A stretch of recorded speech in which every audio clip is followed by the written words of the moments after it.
Hello. So I had an early morning thing.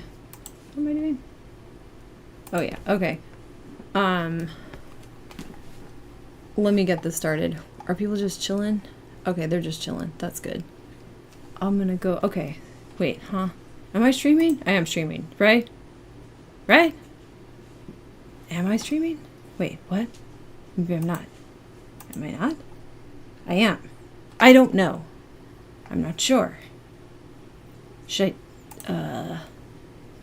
what? I am live. The bitrate is low. Okay, that's fair. It's probably because this is open. I should quit this. Or does that change that? I don't even know. It might though. Yeah, okay.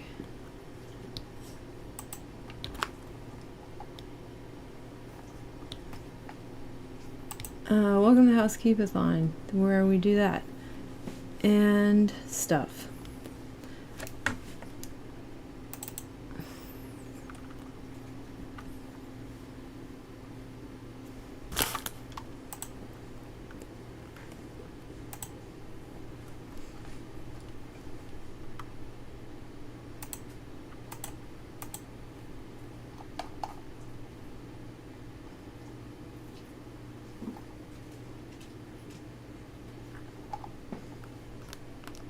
Wait, where is that at? Oh, here it is.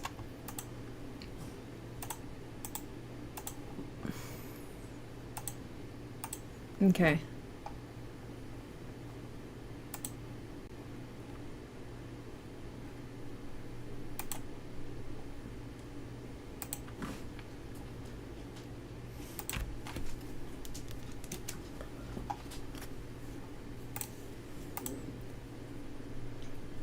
Okay.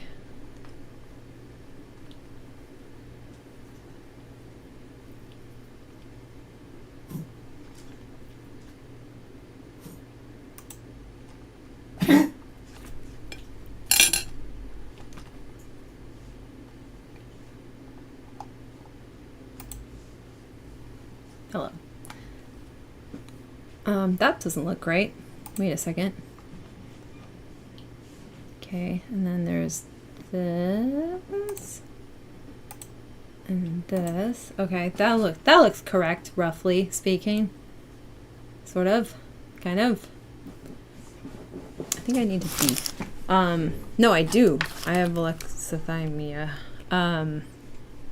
Hold on. And then that, and then there, and then and what's this do? What's that? And then okay, I gotta switch to this. Okay, I got it. Properties. Chat.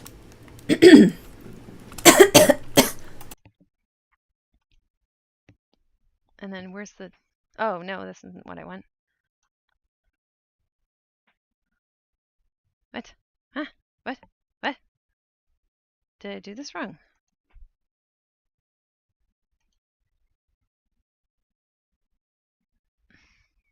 I don't know how to do this. Nope.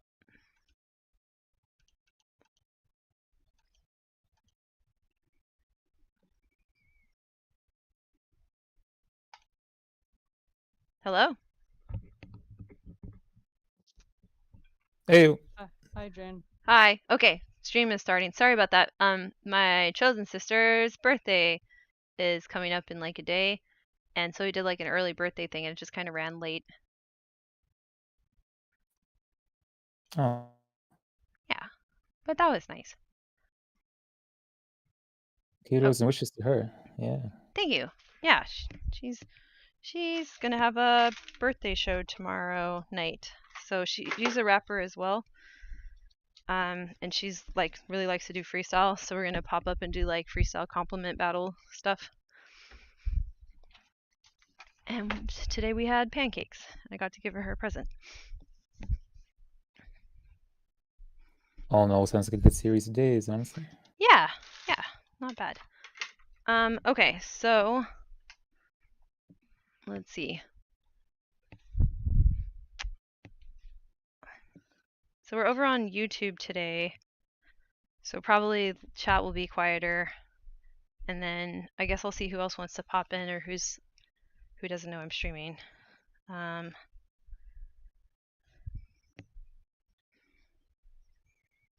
Gotta send the Vox into the void. Yeah, exactly. But yeah, it's been a little bit hectic, so.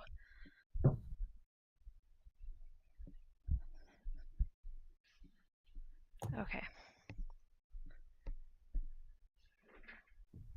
All right. Yeah, I think Shade was saying the same too. Yeah. Oh yeah, because Shade's moving. Yes. How many days? 5. 5. Oh wow. Exciting. Not that I'm keeping track. Of course you are. You have a thing keeping track for you. Yes.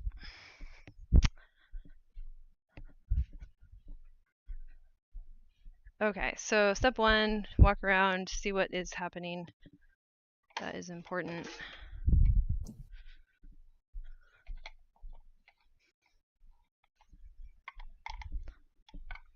My life is currently cats getting into boxes.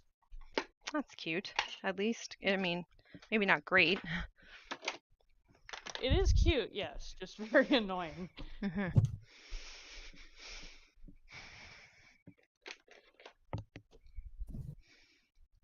Actually, I had an interesting experience with a wee animal today because I was out for a walk. Actually, yeah, I don't know if I've ever been or when was the last time that I was out for a walk on the field or rather somewhere in nature. And lots of dogs, people this morning, as I would have imagined. And then there was like one guy who's throwing the ball from the same spot around. And then his dogs kind of come around where I'm sat on like a little incline on a hill. And I'm sat down and I'm just eating my yogurt. And then the dog rolls right over, like puts his head between the in the crook of my arm for some reason, sniffs about and just leaves. Aw, I was so confused. that's cute though. Some dogs are very friendly like that. I know. I was like, I felt this warmth in many, many decades. It's quite windy today, though. Yeah, how's the situation, by the way, with the, with the world burning and all that around your parts? I mean, I won't lie, the air quality's been pretty garbage. I think I said it the other day, I think Jane saw this, that our air quality index on Wednesday morning was 268. And by the way, healthy is like below 50. Mm-hmm. So yeah, it's not as bad now, but it's still not great. Yeah, that's definitely not good. So yeah, it's not been fun. Sorry, Canada.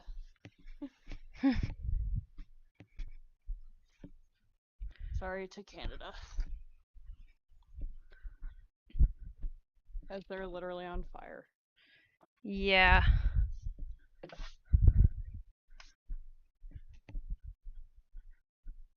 think I saw an infographic today on Reddit talking about how around like Texas or those parts right now there's quite a harrowing wet bulb temperature. I think it's something like 34 Celsius, which is wild. I think that's getting close to unsupportable. Mm-hmm. Sorry, I'm having to mentally translate that. I lived in Canada briefly, so I can kind of sort of ballpark it, but yeah. Oh, sorry. I think it's like 100 something. Yeah, Listen, that's I what I was don't deal with ballparking. your freedom. It's over 100, I'm pretty sure. Yeah. That Yeah. I use Celsius, but I can't like interchangeably use them. Yeah. I learned some like landmarks and stuff, and they're even fading at this point where I'm like, I think that's what that was, but I never had a conversion really. I just knew like where 60 was about, where 70 was about, where 90 was about. Yeah. Hmm. Well, since I work in sciences, like I have to use Celsius in that environment, but Yeah, that makes sense. but like I can't translate between them. And for very specific temperatures like 34 Celsius, I have no frame of reference. Just make it up, you know. Yeah, why not, right? I mean, I could, but I'd rather not. I'd rather not have the information be very wrong for like decades. That's good. People believe anything, you know. I mean, yes, but It's like if I told like my folks here, oh, there was a place in the US where like they said it was, I don't know, 200 Fahrenheit or something, and they'd be like, "Ooh, that sounds kind of bad." but they'd believe it.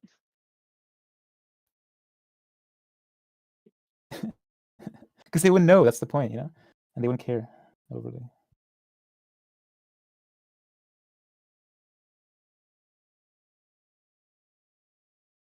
Yeah, I had some weird things happening today. Of all the things, I had this decision. I watched Zoolander.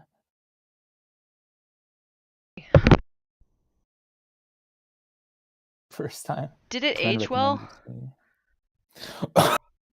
I don't ever want to watch that movie again. It was like, okay, I'll watch it again, maybe if I'm really stoned somehow, and Yeah. it so happens to be. But like some of the stuff that they like that. Oh my god, some of it was like, oh geez. Yeah.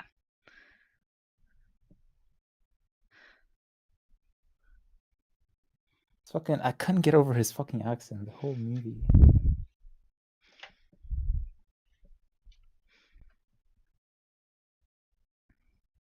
Other than that, it's right. Really weird thing happened today. Like a lot of stuff. I mean, yeah, it's been an interesting day. It also happens to be like a friend of mine's birthday from the US, Oh, California.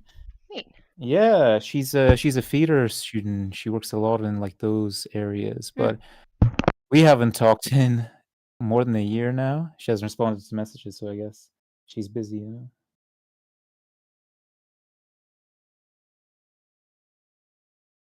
But other than that, it's what was interesting was that I almost had an out of body experience today, and it would have been a decade since the last time. And I wonder if that was in light of some stuff earlier this morning, having a bit of a break for in some ways. What time is it for you now? Because you're off in like Ireland? No, I'm in England. England. It's yeah, He's from it's Ireland, quarter. I think, but Yeah, it's 8:45 9:15 p.m. p.m. Yeah. Yeah. Okay, that makes sense. Yeah, it's only. Yeah, in case the timing wasn't adding up. Yeah. No. I know you said you had a day, right? So I was like, okay, I can kind of figure this out, but I should ask. Well, you see, I have whole days in 1 hour, where others have them in entire weeks. Exactly. But no, today was honestly wild, to be honest. It was the first time I had a journal, and it's audio, I think. Is my audio cutting out again? Is there problems? Doesn't seem so. Okay. I had to reboot it last time, so just in case it starts doing that, let me know. But okay. No problem. Cool. Okay, so yeah, so I'm scanning my room, environment, looking at stuff. I know some things that I would like to get addressed, but for now, I'm just kind of doing random stuff, and yeah. I'm cutting my toenails now. That would be, what would that count as? Hygiene, I think. Yeah. Love that hygiene. Oh, I was thinking about what I wanted to talk about for the stream today as just kind of like a general discussion. And I've already forgotten it. God damn, I knew what I wanted to talk about too. Shit! What was it? Have you had... Go ahead. Don't you love those No, no, moments? no, no. I want you to remember. Good luck. Okay. It was. I mean, I can leap off onto something else, I guess. I can give you a tip. Where was the place? Where was the environment where you thought that thing, that you had that idea? Picture yourself in there. See if it comes to you easier. Okay. Or even go there physically. Yeah, I mean, I can because I was talking to Kyle last night about it. Actually, Kyle, do you remember what I said? There's also Kyle. He's just an external memory device for me There's at a this point. whole human being, yes. Yeah. The audio is cutting out for Hokiman. Is it everyone's audio or is it just actually, yeah. Is it all the audio? I'm going to try resetting something. I did that last time. Everything going okay? Hokiman. Oh no, my beautiful voice. Yeah. I'll be right back kind of. I'm just going to reset the voice and video stuff. 1 second. Okay. Take your time.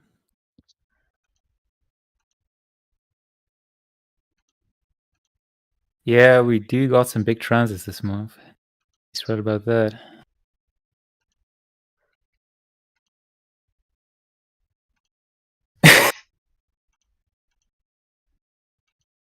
The jarring feeling when I hear my own voice recorded to me. Okay, okay, all right. Being autistic and what it means. Was it that general or was there something more specific? I feel like there was something more specific than that because that's not somehow doing it to my brain.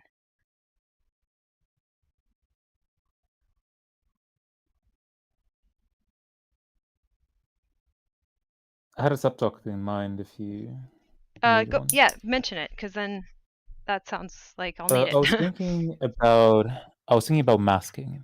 Mm-hmm. And so like masking is a whole topic for autism, but it's like the way that folks do it, when, if, like there's a lot of factors, and I wanted to sort of like learn more about, what people's experiences are, what kind of, just more about it. Okay, we could start with that. I think I know what I wanted. If I look at my journal, I can get back to it. So I have that on the ready. So let's start there. So okay, so masking. That I feel gets complicated depending on when you got diagnosed too, and other factors. Mm-hmm. Like I mask much. I mean, okay, so I got diagnosed the end of 2019, like December 19th of 2019. That's when I got diagnosed. So then like the idea of like reducing or noticing if I'm masking is something that I've kind of worked on over time. And I think the weirdest part is like I used to mask my voice a lot more. It's not that I don't, and it's not that like everything in my voice is unnatural if it has like emotive qualities to it, like, but I don't believe my voice would have developed the same way, or the way that I speak would have developed the same way if I wasn't consciously, since I was very young, trying to change it. Mm-hmm. So a lot of masking for me is like how I'm speaking. And I wonder if that's because I'm not very good at masking my body language or physical stuff. And it's pretty subtle. So I also maybe didn't have to worry about as much masking there. Like I was like, okay, people aren't really bugging me about this so much. Like it was more how I talked that got me, What specifically about how you were saying things did it bug them? Everything. Yeah, just Was it the speed? Was it the tone? Was it the pitch? The words that you used? volume, the amount of words? volume, amount of words that I used. When I was speaking, like kind of the turn taking, the way that I was trying to do that, the topics I was trying to bring up and when I was trying to bring them up, my definitely tone, inflection, these sorts of things. Big volume was right, a and big the problem for a differences in while. affect. Yeah. So I interpreted as my voice being ugly when I was really little. So Like not ugly, like, oh, I'm embarrassed about my voice. Like I would pick it apart. I would like record it and listen back and be like, oh, that's very sing-songy and nasally. That's bad. Let me try to fix it. Imperfect. Yeah. So I'm not entirely sure what other people were responding to. I just know that I kept trying to manipulate it. And then for a while I just stopped talking. So that happened, where I was barely, and that kind of went on till I was like 18-ish, and gradually stopped that, and now I'm more talkative again. But after a while, I think it was weird. Like, I think I got described as shy, partly because I didn't want to talk, because it didn't seem to be going right. I was clearly doing something wrong. And people would, like, kids would make fun of it, and adults would kind of respond overly positively to it. And now when I speak with certain people, oh, that's a good example. Like if I talk to like very professional people, I think I don't sound professional enough relative to them, even though I'll try to say something that's sort of a high level concept. No, it is a high level concept, but if they don't know me very well, then I probably sound insane. I worry a lot about like how I come together relative to other people. If you hear me out of context or don't know me very well, I don't think I make a lot of sense to people. Hmm. I And guess if I had to name it, it's like a cross-context dissonance of some sort. Yeah. yeah, I think that would cover it pretty nicely. Yeah, and that dissonance is disturbing. I just think that like it's like I always come across a little bit like you're not really from around here, but I'm not from around anywhere apparently. Here's a question for you, Les, hearing that. So you obviously like are mindful of that. You've made efforts and such, right? But objectively speaking, conversations, um, what percentage of trying to sort of like build a platform of communication, so to speak, or rather, or gaining an understanding, or sort of like enabling communication, like it should be 50-50, right? Is how I imagine. Like the other person should also make an equal effort to you to understand what you're trying to say. Mhm.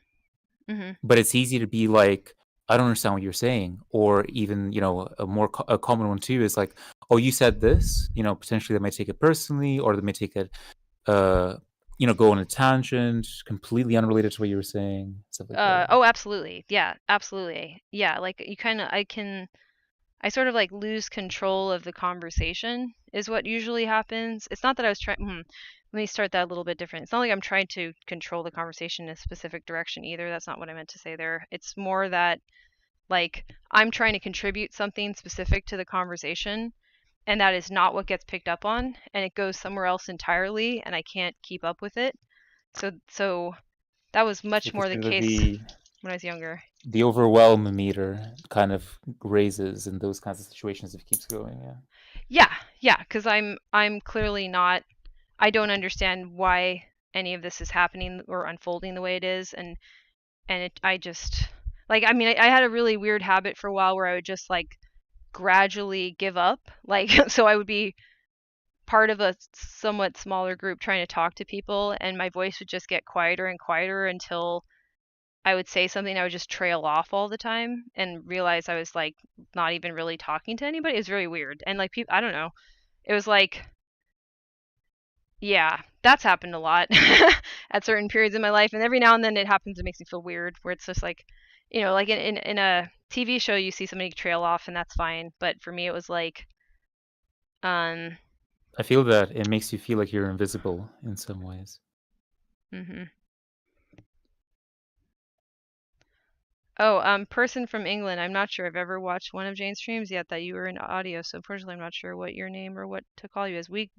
You can use, they use Bright Spear, so lately we just call Shadow Wolf Shade and them Bright, so we all like Shade and Bright. And call me whatever you like. It's all the same.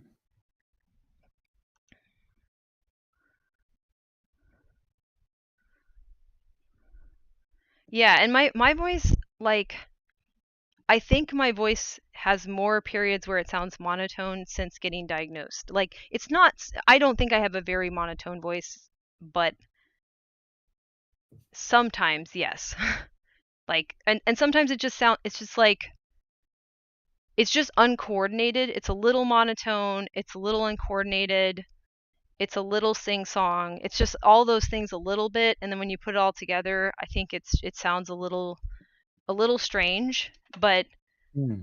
it's I believe my voice is on the subtler side. It's a little bit of mix of like that, plus then the content that I might be trying to talk about. And I a lot of times when I really want to talk to somebody, or we're really excited about talking to somebody, it's because I'm beginning the like opening monologue of a lecture that I want to share with them, basically. Like, so it's like Hmm. I now realize as I want to do that that's probably a bad idea. And that I need to somehow tell people that that's what I'd like to do, and see if they would like to meet me somewhere to do that. But that you can't just like dump that in the middle of a conversation. And if somebody, I mean, I guess if everyone's high, they'll do it, but that's about it. Otherwise, you really can't do that, which sucks, because that's how I tried to talk for a long time, and like that's how I like to talk to people. Yeah, it's I feel you, because it's like, it's also, it must get tiresome, you know, Mhm. after a while. Yeah. Because, like, think about it, right? Your your voice isn't a machine, Jane. It's like, you might think that like your voice is separate from your body, but it isn't. It's also just a part of you. And so it's, people getting sort of like antsy about our voices and whatnot. Uh I think it's just sometimes it is unfair, when people sort of I understand why they might jump to conclusions, or they might simply just not care for the context of things. They might not extend that hand, as it were, but it doesn't Mhm. make us any lesser for it, I think. Yeah. Yeah, I think voices are interesting to me because, like, since I've been not only diagnosed but putting in effort to do stuff like the stream and talk about being on the spectrum when I'm performing, I have more conversations with other people that are on the spectrum, and Mhm. I hear people's voices and the like different affectations they may have as part of their presentation and part of just who they are. And it makes me feel really protective whenever I meet another autistic person that has a more noticeable affectation to their voice or pattern to their voice that's not neurotypical. It makes me feel like I need to defend them against people. Like, it makes me feel kind of hyper vigilant because, Because you see yourself mirrored in them, though. oh, absolutely. And I know that I was able to quote unquote pass more. So it's like, then I feel like I need to intervene with all the neurotypical people. I'm like, if you're going to give me a chance because I sound a little bit closer to normal, you better fucking give them a chance. There's no difference here. They sound a little different, but if you actually listen to the words they're saying, then you know you won't be an asshole. But like, if they were an asshole to me and I pass as like relatively normal speech patterns ish, Mhm. then I worry about other people. You know what I mean? Like, Of it course. becomes this natural concern based off Instinct. of what I've Yeah. experienced, where I was having a hard time with it. And it made me not want to talk. Like, it made just the shit that I was dealing with made me not want to talk. So, Because you were sort of like putting the energy where you normally would have put into yourself into others, but you're still in the same situations, it mhm. seems. Or Yeah. you were back I then. was. Yeah, yeah, yeah, back then. Absolutely. Like, so, and I think I don't know. It's just having a different sounding voice is something that I'm very very sensitive to, and a lot of times when people talk about masking, that's really what I think about. Hmm. Um and Yeah, like, it's what are we trying to mask exactly? right.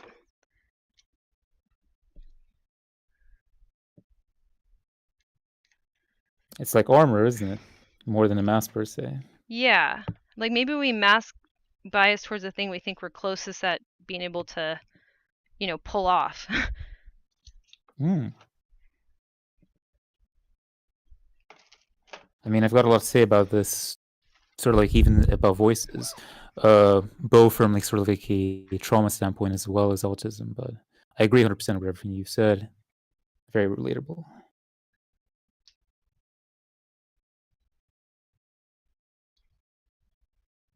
What about you, Shade? You got any pickles when it comes to speaking? Perhaps too many pickles in the mouth. You know what I'm saying? I meant that literally. I'm aware you meant it literally, but there's no way to say that without. No graceful way to mention pickles. No. It's okay. It's not a No. graceful day today. All good. There's literally no way for my brain to not think something else when you say that. But okay. See, I had the right impulse about it because that's why I said it afterwards. You know, I was like, "Don't do it, don't do it." I don't know. My experience is so odd, and I've told both of you this. I just haven't known long enough, I think, to know for sure how much I'm doing it. So that's, I don't know. I've had some realizations about that, but some things that I don't think I'm at a point that I can really discuss. It's been Yeah. like For sure. October, Mhm. so I don't know. I am Takes still time. figuring that out. Mhm. Yeah, I had to go back in my memories for a bit.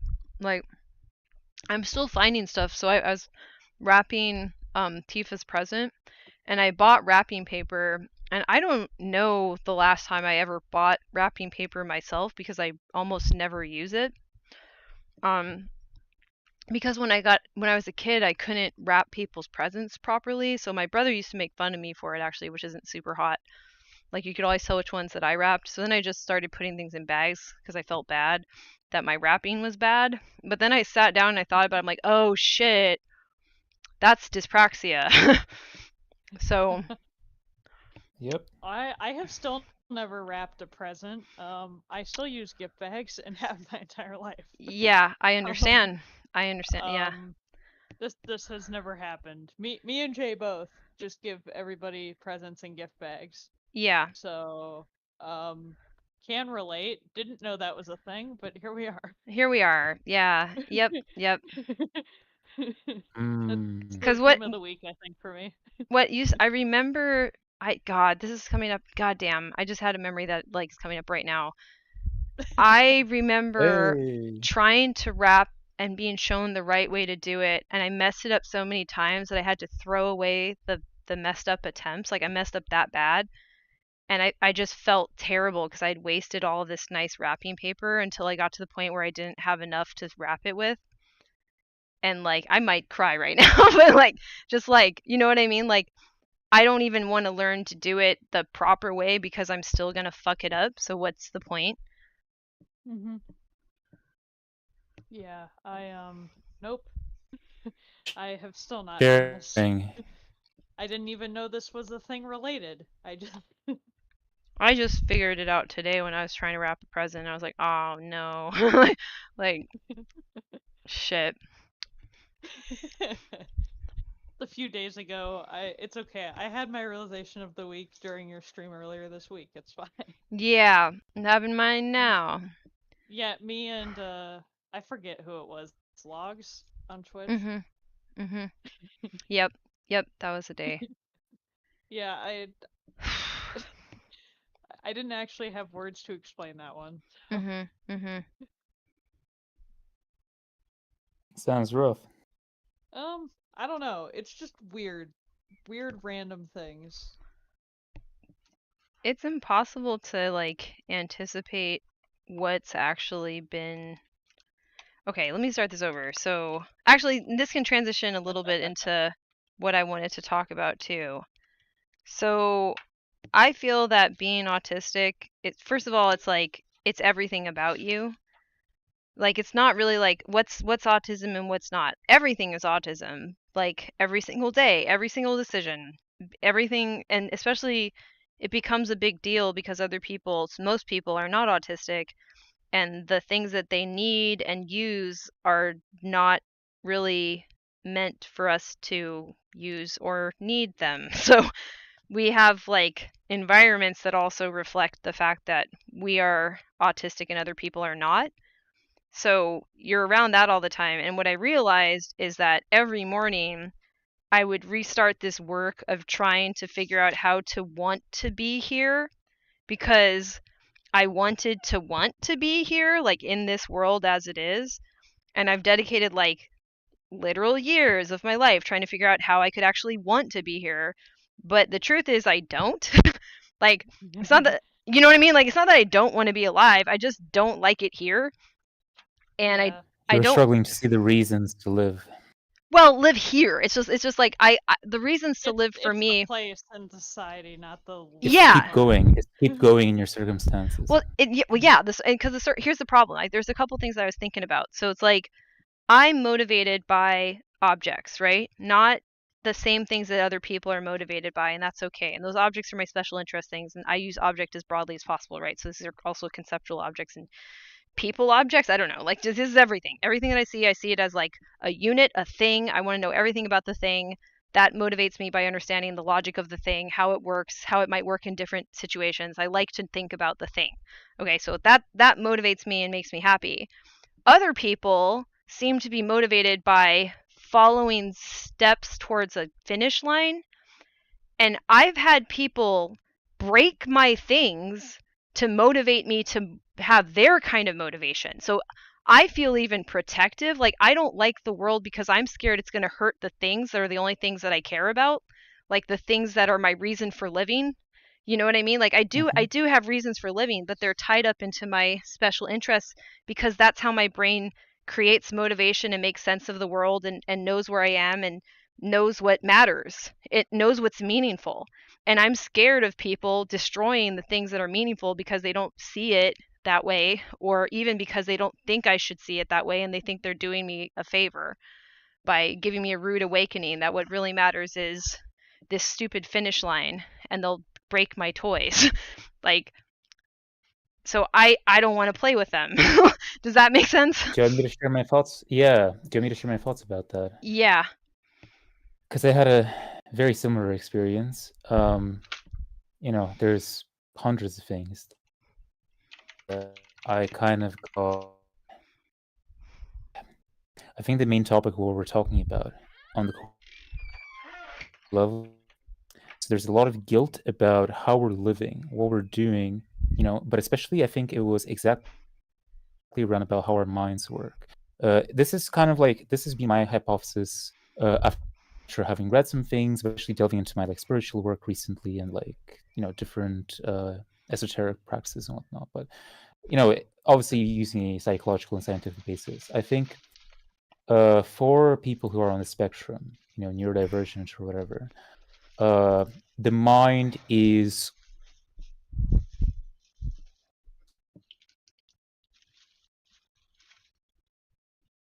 Did he cut out? Wait. Did I? But then that comes with some caveats about when it comes to. I still hear you. Yes, Hold on. yes, he did. You cut out a bit. I'm not sure what's Yes. caused Did that. I? Yeah. Yeah, you did. In the center, you cut out. So there's Oof. a middle of that I sentence know. that I have no idea. Yeah, it sounded it was good too. You're saying the mind, and then we lost you right after that. Uh-huh. Oh, in the mind. Well, basically, to do the mind is what I was trying to say is that, it's like neurodivergent people. The way that I see it, my experience, other people, yourselves. We lost you. Happening? Born. Wait, Oh, Bright, can you log out and yes. come right back in? Because it's cutting you Will out, do. and maybe that'll help. No problem. Cool. Technology. Right. Just hit it. They're overseas, so I don't know if that has anything to do with it. Maybe. I mean, usually Discord handles that pretty well, but I don't know. Things can still get weird, especially since I don't have an issue between the two of us, so I'm just wondering. Even Maybe. though, like, we would still be in different regions in terms of most things, because literally other sides of the country, Right. but still, I don't know how it is for them over in the UK. Yeah. So how are you doing, Right? ladies? How's my voice coming across? Hello, hello. Hello. Okay, it cut out a little bit, but okay, try talking. I'm annoyed because this is like clearly a really good point you're making. So please try again. This is strange that it's obviously disconnecting at this specific point, but yeah. How's my voice coming across? I'm still hearing it cut out a bit. Like it's kind of roboting. You know what you Yes. should do is like scroll back in the stream and go hear what it's doing, and if that gives you any clues about what might be causing it, maybe. And then hold your thought at the same time, and don't forget what you were going to Yeah, tell we'll do us. so. I'll log in a sec. Yeah, Okay. continue. Asking us to remember what we were gonna say. I know. I feel bad, but it's like, but also don't forget it because it's clearly I want to still have that experience of getting to hear it. Poor Bright. Yeah. It's the gremlins. I always blame the gremlins because it's always the gremlins' fault.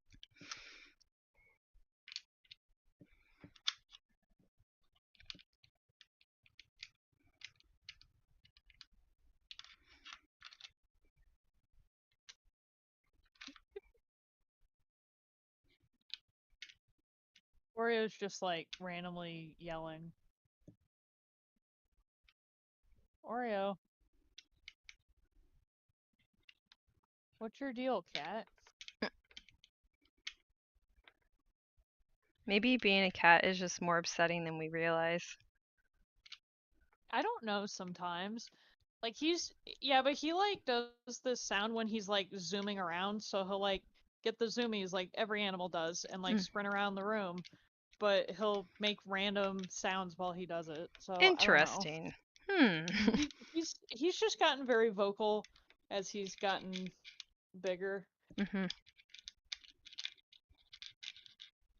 Maybe I know Clementine's kind of freaked out because she doesn't like things changing and things are getting packed away and she is not happy about it. Ah, yes. That makes sense. An anxious cat, so he's like, "Where's all my stuff going?" And I'm like, "I know. Trust me, Yeah. I know. Yeah. I feel you, cat. Really. I do not like this either." The end result will be worth it. That's what the cats don't know yet.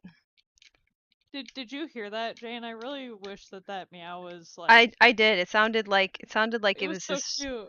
kind of it was cute. Had a little bit of energy behind it. Like I said, I'm glad that you could actually hear it because Oreo. That he doesn't like meow all the time or anything, but it's just funny. It's very funny.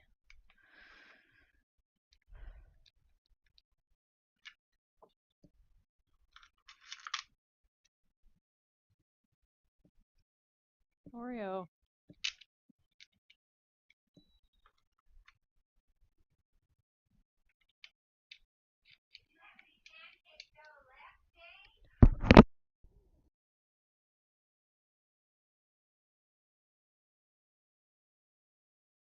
Are you accomplishing anything, Jane? Pancakes for my mom. Huh? I'm gonna make pancakes for my mom. So I have a little pancake maker, and then I have pancake batter that I made for Tifa, and I'm gonna make some for my mom. That's cute, and I'm excited. Yay Sunday afternoon. Exactly.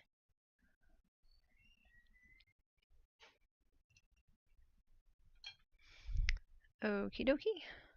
Great.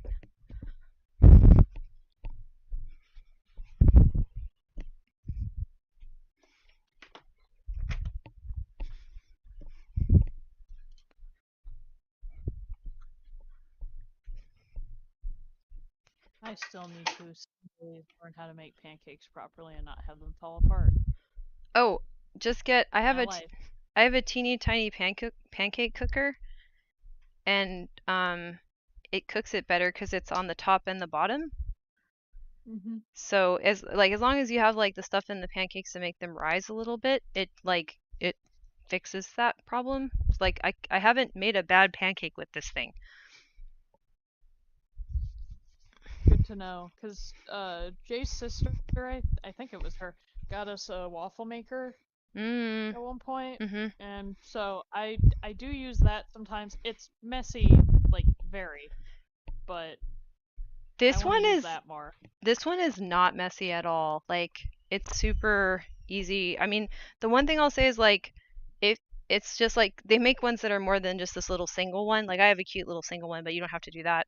But also like it does have some issues if you use too much cooking spray where it's like I don't think that's supposed to get back there. So like be a little bit careful with like the nonstick spray on these things because they have like a little what's the word I'm looking for? It swivels open, so it has not a hinge. That's or is that a hinge? I guess that's a hinge. Yeah, the area where the hinge is like near the griddle Mm-hmm. can get too much of the back spray from like little spray. So I was like doing it just with a little paper towel. So that's just a note. It's a little odd. Okay. Right? Let me try to do some experimentation. So how am I now with the VPN? Seems better, I think. We'll see. We'll see. We'll test. Yes. Okay. I got a bit distracted and I took a snapshot of the I'll send it in the chat of the sunset outside. It's Oh, that's quite a nice nice. day for it. That's Yeah. cool. What's the so You what did I talk miss? about sunsets when I'm like eating and it's like not even it's barely 4 o'clock. You Oh. For me. you didn't miss much. We were kind of like on a standby.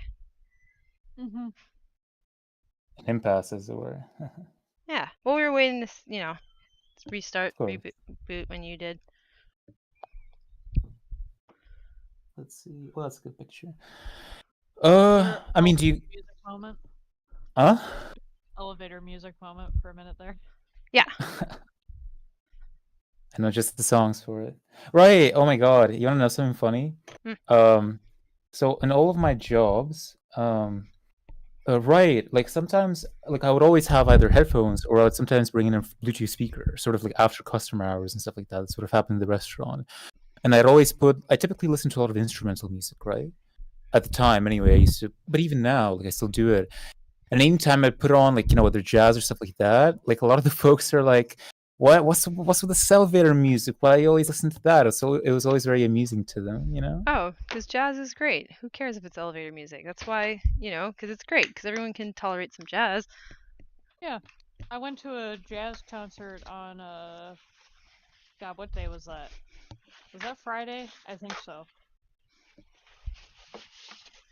I like to go to a lot of jazz clubs, well, when I can anyway. Oh, that's fun. I know someone that plays a bass trombone in a jazz band, so I went to one of his. Neat. Oh. My uncle's a lead percussionist with a symphony, but he also does like jazz with like a little group, so he goes to both those sorts of events. That's kind of cool. Yeah, it's rad. He's got a really nice electronic drum kit. It's amazing. Like you can play any sound, but it's a drum. Wow. Then again, that reminds me of like that guy who could like could play any song on like Casio calculators. Yeah. All right, somebody beat Elden Ring or just like some difficult game using like one of those foot drum sets. Oh, that's rad. That's insane. Yeah. Okay, so what were you saying? Can you get back there? Is that possible? Oh, let me remember. Oh no. The mine, right. So right.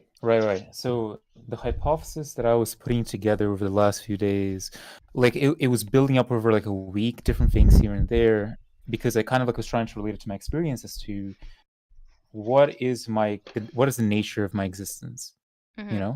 in this world for these years that it's been. And then I kind of like what I've learned across studies, the people that I've met relating to different perspectives and trying to put the picture together in some way that kind of. And here's the thing: there's no, in my way, like sort of in my view, objectivity, subjectivity, or rather duality in general is like an illusion, right? I agree. Truth and falsehood's kind of a funny thing, because sometimes there's a good quote in anime that I always remember to this day. I think this guy Kaiki was saying like a fake in its effort to imitate something real becomes more real than the real thing itself. So I think this is a really big thing that applies to autism. So this is specifically with the mind, right?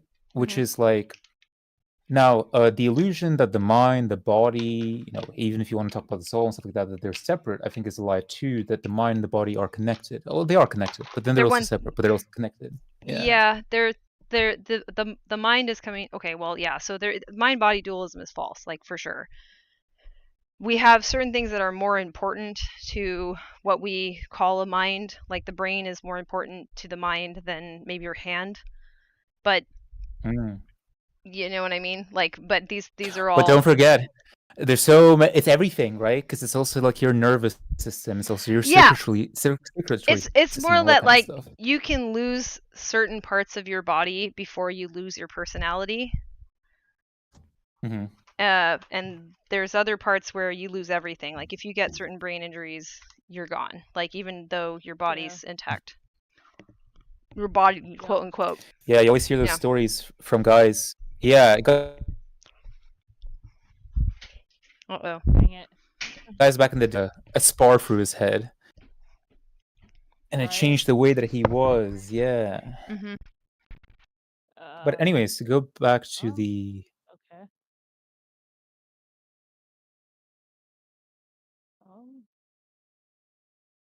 Did he cut out for just me? I'm alive. I stopped for a second because I thought that you wished to... No, like before I said anything, I had heard you cut out. I'm very confused. Oh, okay. So what about now? We good? I think. I don't know. So tentatively. Far. Yeah, tentatively, yeah. The bar through the head thing, by the way, like... So, I'll try to... Then that's good. It's a good exercise for me to keep it short. Yeah. I just want to make a quick I hear you, go on. Argument. American football is horrible and little boys shouldn't play it because they get head injuries and concussions, and don't do that. Jane, I went to a rugby school. Oh, yeah. Not a big fan of that either, but... Which is worse. But yeah, that said, I didn't... Like, I was on the wings, and I was very smart to, out of self-preservation, not to go for the teams more than that. Yeah. Yeah, so I'll make it short and simple then, for possible technical issues. Right, so we talked about separation, so the nature of duality of different components of the body. So the way that I see it, with the thing about neurodivergent people, I think the nature of folks like ourselves could be, there's a certain sensitivity of some sort, maybe a sensitivity when it comes to the senses, sensations of all things, hence like sensory issues that are commonly kind of like crop up and stuff like that. And because we may be more sensitive, the body, this happens obviously with neurodivergence, but also like I see obviously in my case it's being with trauma, where the mind basically takes center stage to almost like it almost takes over all of your sensory input and output in order to kind of like what's the word, dampen? No, not dampen, but deaden your other senses. And it's almost done as a sort of a survival mechanism to cope, right? Because it can be overwhelming sensorially with like all of this stuff, especially as a child. So when you say the mind, what exactly are you referring to there? Because I need a metaphor. How about like a person's like when I think about the mind, I think about thinking, intellectual capacity, so the brain working overtime when it comes to sort of like thinking about doing things. So like for instance, you talked about like let's talk about communication, right?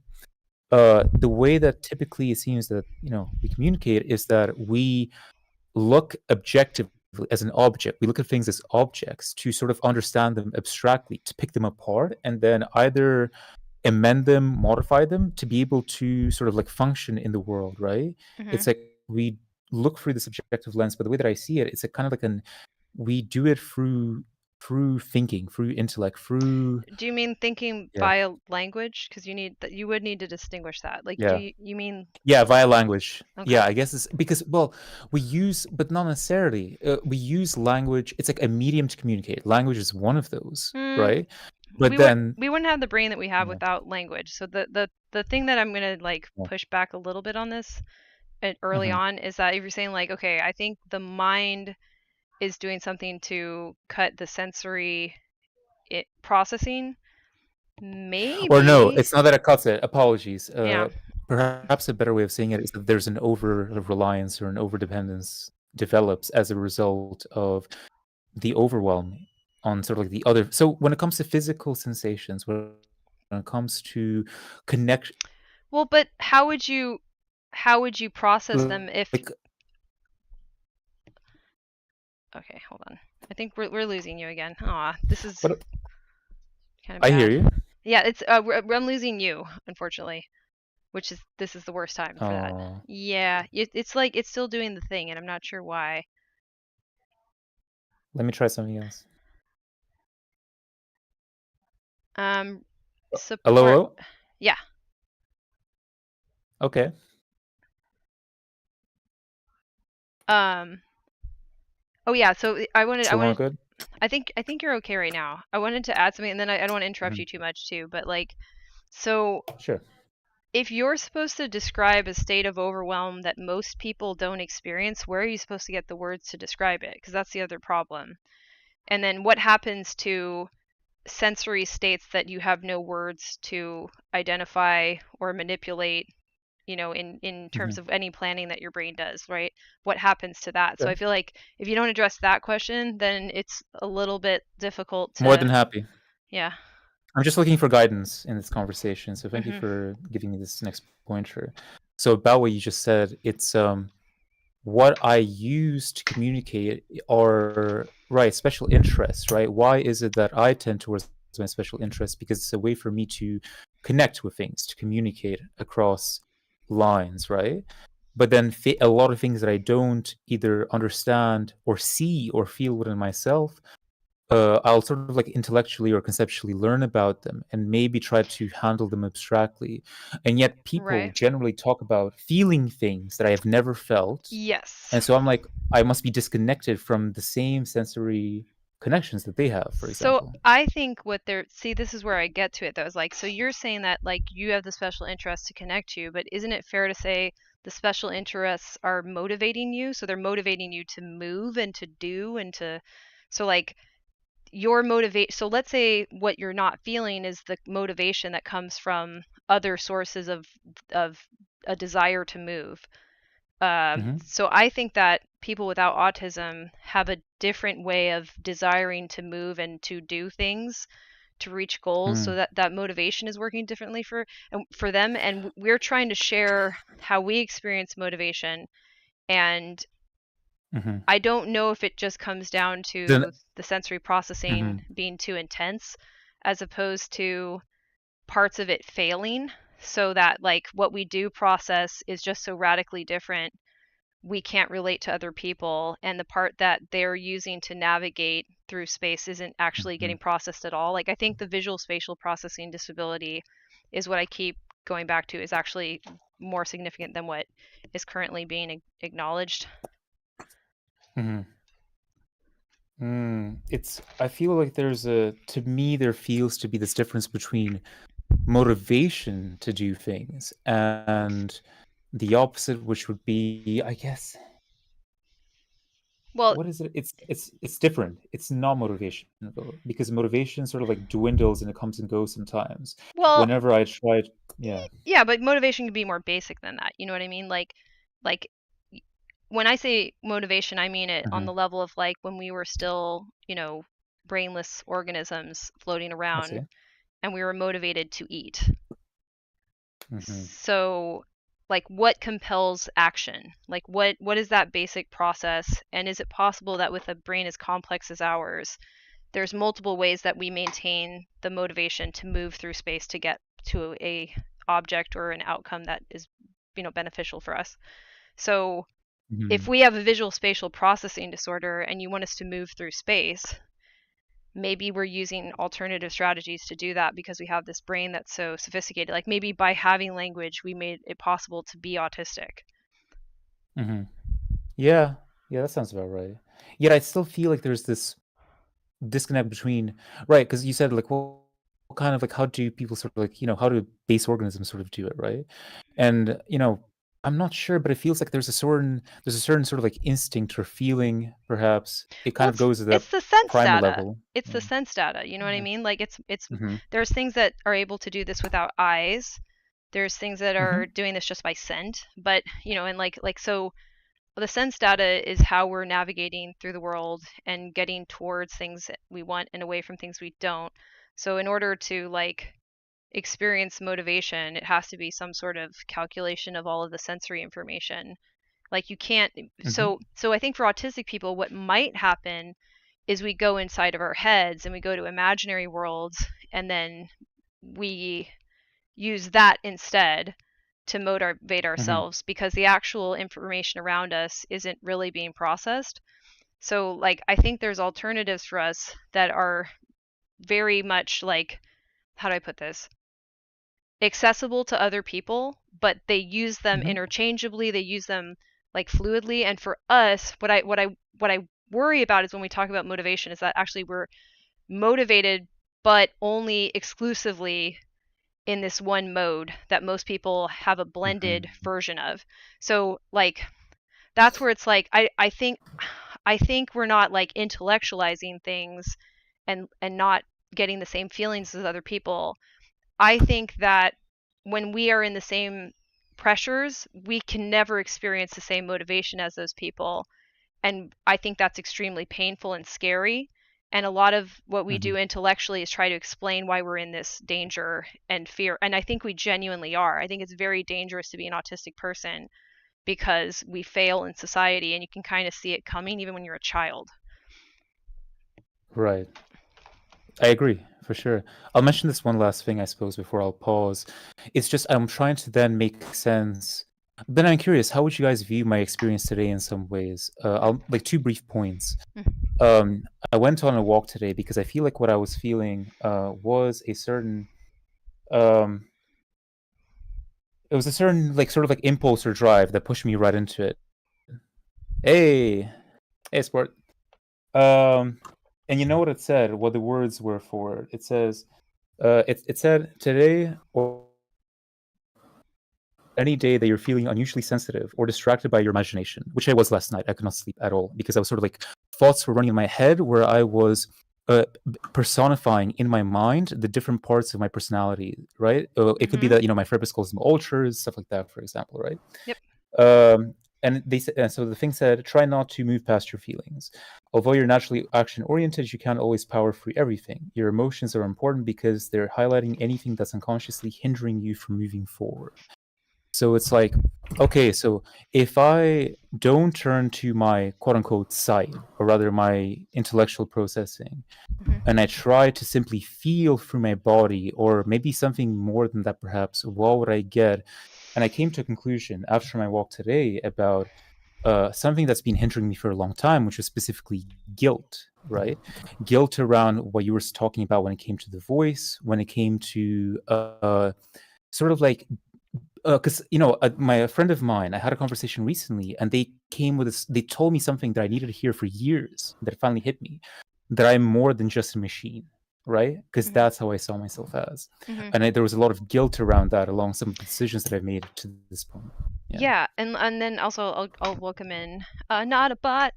So one thing I want to add to that. So even in your language, and this is why I'm proposing this radical shift in Mhm. thinking about motivation. You Mhm. said what was the phrase that you used? It was holding you back or like keeping you from moving forward, So that metaphor itself is the idea of moving forward to a finish line. And I'm saying that our motivation doesn't come from that, even though naturally it would bias towards that. What we have instead, which other people have, but it's all baked together. If I were to take your special interest object and like upgrade it and make it the best version Right, but ever. Jane, I should have meant that. I should have meant that because that wasn't exactly my thought about it. It wasn't about winning or losing. No. Yeah, That's not. That's not the issue. So It's the movement the metaphor itself. language, Yeah. So the Mhm. language of the metaphor describes a goal, right? And whether or not it's a competitive goal, so whether or not it's winning or losing, it's still a goal, right? And so it's still about success and failure, even if it's not about winning or losing. And these terms are extremely similar in our common parlance anyway.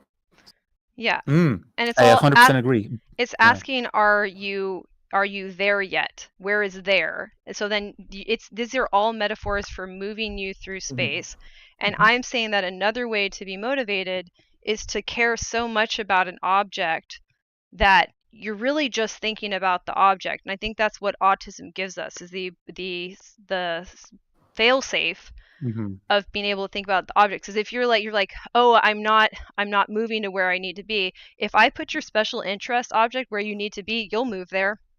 Like, that's what I'm saying is like, and what often holds us back from realizing that is we are unable to get the financial reward for moving through certain stages in life because they treat money as a trophy for getting to a certain point, a certain goal, and we can't think that way. So then we don't have the money, so we don't get to purchase the objects that would actually motivate us, which are special interest objects, is sort of my argument. But anyways, that's all. Well, Jane, I'll just I'm finish. adding to my task tracker that I want to listen back to this stream with you and I one-on-one. Yes, There's please. a lot here that I'd like to jump into in a lot more depth about the language.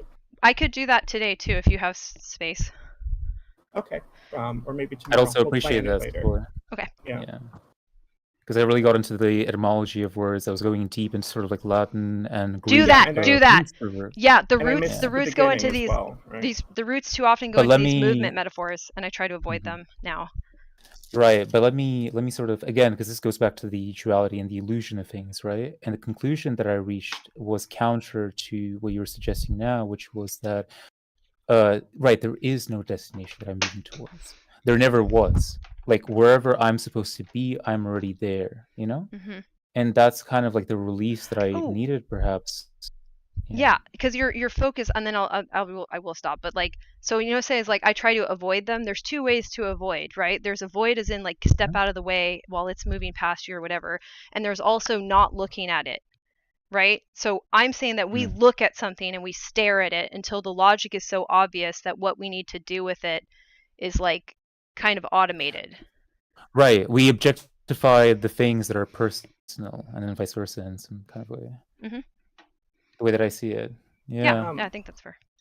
So another huge issue that's caused by our language around motivation, the fact that it is about linguistically moving, is that because our disability is not one that gives us a physical incapability to move, it causes us to self-invalidate, to self-gaslight, however you want to like describe it, about the fact that we have our disability and the fact that we're having an issue that is not about impetus towards certain things. It's not about lacking desire and lacking like wanting to accomplish your desires. Right. It's about incapability of moving yourself Right. towards things that you would like to move yourself towards. And then we believe that we're self-sabotaging and absolutely insane for doing that, which is not true. We're disabled. Right, that's and 100% exactly the conclusion that I reached, because I felt like I was disconnecting myself from my spirit, you could say, and that it was my fault when it wasn't so. Right. And so Guilt. Yeah. and because there's no language about this, it's hard enough for us to talk to ourselves or each other about it.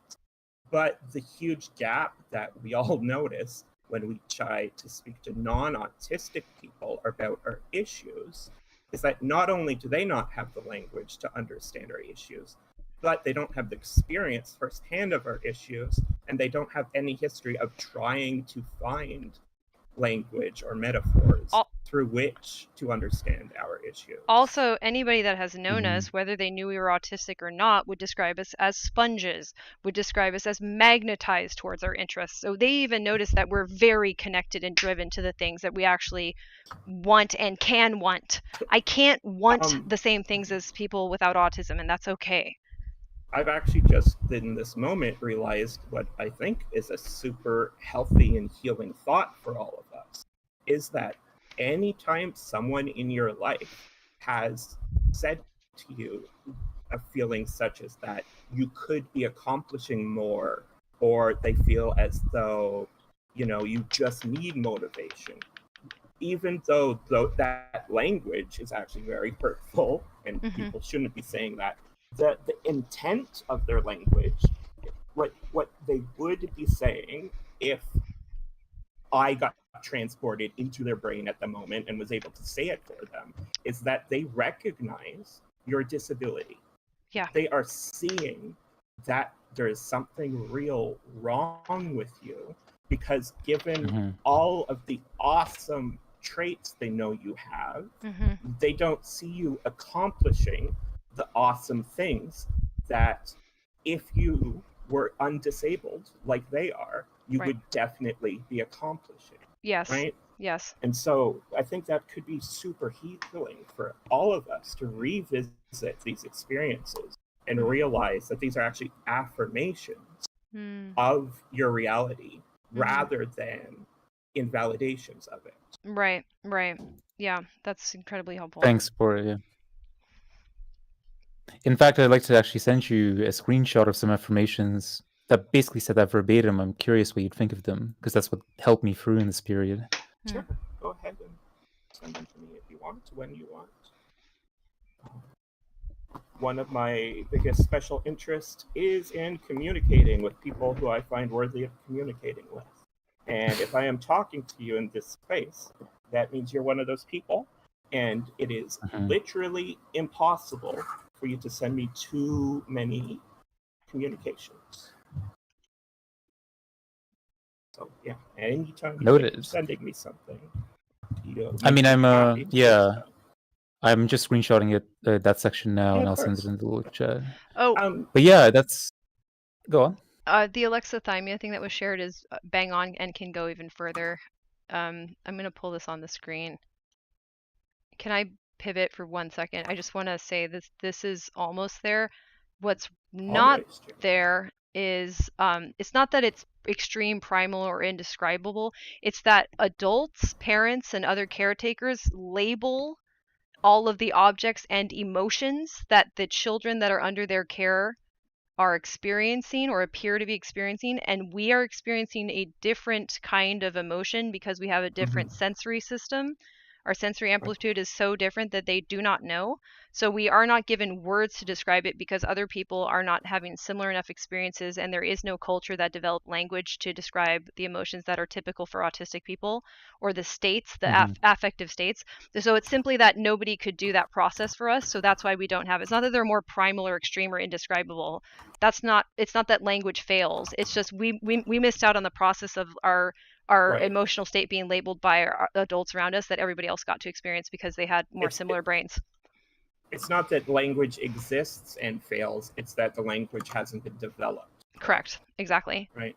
But I also kind of find it a failure of our reality to develop that language, but it is not. But I also the find American it language. ironic as a writer because I feel like, right, it'll never be. It we'll made never you fully reach describe that things. point. It made you describe things better, Yeah. didn't it? It made you use metaphors. That's how I write too as a musician. Like it forced exactly. you to be creative about how the hell am I going to describe this, since nobody was able to give me, something simple like sad. Yeah, like to just listen, I suppose. Yeah, because neglect then otherwise is. Yeah.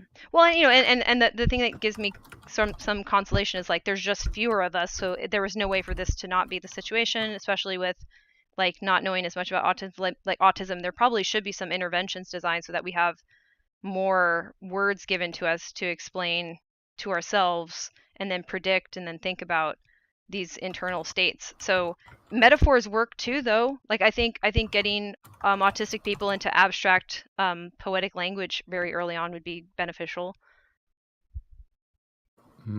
This puts things into perspective. Thank you. Yeah.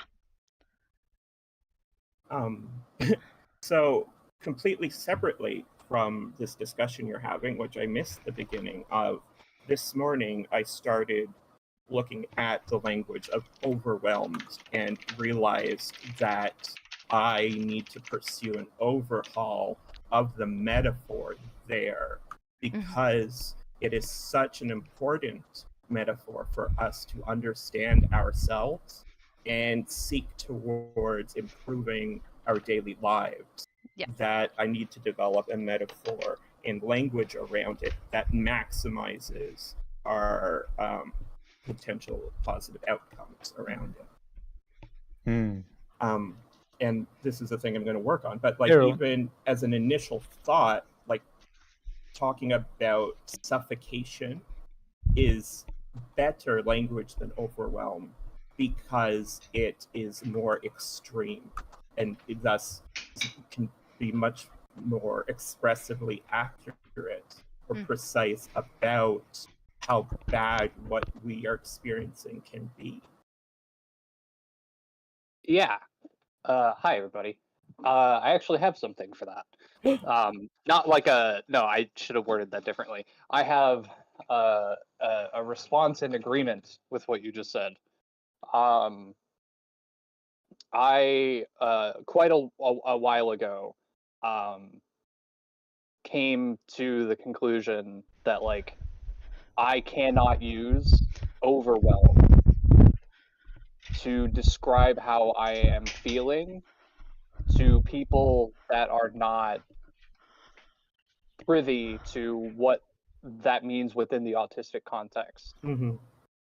I have had a lot of experiences with people where I was like at the edge, like I am probably gonna have a meltdown or I'm about to shut down, like this is bad because the environment that I'm in is entirely just too much sensory information. And I told them that I was really overwhelmed and they were like, yep, me too. And I'm just like, oh, okay, well, that didn't get me anywhere. Yeah, and one instance comes to mind where we had a big fundraiser thing for Hip Hop for Change, and it was this very loud like music event in a tiny community center where there just wasn't a lot of room for the sound to expand, and I was like my noise canceling headphones were not, they could not pull enough weight to make things okay. And I like stepped outside for a moment and my manager walked past me, and I guess she like saw a look on my face or something. She was like, you doing okay? I was just like, I am so overwhelmed. And she gave me this like sort of incredulous kind of look, I guess, of like, yeah, we're all really overwhelmed.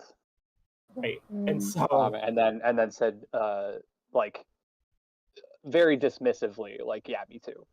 Right. And so I want to bring in this metaphor, which is if you are swimming in the ocean and you are overwhelmed, that is an imminent emergency. right? Right. That is a situation that needs to be treated immediately. And so, Rowan, like that situation you described, you had gone far past being overwhelmed, right? If we're Yes. talking about processing, and I'm going to say experiential instead of sensory information, Yeah, because everything. That captures sensory as well as non-sensory internal stimuli, right? Right. And that's important to focus on, because specifically what will cause my meltdowns more often than anything is a concept that is either particularly traumatically triggering or just so innately nonsensical that it causes an almost physical pain in me, right? And that's not about sensory overwhelm at all, but it is experiential, right? And so my point is that the moment that you start experiencing too much to process it at the rate you're experiencing it, that is the moment you begin being overwhelmed, right? To be overwhelmed is to receive more than you can deal with or process, right? So in fact, the moment you step into a situation that causes you to start to build up overwhelm, right? We don't have the language, or at least I don't yet, to say what we're building up that eventually causes the meltdown. But that's when it starts. That's when the overwhelm starts. Right. And so when you tell a person, an autistic person, that you're overwhelmed, what they are hearing is that you're in a moment when there's too much going on. We're lost. Right? What I want to say, we're lost. Has anyone been lost when they were a little kid and they couldn't find their parents for a moment? Yes. And immediately had a meltdown. Yes. Moments, and I possibly the worst experience of my life. Right. And so I had the opposite effect, but well, I mean, I know that your situation is a little different too, but yeah, you probably, but yeah, just a joke.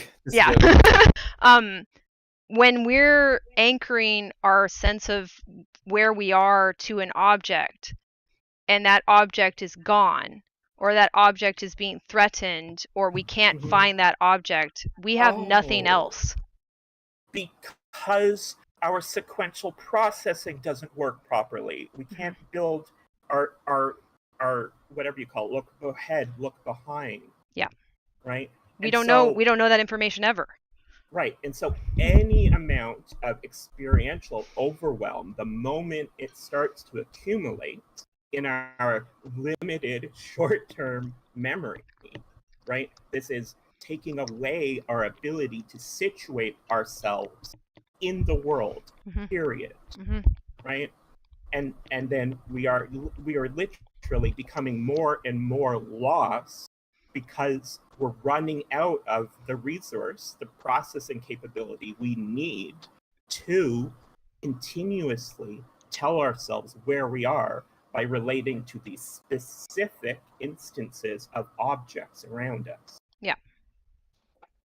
Is that sequential thing, like, does anyone else have this experience where they'll just be like walking and then just like not have any sense of the last 5 seconds of walking and like how'd I get over here?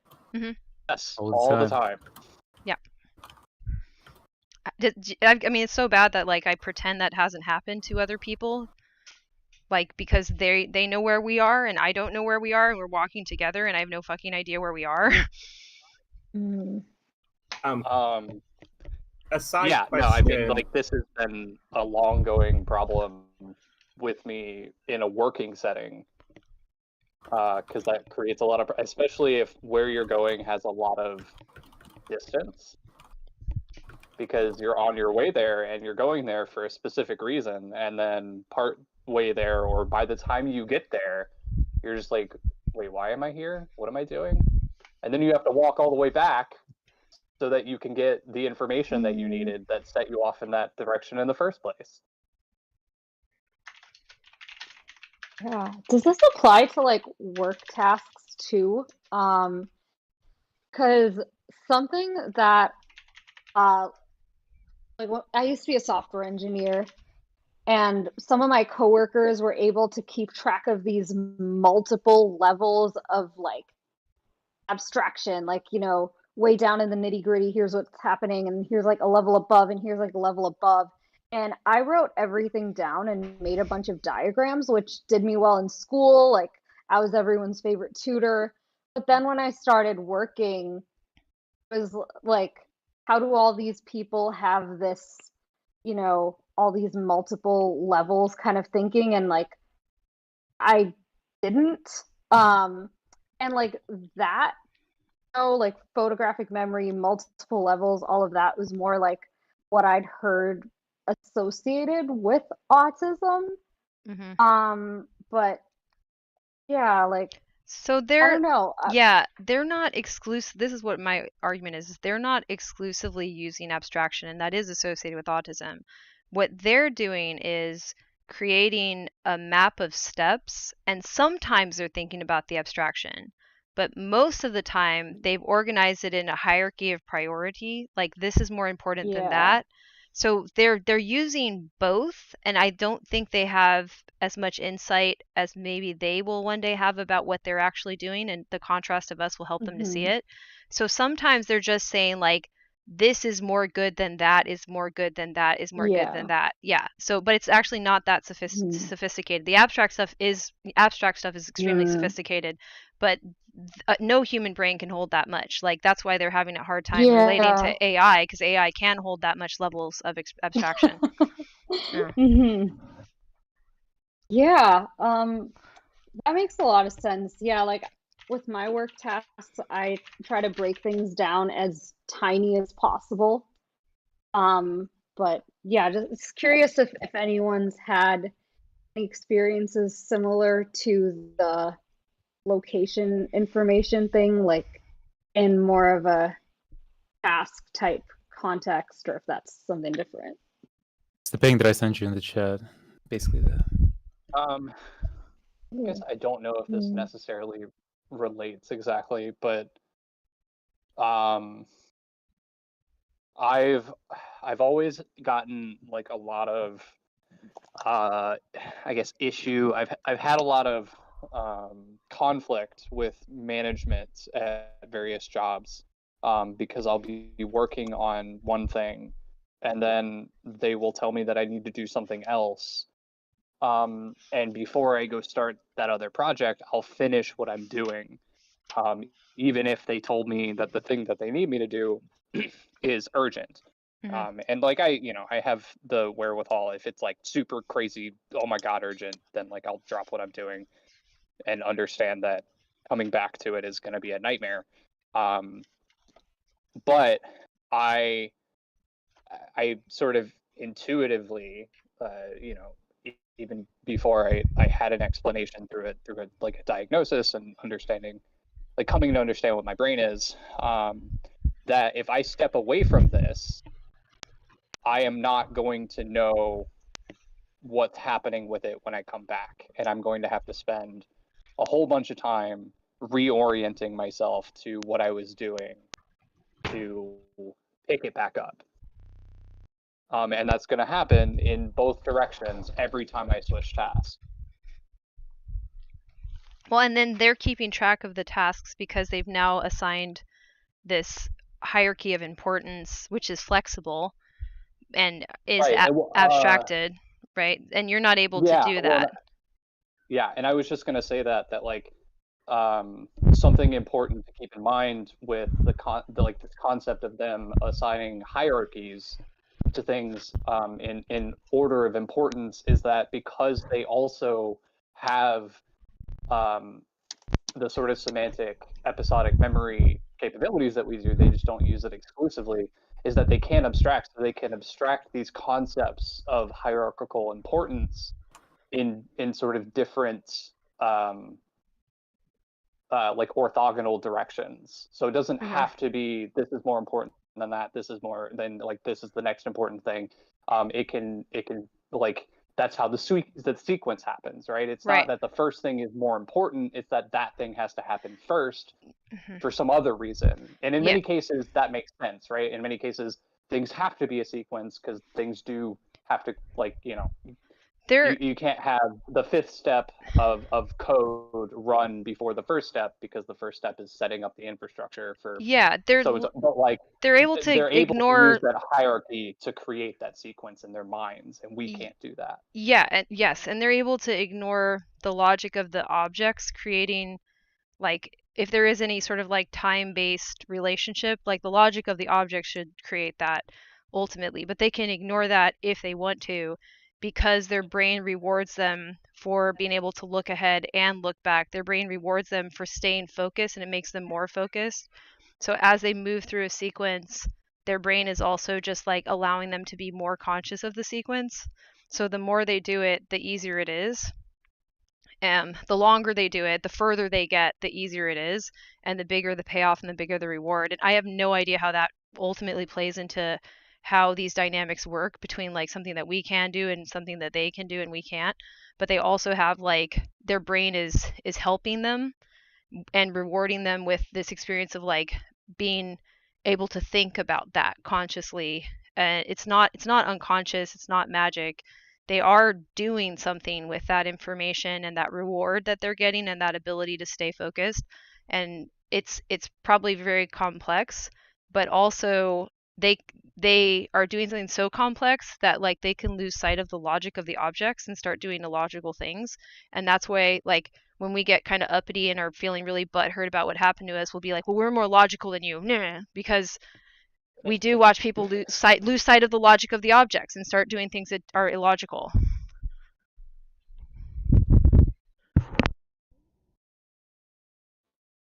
By the logic of the objects thing, do you mean like they're so focused on getting the task done, like this goal in their mind that they're kind of in autopilot? Yeah, like they may have a broken object and they aren't addressing the fact that it's broken. They're still using it. Right. Or they might have a broken conceptual object that makes them disregard the realities of the object, right? So we could refer to the fact that some people are so automatically on the side of Trump politically that when he says it's a good idea to ingest bleach, that they lost track of what they know of the reality of human bodies and bleach. Oh, right. There's things like that, right? Too. Yeah. Right? But so this is an extreme example, but like in the moment, you can lose track of the properties of objects because you're focused on these other things. Right, Jane? Yeah. And what about people who eat Tide Pods on like TikTok and such? What was that? Sorry? You know, the trends, like things like that. Oh, yeah, yeah. So, Jane, I'm going to make a suggestion, and you tell me if it's a good idea. I would suggest that when we're having a streaming discussion with more than 3 people, we should try to avoid jokes if you're not already the person speaking. Does that sound like a good rule to try to follow? Let's try it. I think that's a good idea. Yeah, nothing wrong with the jokes that we're making, but it's hard enough for all of us to get a turn speaking without using it up on levity, because we're talking about pretty important things, right? Sure, but the question, if that was the implication here, I mean, the question was genuine that I had. Sorry, I've lost the specifics. What were you asking? The question was, because you mentioned some people lose the connection to things like, the bodily objectivity of doing something, specific, which they might think is not, dangerous or relevant. So I suggested, what about trends online where people do things that damage their bodies? Like, there was eating Tide Pods was one in the past where they did that. So in that case, now you're getting into like a younger brain. So when your prefrontal cortex isn't fully developed, it's very difficult for you to assess risk. So for us, it's like, go ahead. Yeah. Just also, before Jane continues, at the same time, you're also a lot more worried about the developing respect among your peers, as well as being bad at assessing risk. Right. Yeah. Yeah. And what I would say is that for us, we experience a developmental trajectory that's different as well. So I'm not sure what autistic people look like in that context. It's possible that we try to overcompensate by masking to emulate our peers, and we don't understand when we're at risk because we also are not really picking up any of the cues. Like we aren't perhaps be more vulnerable to that. We may be less. It just sort of depends on how we feel about our predicament, I think, by that point in our lives. But I think that, like, when it comes to somebody losing track of sort of whatever limited objectivity that humans can experience, which is to say cause and effect, that is obvious. So my example I was giving earlier is like, I don't need to have a sequence to drink the coffee in my cup. If there is coffee in a clean cup, it's rather obvious, according to those objects, what the next step is. The next thing to do, I basically established a machine, and all machines operate within time. I don't really have to worry too much about the get coffee into me machine.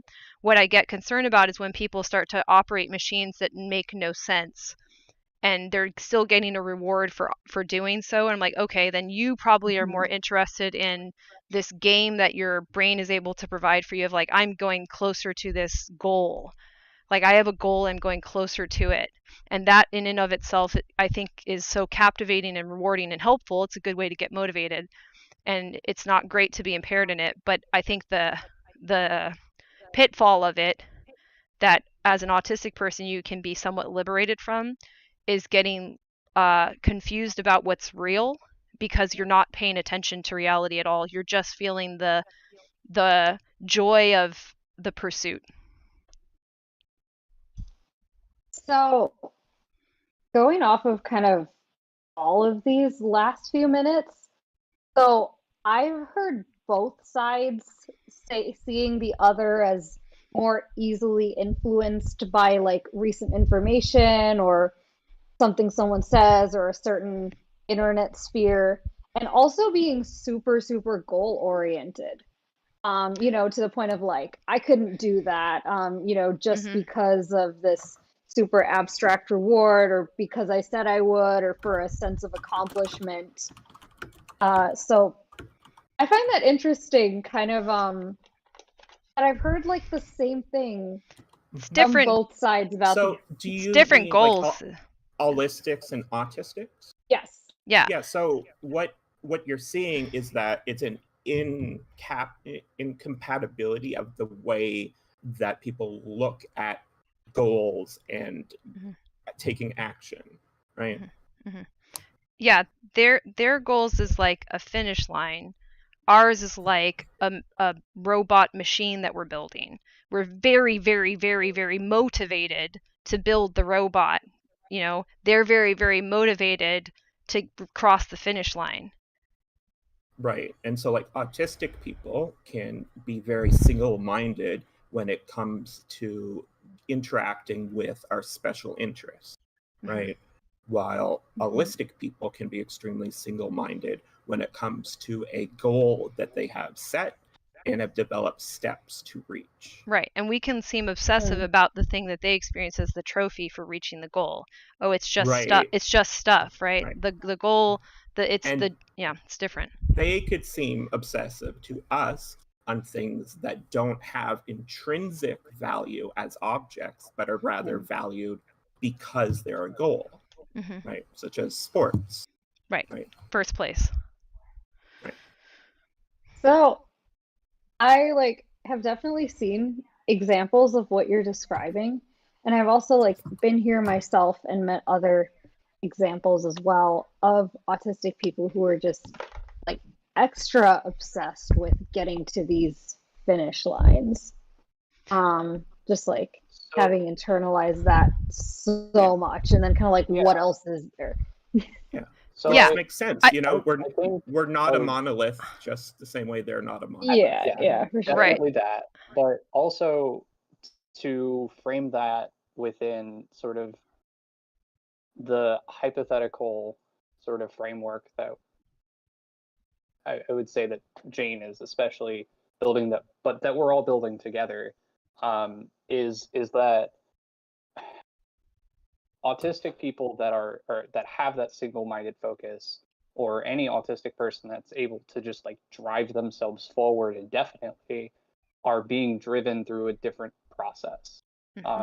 They are able to wholly and abstractly visualize what the thing they want to have looks like, and that's usually going to be through the avenue of their special interest, right?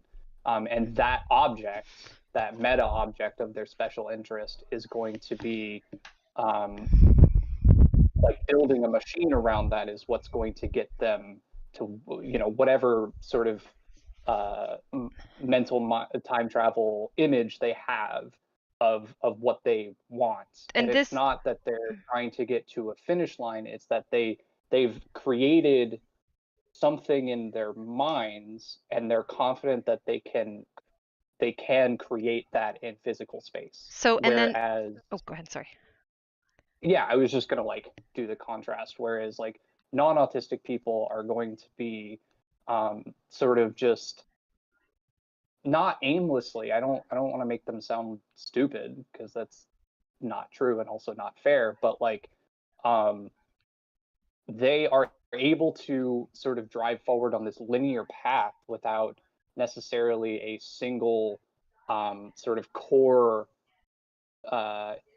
idea of what they want to get there, because that's just what they're supposed to do. They're supposed to go forward and get to the finish line, and they have, you could say, maybe a handful of underlying sort of linear sequences that they know to run on a regular basis, because that's what their brain does. That's how they operate in the world, and they just keep doing that until they get to the finish line, whatever that finish line is. So, and like, and then yeah, please clean any of yeah. that Well, up that you the think part that I would necessary. pivot, I would love to talk to those specific autistics that like are described as being very goal driven and motivated to move along steps towards a goal.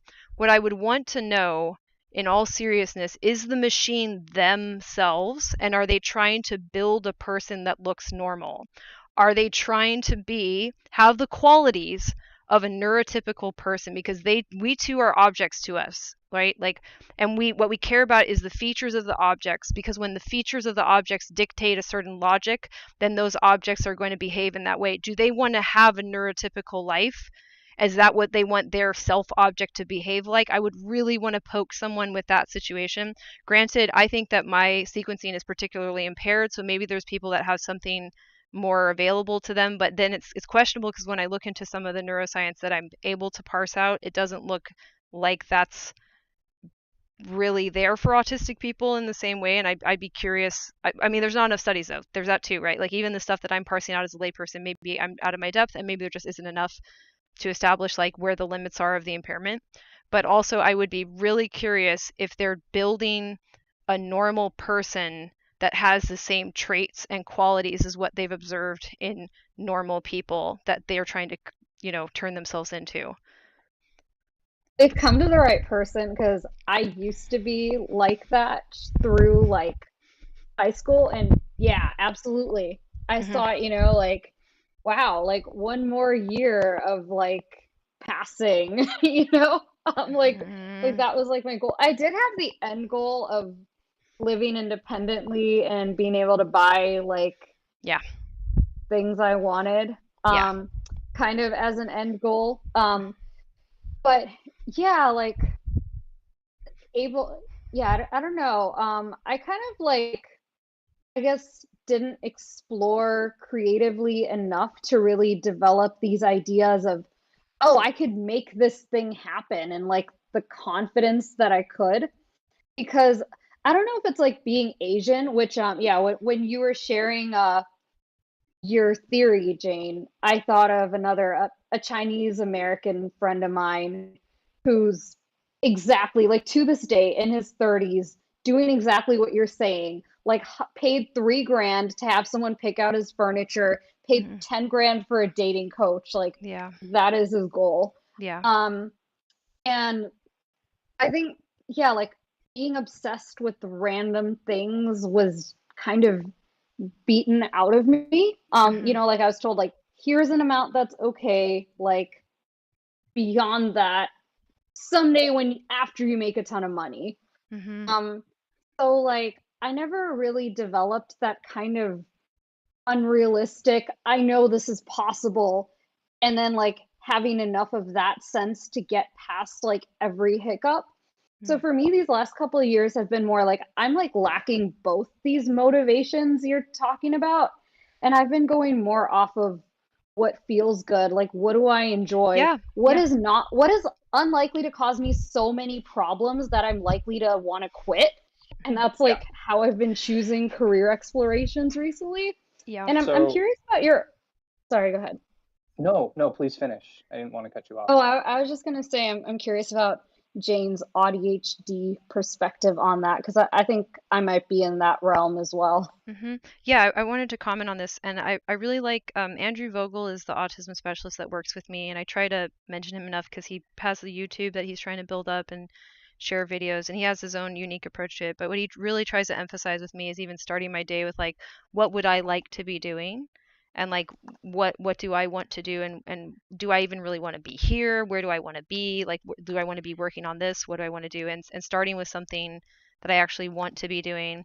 And in my read and interpretation of why that makes sense and what you're saying makes sense is that you would naturally gravitate towards certain objects, conceptual objects, they could be abstract objects or physical objects or activities even, that are motivating for you because you want to understand them. So if you just let yourself like something, the way that you like something is by this drive for understanding, like this need to understand. And I think that's like getting in touch with yourself as an autistic person, because it's not something that other people don't experience, but I think that's our primary way of being. And people can try to interrupt that and break all of our toys and make us feel like shit about loving things that we love. But just by allowing yourself to ask what's attractive to you, you will be thinking autistically. You will be working with the part of your brain that has been actually doing all of the brunt work all of this time, even when it was trying to make you look normal. So I think that it's healing, but it also can help you to recognize you do have this source of motivation and energy, but it does have to come from you identifying something that you're seeing and focusing on that thing, and loving it. Like, and you know, this sounds hokey, but to love something is to try to see it from as many angles as you can, still understanding that you're limited, and just like find out how much is there to know about this and being open to knowing more. So if you have that experience in small ways and big ways, like, you should get back in touch with how you build motivation, is my thinking. That's a really interesting perspective, Jane, and I appreciate you sharing it. I've definitely like my approach to getting the lay of the land anywhere has been like more broad. Whether I start a new job, oh, and yeah, shadow, yes, ADHD, I did mean ASD and ADHD in one person. I would like talk to people in different departments and try to understand it. You know, go places online where our users went and like see what they were saying even back before that was my job, to try and understand things more holistically. And like, to me, that just felt like, okay, I'm tasked with doing this thing. Something doesn't feel right. I'm gonna go like see what's up from more angles. Yes. And I don't know if like some people might just not have that sense that something doesn't feel right if they're like able to, you know, just pick up a couple directions and just go. Right. Versus I'd be like, huh?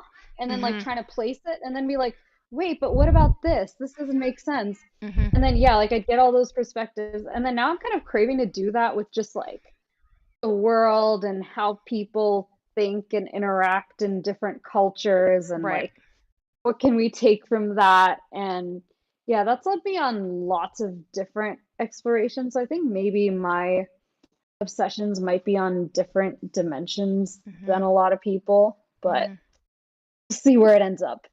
You brought up a really good point there too, that I wanted to highlight. Let me try to search for it because I was listening towards the end too and I lost it a bit. Oh God, what did you say? No, brain. I really, really liked it. Shoot.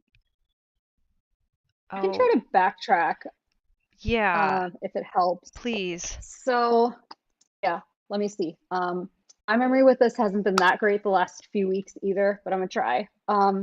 So yeah, I was talking about jobs and like trying to get a lay of the land by like exploring more broadly versus some people get a couple directions Oh, and just got it. go. Got it. Okay, when you were Yeah. saying, when you look at it from multiple angles, then you're like, hey guys, like if you look at it from here, this looks like a bad idea. I think that also can be interpreted as a lack of motivation and us making excuses when we're like, but actually, don't get into the Titan. Like, you know what I mean? Like, Yeah. Oh my gosh.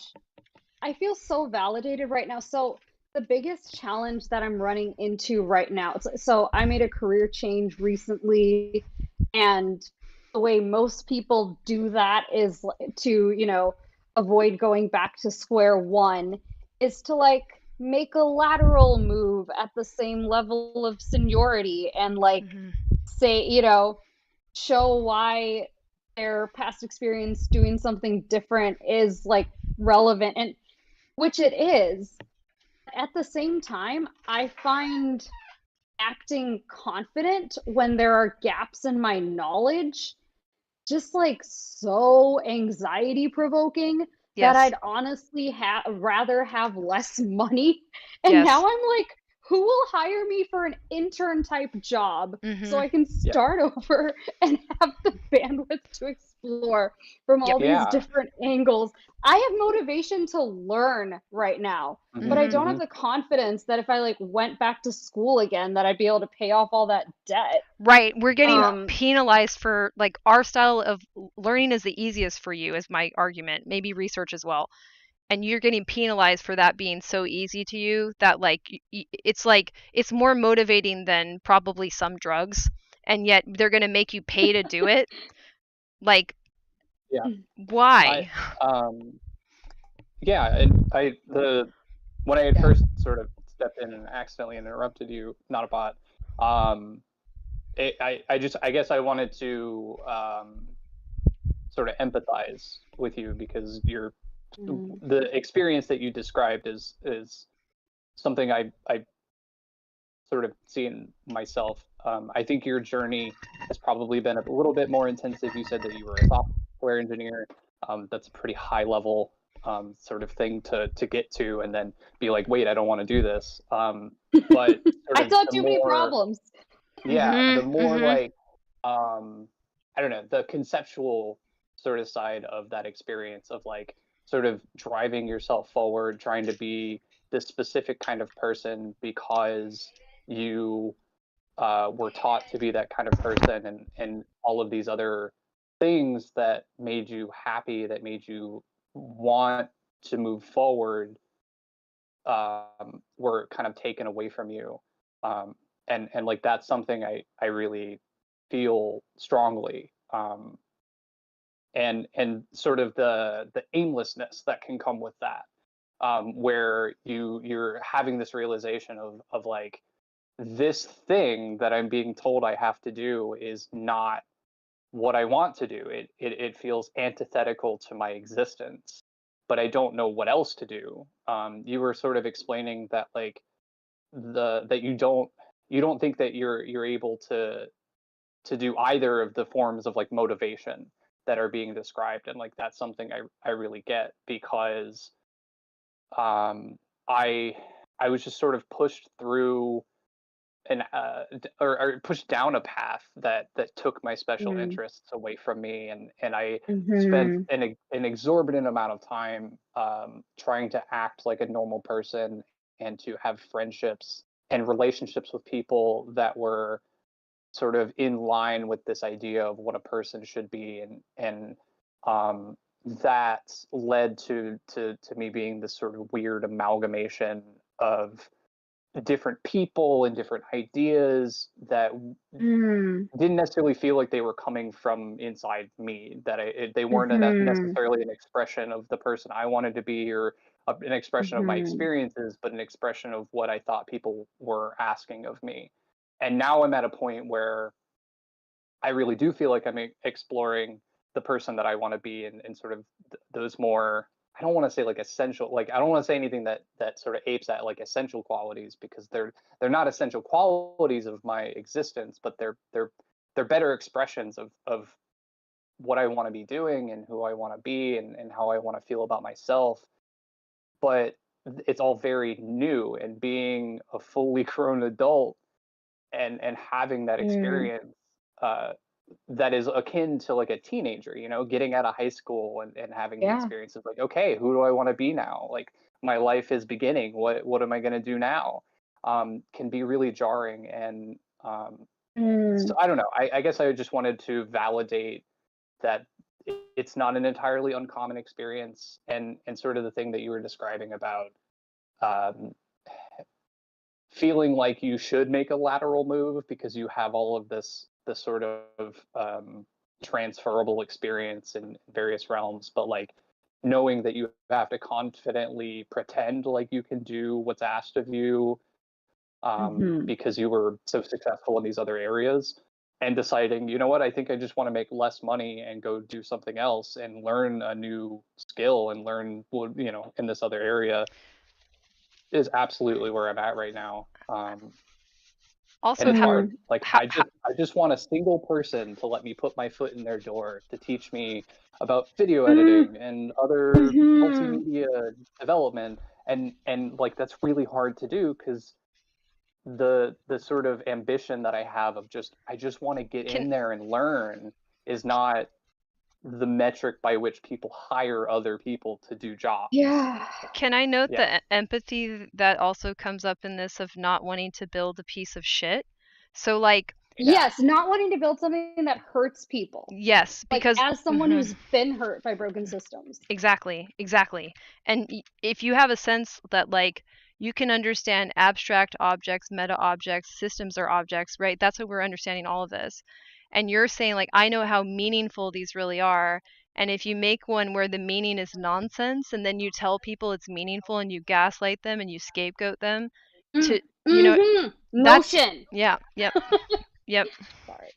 Yeah. So, but you know, they'll say that autistic people don't have empathy. I'm like, we just have different experiences, and we know some very painful experiences, and there's no way we're going to make somebody go through those experiences. And even people that don't maybe feel the pain the same way that we might, because they don't have the same relationship to these objects, they have other things to connect to, they're still getting hurt. If you get in a fight with reality, reality is going to win every time. You know what? I've been like thinking, and like I don't know how this is gonna happen, like, because I'm not the best at attracting the right people with content. But so like when I, you know, want to learn, I'm just so used to like my language is copy pasted from, you know, like the seeming cool, and then people are like, can you give me your advice? Can you like build this thing? And I'm like, I want to, but yeah, like, Rowan, I really relate to your story, and I appreciate you sharing that. And I was thinking if we could just like bring together people in like a non-judgment, like I really relate to you just wanting to be around people who have certain skills and learn from them. Like one thing that I really miss is there used to be this tech community that was kind of like that I paid a lot of money for, by the way, and then they sunset it. Where people, it was a lot of career changers just like non-judgmentally sharing information. And in a lot of communities it's gate kept by like, what's your past experience? And then like sometimes I come off like I have more than I do, and then like people don't teach me stuff because they think I know it.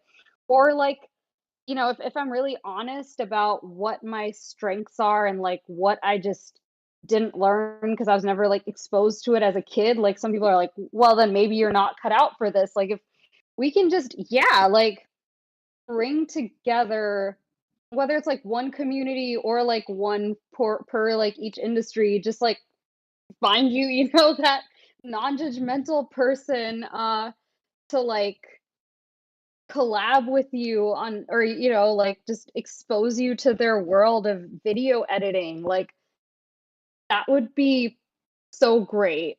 And yeah, I just really appreciate this conversation in general. And Jane, I love your comment about products that gaslight people, like that's something that I've so been feeling. And, like at this point where I felt like I was on this path where I was like making progress in my career towards a place of more stability. But it's kind of like after the stuff I saw in my software engineering career, I'm kind of like more aware of it now as I'm exploring UX research and product management in the tech world. And I'm like, oh, well, that could be a problem. I need to learn more about that. That product, like, they're saying it's accessible, but it looks really inaccessible. And like, I feel this desire to go down these rabbit holes instead of like reaching out to people who could maybe give me jobs. Yeah, But that feels right. yeah, because your brain's really good at it. Like that's like this is what I say. It's like there's there's something that's disintegrated in our brains that's like that you can't ever integrate it because it's developmental, right? But once you set that thing free and it's loose, it gets really good. So if you wanted to figure out all the flaws in something and you had somebody as a mentor that also can help you to consolidate some of the trickier finer details that you need to understand quickly, you probably would find things that people have missed that have spent their entire careers in the field. And that's weird. I'm not saying this to be like we're magical autistics, but that is the strength that you've gotten out of this part of your brain taking over for something that is disabled. So it's like the metaphor I use is like there are people who are going to be born without legs and their arms work phenomenally. You can never even get that kind of incredible mechanics out of your shoulder girdle without that. So it's like for us, we have a part of our brain that's been doing like overhanded, underhanded, upside down push-ups because it has to, but it's a little bit harder to see that this put in the right environments is going to have a really easy time doing certain tasks. It's harder to believe. It's harder to understand, well, how could that be intact when you're not able to do these benchmarks that we think go along with that? How can you outperform us if you can't do this? Right. But we got it in a completely different manner starting before we were even born. This was set on a pathway. And now that we're here, what would be helpful is if we did it on purpose for the benefit of other people. What would be then we would have a sense of meaning, of course, but also this idea of like being disabled could be shifted a bit. Like it is an impairment, but don't put the person in an inappropriate environment doing something that makes no sense. That's all. But also don't say that we can't do the things that do make sense for us to do, because it's a little bit confusing how we develop that ability. Yeah, I really appreciate all of that. And like something else weird, yeah, when you mentioned those benchmarks, so it's like I feel kind of this discrepancy as this person who sees problems with everything, but as not the most organized person. Like when I go to the grocery store, I usually forget at least 2 things. And so that seems like free-spirited artists who like, can't be held to standards of completeness. But I feel like I'm not comfortable supporting a lot of people who think that way because they, think everything's a free-for-all and they don't really care about who they're hurting. Yes. Yeah. So yeah, like finding. Go ahead.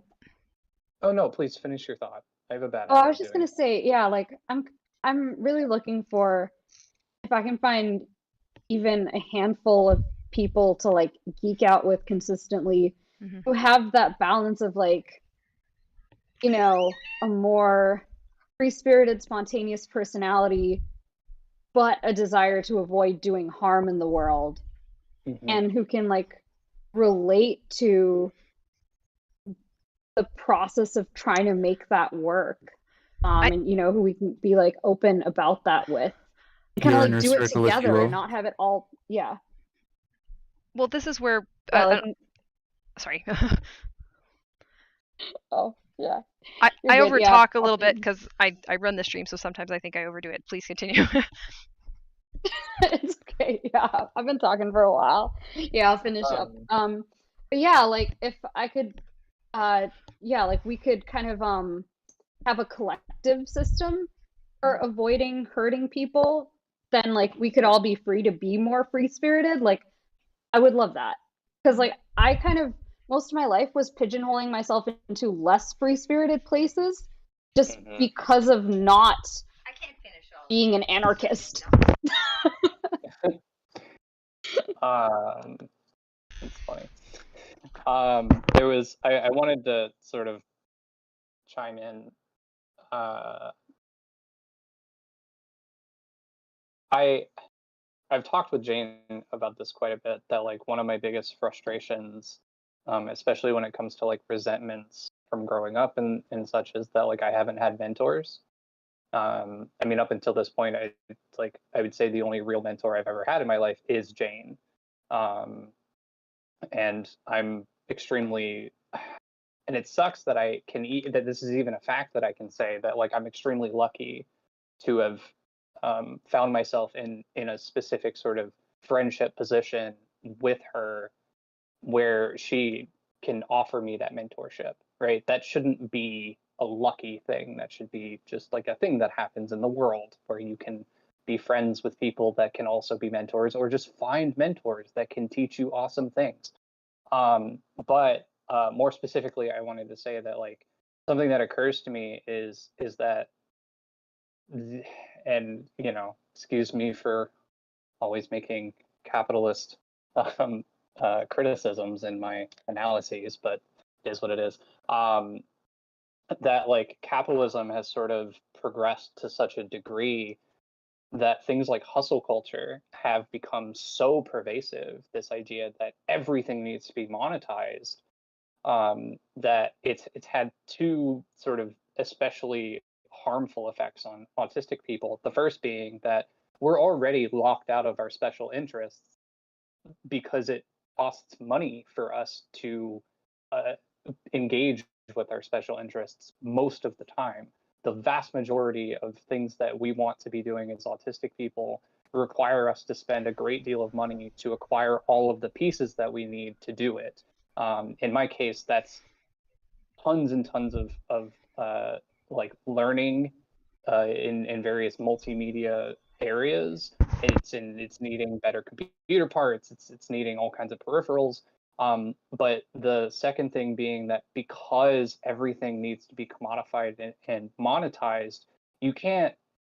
By and large, certainly there are still people that want to do this sort of specialized individual thing, but if you want to spend money on mentorship, you're probably doing something like Skillshare, where it is this one size fits all class where everything is broken down into a very, very sterile sequence, that is not often going to be a good way of learning for autistic people. Certainly my experiences with like learning platforms has not been a positive one, because I cannot find people publishing classes on these platforms that are teaching in a way that isn't this extremely rote, extremely sterile, linear pattern of trying to teach something very, very rigid. And that is not helpful. It's not useful when I have been desperately trying to find a mentor, specifically in the realm of creative arts, for a very long time now, and I have not found anyone. I've tried to work with people that we've sort of brought into the neighborhood, and that didn't work out. There have been so many people that I've tried to interact with that like couldn't work it into their schedule because they're doing the same thing that I'm trying to do. And then in terms of the monetized things that are available to me, I can't pay for them most of the time. And when I do, it feels like a waste of money because it's not giving me what I want. So I'm obviously using myself as sort of the central point in my example, but I'm quite confident that this sort of permeates outward to countless autistic people, where I'm just stuck in this limbo space where I know what I want to do, very clearly. I know what I want to be spending my time doing. And outside of just autodidactically jumping into it and missing all of these important things that would build a foundation for me to learn faster and more efficiently, I have nothing, and that's really, really frustrating. And you mentioning how like trying to find a way to bring together people in that situation to like create a network of mentorship is what made me think of that, because I want that to exist. I mean, there was even a point when Jane and myself and like a whole group of other people wanted to create something like that online, and ultimately discovered that the platform we were trying to use was absolutely untenable for that idea, and that really there is no online platform for that gives us reach. We have a platform now that we think would actually allow us to do that quite efficiently, but it's very, I don't want to say exclusive, but it's not open. It wouldn't give us a lot of room to pull people in that aren't already part of the neighborhood. Oh my gosh. All of that resonates so hard. Yeah, I'm gonna go like backwards. I kind of like took notes of a few points I wanted to make. Yeah, please. Yeah. On the platform side, yes, like I've had several community ideas, and yes, I could go all day. Yeah, platforms like Discord don't have the reach. It's like that's like a side full-time job, basically. Ugh, capitalism. Like Discord's quote unquote decentralized, but like moderation is so hard. Like, where is the support for people like Jane on this platform? I'm sorry. But yeah, like happy to brainstorm ideas there. I would love to be a part of this creative arts mentorship community. It's actually like something that I like didn't even really like make a conscious decision, but just like from a young age, like I was always good at singing, but I fit the pipeline of a techie more, like the stereotype. And then I kind of like neglected that other side of myself a little bit just because I saw like the kind of people who get opportunities. I was like, how would I not just mess this up by doing one weird thing? And yeah, like with mentorship in my tech career now, like with this pivot I'm making, I'm kind of like having this dilemma of one approach is yes, like there are the paid programs, which are often cater to people who want to climb the ladder and make as much money as possible, more than people who like really want to learn the thing and have different learning styles. And then there's the finding one mentor, which they tend to have a little chip on their shoulder after having that much validation and try to convince everyone to be like them. And like, I don't want to be brainwashed. And also, that just causes me a lot of friction. So then I was trying this crowdsourcing approach of having a lot of chats with different people, which was so fun at first. I learned a ton. But then I know I'm missing things because people engage with me based on their perception of me in like an hour or half an hour.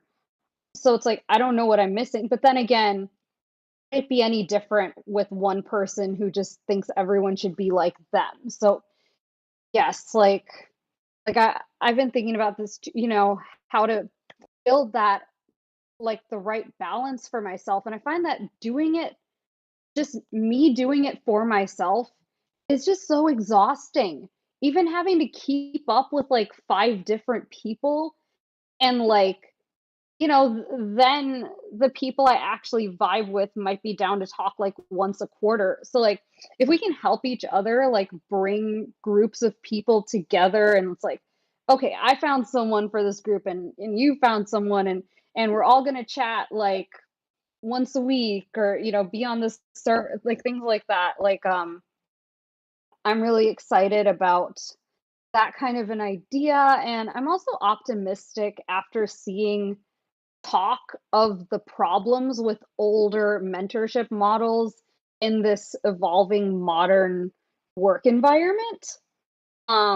So it does seem like there's at least somewhat of an appetite for it and like geeking out is coming back. Well, and I think Yeah. I wanted to add to Go that ahead. too. The idea of mentorship is coming from the business world, right? So they aren't teaching the next generation. If anything, they're picking an heir to their fortune. Yeah. So Right.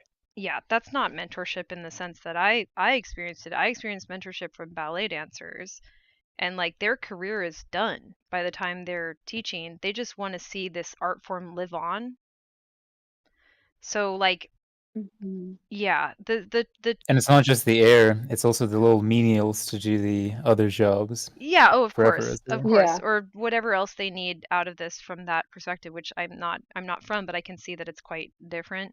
And like I think it's I'm kind of like I don't know if y'all should get to use that word because what you're doing looks not like what I'm talking about. When you know when I've had people who mentored me, they wanted to pass on their information and they wanted to see how it would be filtered through different vessels, different vessels, right? So it's like every artist can't help but interpret it differently than another artist, even if you're trying to be as true as you can to what you're imitating and mimicking, because we all imitate and mimic in the arts. It's just like it's a remix sort of thing. So we're very conscious of that like process, and then showing up and being ready to like learn something means that somebody has to have their eyeballs on you so that you have self-awareness as you learn. So a mentor is really giving you feedback in real time about how you're doing, and then giving you a little bit of insight of how to deal with the stress of trying to pursue what you're doing. So they're giving you like honest, or what they consider to be honest feedback, and then you have to evaluate if you think this mentor can do that. Some of them, maybe it's the wrong fit and they can't, but this person's objective is for you to have the information that's important from their experience, to know if you want to like keep growing. They don't know how you're going to grow. The arts are great because they keep changing, so they don't know what you're going to do with your career. It's not going to look anything like their decade did, when they were in their prime. So it's just like this you're kind of like in service of this idea. And what idea or business is in service of profit? Like what? Like being the guy in the office? Like what's the great noble idea? And then like business people keep using trumped up language to act like there's something more profound happening, and I'm like, there really isn't, guys. Like chill. Like Superiority context mostly. Well, yeah, I have worked as a paralegal. It was very much like that. it's money yeah. go up. Well, I get and it. yeah. Well, I mean, it's getting to the point now, and I'm seeing this a lot online and just generally in people that I talk to, that like the sort of flowery language, or sort of the the deflection away from what it really is to have this um, fantastical illusion about what it's really about, is starting to fall away, and it is starting to get to the point where people are very comfortable in just um, uh, prioritizing the profit, and that is the goal. That's just the goal. It's not. It doesn't have this attachment. I mean, it's like sort of intrinsically, because of how our society is set up and how we're conditioned, the idea of like making a big profit comes with all of these other like character traits that are sort of assigned to that level of success.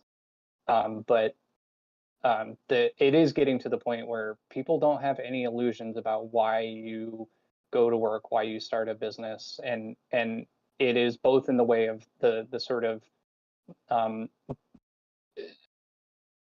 disillusioned people bucking the idea of the Protestant work ethic coming with all of these positive character traits and just saying, no, I'm just here to make a paycheck. But it's also on the other side of it that like driving yourself towards making a profit is the best thing that you can do. And it sort of in text, sort of the what is actually being said, like that is the focus. Um, and that is, I find that to be really problematic, because it furthers where we're at with this move towards a generalist society. Because when your entire focus is making a profit, it doesn't matter what you're doing. It just matters that it's making you money. So instead of picking something that you care about and specializing in it and becoming good at it for the sake of engaging with that specialization and what that means to you, it's about acquiring as many general skills as possible to apply across as many fields as possible to hedge your bets in making a profit. And that is what is also being projected by other people. But that's what you should be doing. You should And be they're not building as many general skill sets as possible so that you can fit yourself into as many gigs as possible to just make money constantly. You could say that it's a pyramid scheme, essentially. Well, and what I wanted to add to that too, so let's say they're going to do that across different like consumers, for example. So they'll have they want to have a lot of products that a bunch of people are going to buy, but each cohort that they're selling to has different problems, and they do not care which problems they're exacerbating for those people. So even like the way that you might advertise could be very destructive to people with, like, let's say schizoid disorder, something like this, like something simple like this is going to exacerbate this person's problems specifically because of who they are. So you could simultaneously say, I'm going to be advocating for neurodivergent people and people who struggle with pervasive mental illness, but the way that you advertise is the same way you advertise to everybody else. So even the ad, not even the product, even the ad is making this person less well, but you don't care because they're giving you money, because they're desperate, or because they want to be normal. This is the other thing that bothers me. As an autistic person, we have all this pressure to be normal. It doesn't matter how these things are affecting us. We have to respond as if we're normal. We have to go to the store and do the thing and buy the thing and take it home and put it in that drawer and do. It doesn't matter what that does to us. And none of that's going to be in the consciousness of this person selling the product. But yeah. Because I think it's also like the need for profit and to become successful. It's like it masks that hunger for material security, but then there's also like the campaigns to make it so that like the threshold for what it means to be materially secure only goes up and up. And then there's things like artificial scarcity that gets like pushed in society, and also like the what's it, planned obsolescence of objects and stuff like that. Yeah. Yeah. Well, and there was something I wanted to say off of what Jane was saying to sort of expand on that, which I guess isn't exactly in line with what you were saying, but it does make me think primarily about the alcohol industry. And in that case, it's a little bit more deliberate, in that like it is well known by like research and data, and these companies have this data and they build their business model off of the data, that somewhere around 10% of their consumers will become addicted to their product, and they're counting on that, right? Yes. And specifically why I bring this up is it's starting to feel like that is becoming the business model for most items, whether they're sort of intrinsically as addictive as alcohol. It is about finding the demographic of people that are going to be most victimized by your product and building your business model around that, whether it is like alcohol, where you're planning your profit margins around the 10%, or you're planning some sort of advertisement campaign. I mean, this makes me think of, Jane, what we were talking about weeks ago about the sort of mean streak that advertisement is in, is like, oh, we know that if we run this ad campaign, 10% of the people that see it are going to go ape shit on the internet about it, and that's going to skyrocket our profit margin. Like it seems like so much of these business strategies are about finding a demographic that is going to be harmed or victimized or sort of alienated by the product in one way or another, and then carrying forward with that in mind. I've had first-hand experience with something like that. Yeah. I'd be interested in the group's thoughts on that. Yeah, completely agree. Like I was saying, like I have first-hand experience with something exactly like that. And what got me thinking is, worst thing is God's forbid you have a special interest that somehow intersects with a digital service that also has subscriptions to of some sort.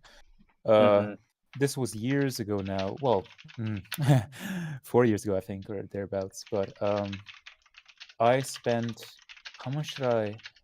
So in my heavy depression at the time, I must have spent about $2,000 of the money that I made in a gacha game. And it wasn't even as you'd think, but it was, for specific interests of mine, like historical figures, stuff like that. And at the time with COVID hitting and all that kind of stuff, it just, it easily fell prey to that, And then when it came back home, one thing, I was just but over gonna, the course of years, I've probably spent thousands of dollars on gacha games. Oh, you know the feel.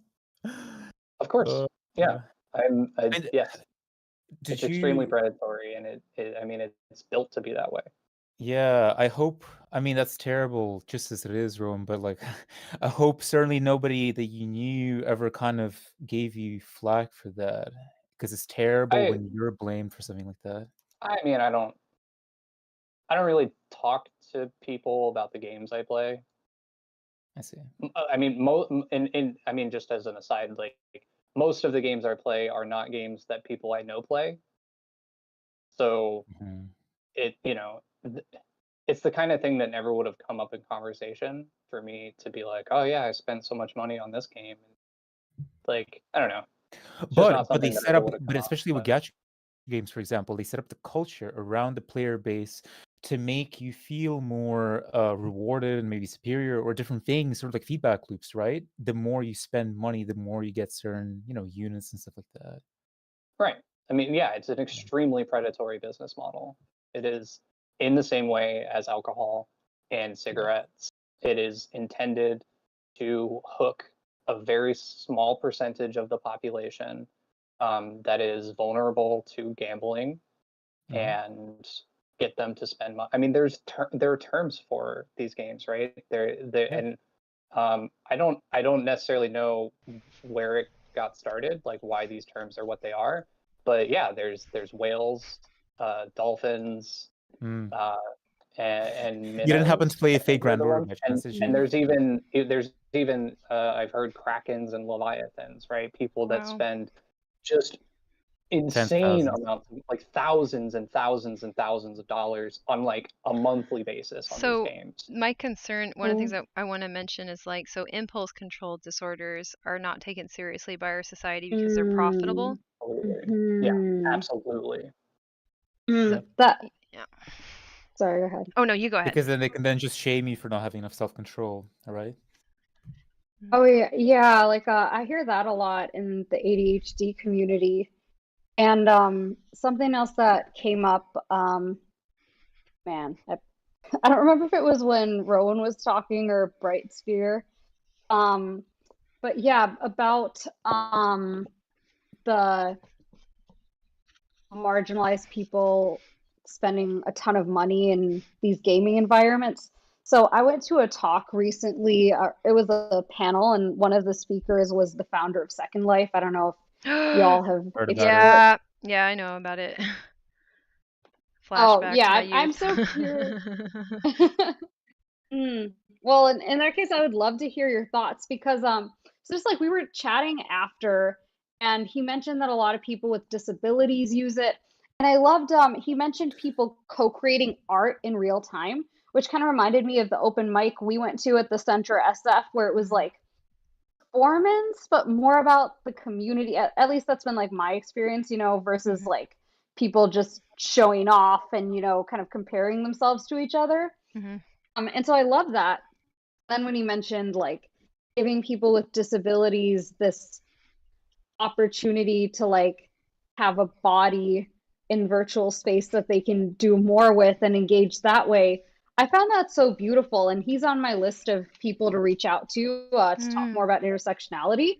But then I thought of this article I read back in the early 2000s about people spending like thousands of dollars for these outfits and stuff. And I'm like, are these the same people with disabilities who have a hard time finding work? Like, I know companies got to make a profit, but I'm curious, Jane, if you think they're exploiting people with disabilities, or just your thoughts about it in general. Yeah, there's policies that you can put in. I don't like the idea of a digital marketplace for virtual things. I think that's really just shouldn't exist. Just no. like if it doesn't physically exist, then the code is all the same. You can't do that. Like, I can understand asking people to donate to you. So Sims is a good example. They have policies against paywalls that they've enforced more or less, but they've enforced them strong enough that I can just download like hundreds. I mean, God, I don't even want to know, like 1,000,000 items of custom content, and it's free. So my Sims game looks great, and they have the outfits and all the stuff. So I think like what should be a policy that's put into place, because like a lot of disabled people play The Sims too, as well. Like any of these games where you can see things that maybe are inaccessible to you for any variety of reasons, and then get to like I don't even say embody a relationship with them, but like you get to have a relationship that's really yours with these beautiful things. And I think that's incredibly important for people who are disabled, because we're not seen as beautiful by society. Like just a little bit of disability and suddenly there's something to be commented on about how aesthetically you're not up to standard. So to make beautiful things and to have beautiful things as somebody who's disabled, let alone just, getting to feel a sense of movement, I can understand that too, but I think really it's the aesthetic. And so to say to this person that like we're going to make you pay this extreme amount of money to just have the basic desire for beauty, that honestly you're being told that you don't understand beauty because you have a disability. Like, honestly, I think that's the message that gets boiled down. So to say that you do understand what's beautiful and to connect to it and to build it yourself and to have a special relationship with that, I think is deeply humanizing. So then the solution is to have a thing where you say you can't put your creations behind a paywall, but you can say to people, like, you can have a Patreon, have all the tiers open, but maybe a special perk here or there or something like that, but not the objects that people need in this virtual world to feel that they're getting to express themselves and also to just be deep, human in that way. Yeah, that makes sense. And I really appreciate that perspective, Jane. And like, it's definitely something that I'll like add to my kind of repertoire of thinking about it. Yeah, like this is something that has just been a dilemma for me. Yeah, like what in the virtual world should be free versus not. I think the concept of virtual land, for example, is a bit ridiculous. Oh yeah. But then if I wanted to like put some Jane the Message art like all over my virtual life, but I'm a digital nomad, so I don't want to buy Jane the Message merch to fit in whatever tiny Airbnb closet I'm using, like sharing with a roommate at the time. So, like that's kind of a dilemma, but I agree with you that you shouldn't have like no options. No. You don't have a lot of money. Basically, like, if anything is effectively like being put through a virtual photocopier, you know what I mean? Like, you did the art the first time, right? But if it's like every time it gets copied, and I kind of feel this way about music, but that's because I'm a hip hop artist and whatever, and I think copyright's kind of stupid and whatever. Like, I just do. Like, I'm going to sample your shit, leave me alone. Like, that's sort of my attitude about it. But like, if something's like basically a virtual photocopy of your work and someone's getting to use it and they appreciate that you did that in the first place, like, I can vibe with it. But it's not like a Picasso where it's like, here's the one and only painting, here's the one and only piece of work. It has this finite value that this is an object and only one person can own it. And no, this is like digital code that could be replicated like infinitely. So like it just doesn't make sense to me that this, and maybe the issue is that we shouldn't force people to live off of that work. Right. So that was what I was about to say, is that I feel broadly about physical works, digital works, anything, that intellectual property is fundamentally harmful to creative expression. And capitalism, any economic model that requires an individual to sustain their own survival through labor is going to necessitate intellectual property, because you need to be able to sort of stake claim on your work so that it has a sort of financial value. And to this day, I have never had anybody be able to provide me with an explanation for why intellectual property is an important function outside of the ability to monetize your own intellectual property.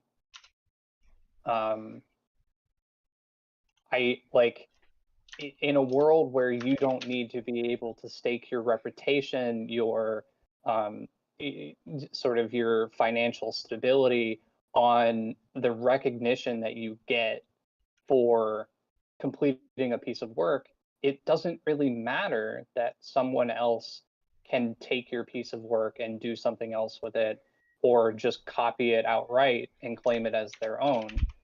Like, what, that doesn't really matter, especially since there are countless ways that you can actually, outside of intellectual property, sort of ensure that there are records of your sort of origins behind the piece of work.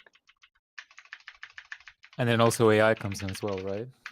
Yeah, well, and like, I don't know, that's sort of the sticky bit about AI right now, that like I understand why there's so many people that are really frustrated, because there are, first of all, these AI models are monetized systems, right? They're making a lot of money on other people's work, and there are many different ways where this is unsustainable.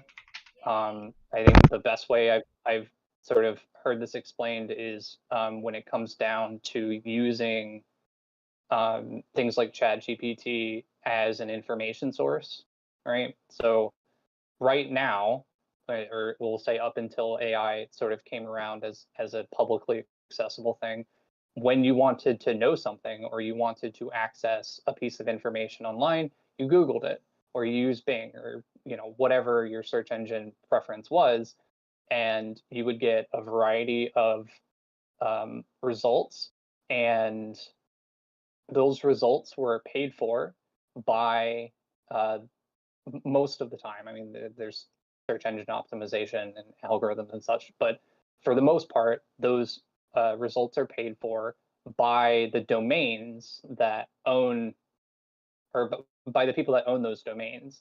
And then those domains are paid by advertisers for ad space.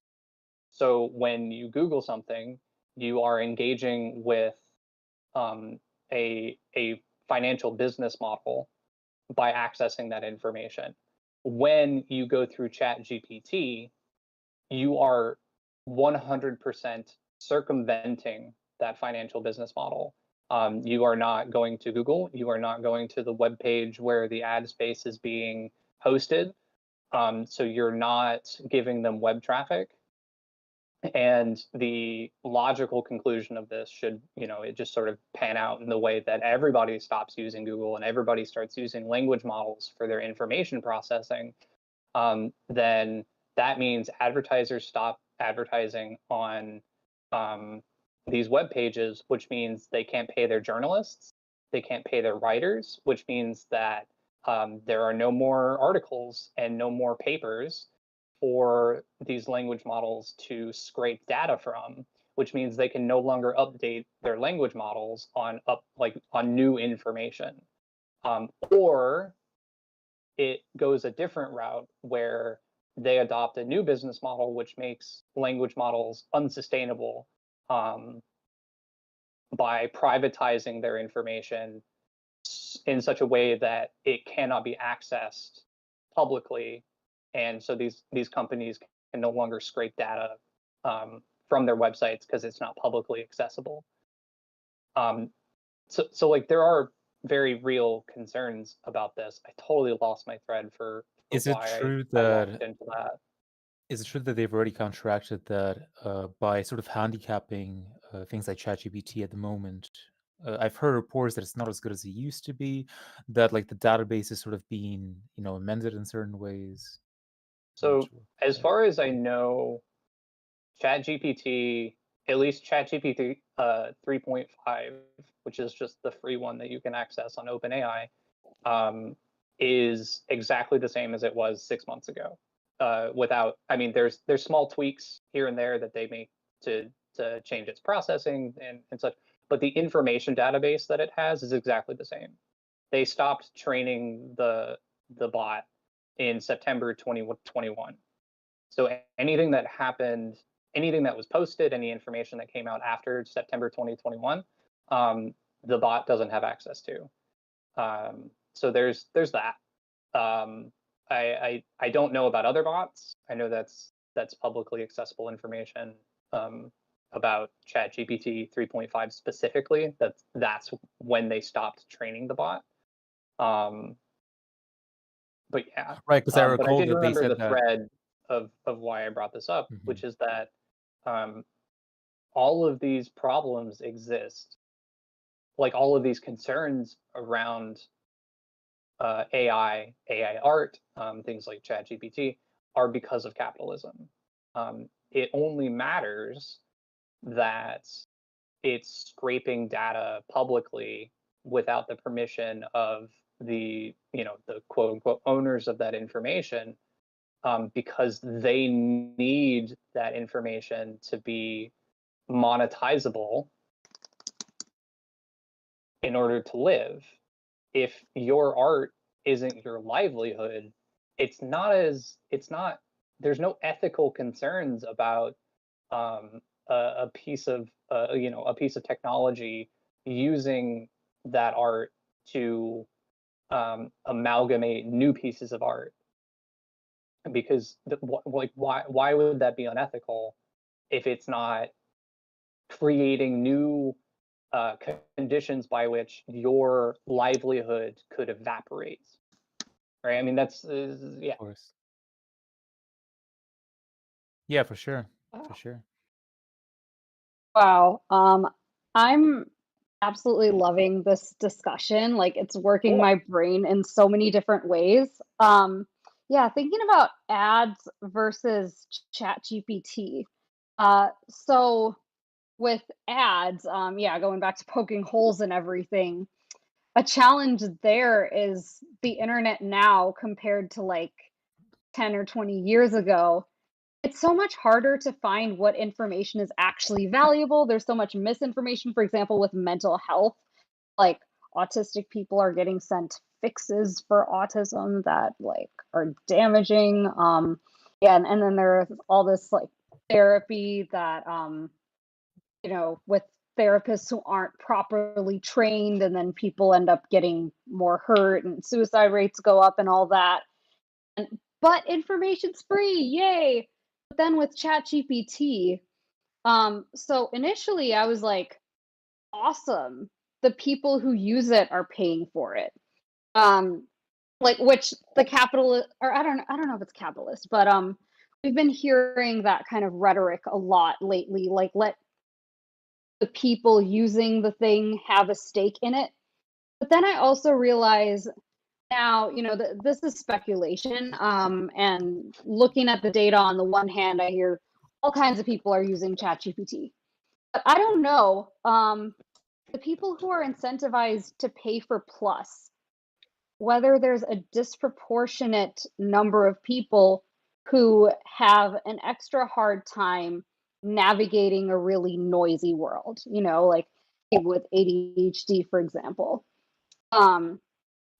Yeah, so and then like but then it's a product that helps. And you know, if that $10 a month subscription makes breaking into your dream career accessible, like is that a high enough charge to call it exploitation? Like I mean, then again, anyway, they yeah, charge just some thoughts subscriptions that for everything these days. exactly, yeah. Anyway, just some thoughts that came up.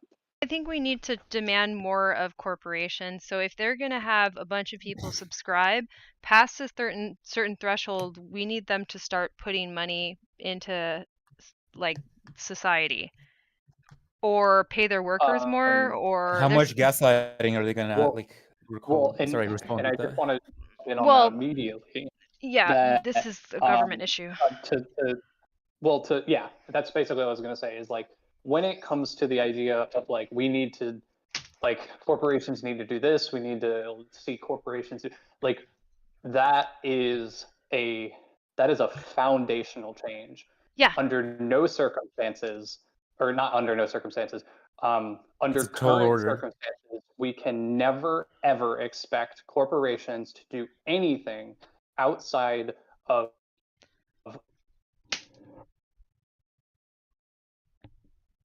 companies exist is what has to change if we want them to, or if we want to expect them to use the power and influence they have to make yeah. the world better. I don't Because they are expect them to never going to do just do it. anything. No. I'm saying we have to legally compel them to.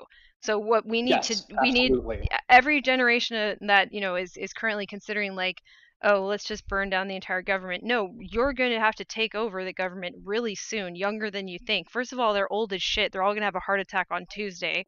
So like you might as well start doing your work now. We have to start having bills that are not only like being written and understood, but we need to be able to do some sort of like concentrated campaign of getting people that might at all want to become our next generation of politicians, specifically be the ones that are going to make corporations just completely be restructured. Like this is necessary. This can't go on, and it has to change immediately. So when I see like young people kind of being pushed in directions of like, oh, I'm very anarchistic, whatever, I'm like, that's cool, but also you could just get laws that are going to force these people to do what you want.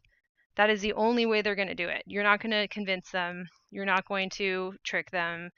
You're not going to have a revolution. You're not going to do any of that. You have to start to figure out what laws we could actually pass, and you have to have friends that are lawyers and become lawyers. We have to do all that shit too.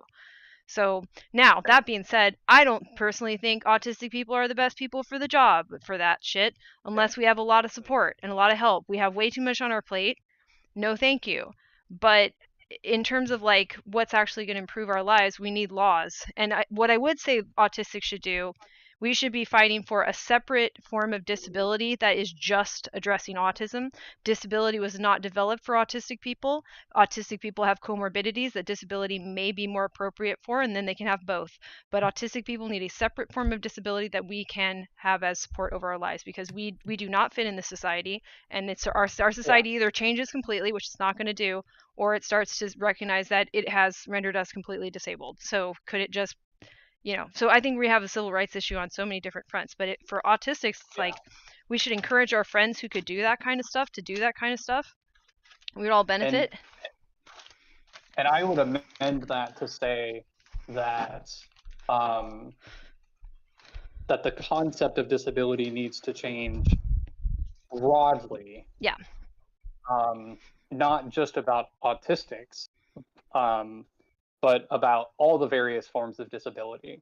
It needs to be more granular in how the concept of disability support is applied to various different kinds of abilities or disabilities. And that would, of course, include that autistic people, the sort of concept of disability around autism needs to shift to accommodate those specific needs. And then the same would go for people that have other developmental disabilities, physical disabilities, and so on. Because I think, I don't know, not that it needs to be said and that it's not understood here, but I think it's fair to reiterate that like other forms of disability, like people with physical disabilities, are also not getting enough support. They're getting more support because it's, you know, you can't pretend like somebody without legs doesn't need a way to you know All move the around. buildings. But, Yeah. It's yeah, really but like like, that effect, isn't it, but Rowan, they're where you also just see still them. not actually getting the support that they need to thrive in whatever way they want to. Mm-hmm. Yeah, I really resonate with that, Rowan. And so many points here. I think for one, the direction that capitalist systems are going, and that culturally, um, there are types of work that people, it's easier to get paid for, and there are personalities that are groomed into that to be the next heir, as we talked about. And then there's lots of work, like on this call, we're sharing so many perspectives. Jane's moderating it. I was going to ask if you got a Patreon, because I'm loving this. But yeah, like, support, like human type work is not that supported. And also, like, we put content out there just hoping someone will listen, like, for free. Like sometime next week, probably, I'm gonna have a coffee chat with this VC that wants to start an accelerator, supporting neurodistinct people. And I'm gonna be grateful for the chance to tell him everything he's doing wrong Mm-hmm. for free. Like, Mm-hmm. that's the way that we come to think about this stuff. And if we can just find, like, okay, is there any way to get like support for people doing stuff like that? Compensation. All right, okay, so that's like the end of the pipe, right? And before that, I'm gonna see, like, can I talk to a couple more people to crowdsource how to talk to this guy? Like I'm not going to put too much thought into it because I think he's so far gone that he's not going to succeed, sadly, though I love the concept, because he's just so focused on labels and like probabilities of success. And I'm like what matters is like the insight people have, like Jane, compared to a lot of internet people who don't really have that much insight. Oh, yes, AI and supercomputers to track the impact of someone's contribution. Absolutely. Oh, yeah. Why we don't have it? It's so these few leaders at the top can make a ton of money by not seeing all the people who saved their ass along the way. But yeah, and then on the politics side, like better crowdsourcing of perspectives. Yeah, just more chatting, more space to chat. That's not like we need to make a decision tomorrow. Yeah. Time to marinate. We need show and tell hours because we've already been through shit from different perspectives, and we need a lot of people to come in and be like, here's what happened to me, and then you can be like, here's what happened to me. Yes. Oh my There gosh. is Yes. an essay, But at the that same I time, a lot of really, people don't really have the like. platform to just vocalize themselves. Sorry, go ahead. No, you go, Rowan. It's okay. Okay. There is an essay that I really, really like. I read it for the first time like 2.5 years ago, by David Ellerman. I can't remember what like other work he has, but it's called Justice in the Workplace, and it's sort of an exploration of the idea of criminal justice. So just to like read the first two paragraphs. You are called in for jury duty. You protest to the judge you are not a lawyer. How can you be expected to make a legal decision? But the judge points out that the jury is not there to interpret the law, but to make a decision about the facts. Is the defendant in fact responsible for committing the crime as charged or not? Guilty or not guilty? Given the jury's decision, the legal system then assigns the legal responsibility accordingly. That means in assigning or imputing the legal responsibility for the crime to the defendant if the jury decides the defendant is in fact responsible and not otherwise. That is the basic principle of justice. Assign the legal responsibility to the person or persons who are in fact responsible for the deeds in question. With that principle of justice, there are two ways for an injustice to be committed. One, assigning legal responsibility to a defendant who was not in fact responsible for the crime, i.e. convicting an innocent person, or don't assign legal responsibility to the defendant who was in fact responsible, i.e. not convicting a guilty person. So then he goes on to explain how it is not unreasonable that we could assign similar degrees of responsibility within the workplace on a positive axis. So, and he brings in another hypothetical concept or situation where an employer urges you to do something illegal directly under the employment's order. You carry out that order and commit the illegal act, and then you are caught. And despite being under the employ of somebody and being directed to complete this task by their order, you are still culpable for the legal responsibility of the crime. And in terms of labor done, we do not assign the same degree of legal responsibility. If an employer orders you to complete a task or to commit yourself to a certain amount of labor, you are not proportionally given responsibility for the act that you've committed through your labor.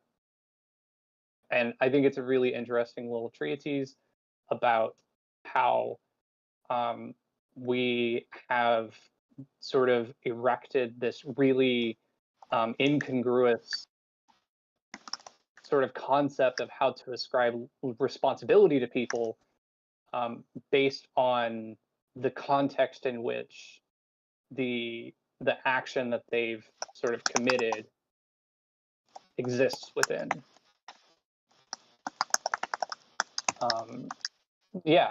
People just are not given appropriate or are not assigned appropriate responsibility for the work that they've done. I don't really remember why I brought this up. Well, I think that's really cool. I love it. I dope. think it's great. Yeah. Here, I'll Absolutely. share it. I have a PDF. You send us the link. Yeah. Yeah. Really appreciate you sharing that. Yeah, kind of going off of all of this discussion, I got a couple points. One is that link I put in chat, the new public one. So this org, speaking of poking holes in things, they came up with a framework. If you go to like newpublic.org/signals, I can put that one in the chat too. They interviewed a bunch of community building experts and then also a bunch of users of a bunch of communities and came up with 14 like criteria that make communities inclusive, which like this is the kind of thing I've been thinking about for years. So I'm just like so glad someone's doing something about it. And now they're seeking people like community builders or people in communities like this one to submit aspects of these communities that make them work well. And then they'll select people from there to interview, like basically, and then they also are building an accelerator to help tech startups in the community space make their communities more inclusive. So yeah, if anything from there resonates with any of y'all, love to see like more neurodistinct perspectives there. I applied for a job there too. And then I'm also going to be chatting with someone who works there about potentially doing some writing for them. And yeah, I've been thinking a lot about how can we make communities more inclusive for neurodistinct people, what's working, and how do we communicate what's working in a way that people can easily adopt it. So I wanted to, okay, so my Discord, we had this idea of like turning the whole thing into a nonprofit and then having a different platform hosting it so it can be integrated with AR and turn into like, and this, I shy away from community because I'd rather use the metaphor of a physical space that you can go to and leave. Like, so I like the idea of like yes. Yeah, so we call it a digital. That's actually their word. Continue. Excellent. So I call it a digital neighborhood because it's like, okay, we can have kind of like Earth Part B that would have more neurodivergent people in it, especially autistic people, because I think there's some special considerations. And then sort of like collapsing all of the borders that are held in our actual physical space that are keeping us apart from each other, and then starting to structure a space that's built around the logic of how our brains move, because I think we have a difference in how we move. That's the way that I've come to understand it. And then and those representations can also be of like the tools that we're going to use, because they're not physically around us. Like there's like 7 billion probably kinds of planners on the earth so far, and I can't use any of them. So I need a world where the tools that I think will work for us and that we might prototype together and iterate, because that's the difference. Is like non-autistic people, there's so many of them, so they've gotten to naturally iterate over time all of these ideas, and that's why they look so complete and so I guess dominating. So we need a space to, you know, completely cut across space and time. We can basically fold space and time to be together and to work on these things from anywhere on the planet, really. And that's what I'm interested in the digital neighborhood, as well as using AI to advance some ideas I have about how our memory actually works, and that goes way deeper. But I'd love to share this with the group members that have been thinking about the nonprofit. There's just a couple more that I don't think you've met yet. Support's somewhat a part of it. Lauren's special education teacher who got diagnosed at around the same time as I did. And so she's worked with autistic kids for like 15 years and is autistic, as it turns out. She's on it, and again, like, we're all kind of drowning, though, you know, like she's underappreciated. I think she's one of the most brilliant educators, and yet she's working in this broken system. So, you know, we're all burning out as we try to do this. There's a graphic designer that's involved, so we've been kind of like discussing this idea. I don't know if I'm doing it full justice, but anything that I brought to the Discord is me trying to scotch tape this idea to a place where it's not meant or built for it. I'd have to build my own thing, or we'd have to build our own thing eventually, really. But the peer support space, the actual idea is to make a little oasis that we can build the same way that allistics have had a chance to build their society. And it's not perfect, but there's some ideas that actually do work between people that we will never get to have work for us. So I'd like a space where we can, you know, have a place for our special interests, start to experiment with ways we could incorporate that design into our real life. And then when we go to interface with neurotypical people, we're healthy instead of broken. I don't know if you visited the website and scrolled down, but in case you haven't, I do think you will like their little mission statement, which is, we invite you to join us in building an evolving design framework to move us beyond the necessary critiques of our current online spaces and start thinking like digital urban planners about the spaces we want to inhabit in the future. Yeah, so they are definite, like how deep it goes and sort of who the people involved are and such is, you know, unknown at this time, but like they're clearly using some of this sort of physicalized spatial language to define how they want this project to be viewed, which is to rebuild the sort of social aspects of internet spaces in a way that is understood to be an extension of our physical experiences, because that's really what they are. That's what they are. Like, you are all in my room with me right now. That's, as far as my brain is concerned, that is absolutely what's happening. and it's been great. So even the rooms that I'm in right now, I have a more positive affect and feeling about them and memories. I have real memories of these rooms because of doing streams just like this one, and especially this one. I would say that when I enter this room in the future, my brain is going to be happier and safer because this happened here for me. Oh, I would love to get involved with your vision there. I actually help startups with kind of prioritizing and defining and researching that iteration process. And actually, so New Public is looking for startups or like orgs in general. Like they're a nonprofit, like they prefer nonprofit model orgs in general. You know, that's probably like even more aspirational than what they're looking at to collaborate with. I don't know. Like also, yeah, they have an email in there somewhere where they're like, reach out to us if you like might want to talk about collabing on a project. Yeah, let me see if I can find that for you. I would enjoy poking their brains if they have any time. Like this is something, Rowan, how long have we been working on that idea? Like it's been a minute. Like specifically like the Imaginarium, and not necessarily, I mean, it kind of evolved into the nonprofit. That's been like 6 months or something. I mean, like, I feel like Circle came into our sort of planning like 4 to 6 months ago, something like that. I feel like it was that wouldn't be as like good as a fit maybe as this potentially, which would be but nice. I mean, like, as far as the Imaginarium being like this nebulous idea that we've slowly been sort of realizing as wholly different from every other public space that we find ourselves in online, that's pretty much since its inception, right? It started as your Twitch Discord, because it's like, oh, well, every Twitch streamer has a Discord. And then very shortly thereafter, it was like, wait, we want this can't be like every other Discord. So like, it's been over 2 years. I'd say at the earliest, like January of 2021, probably more realistically a little bit later in the year, probably closer to like spring 2021.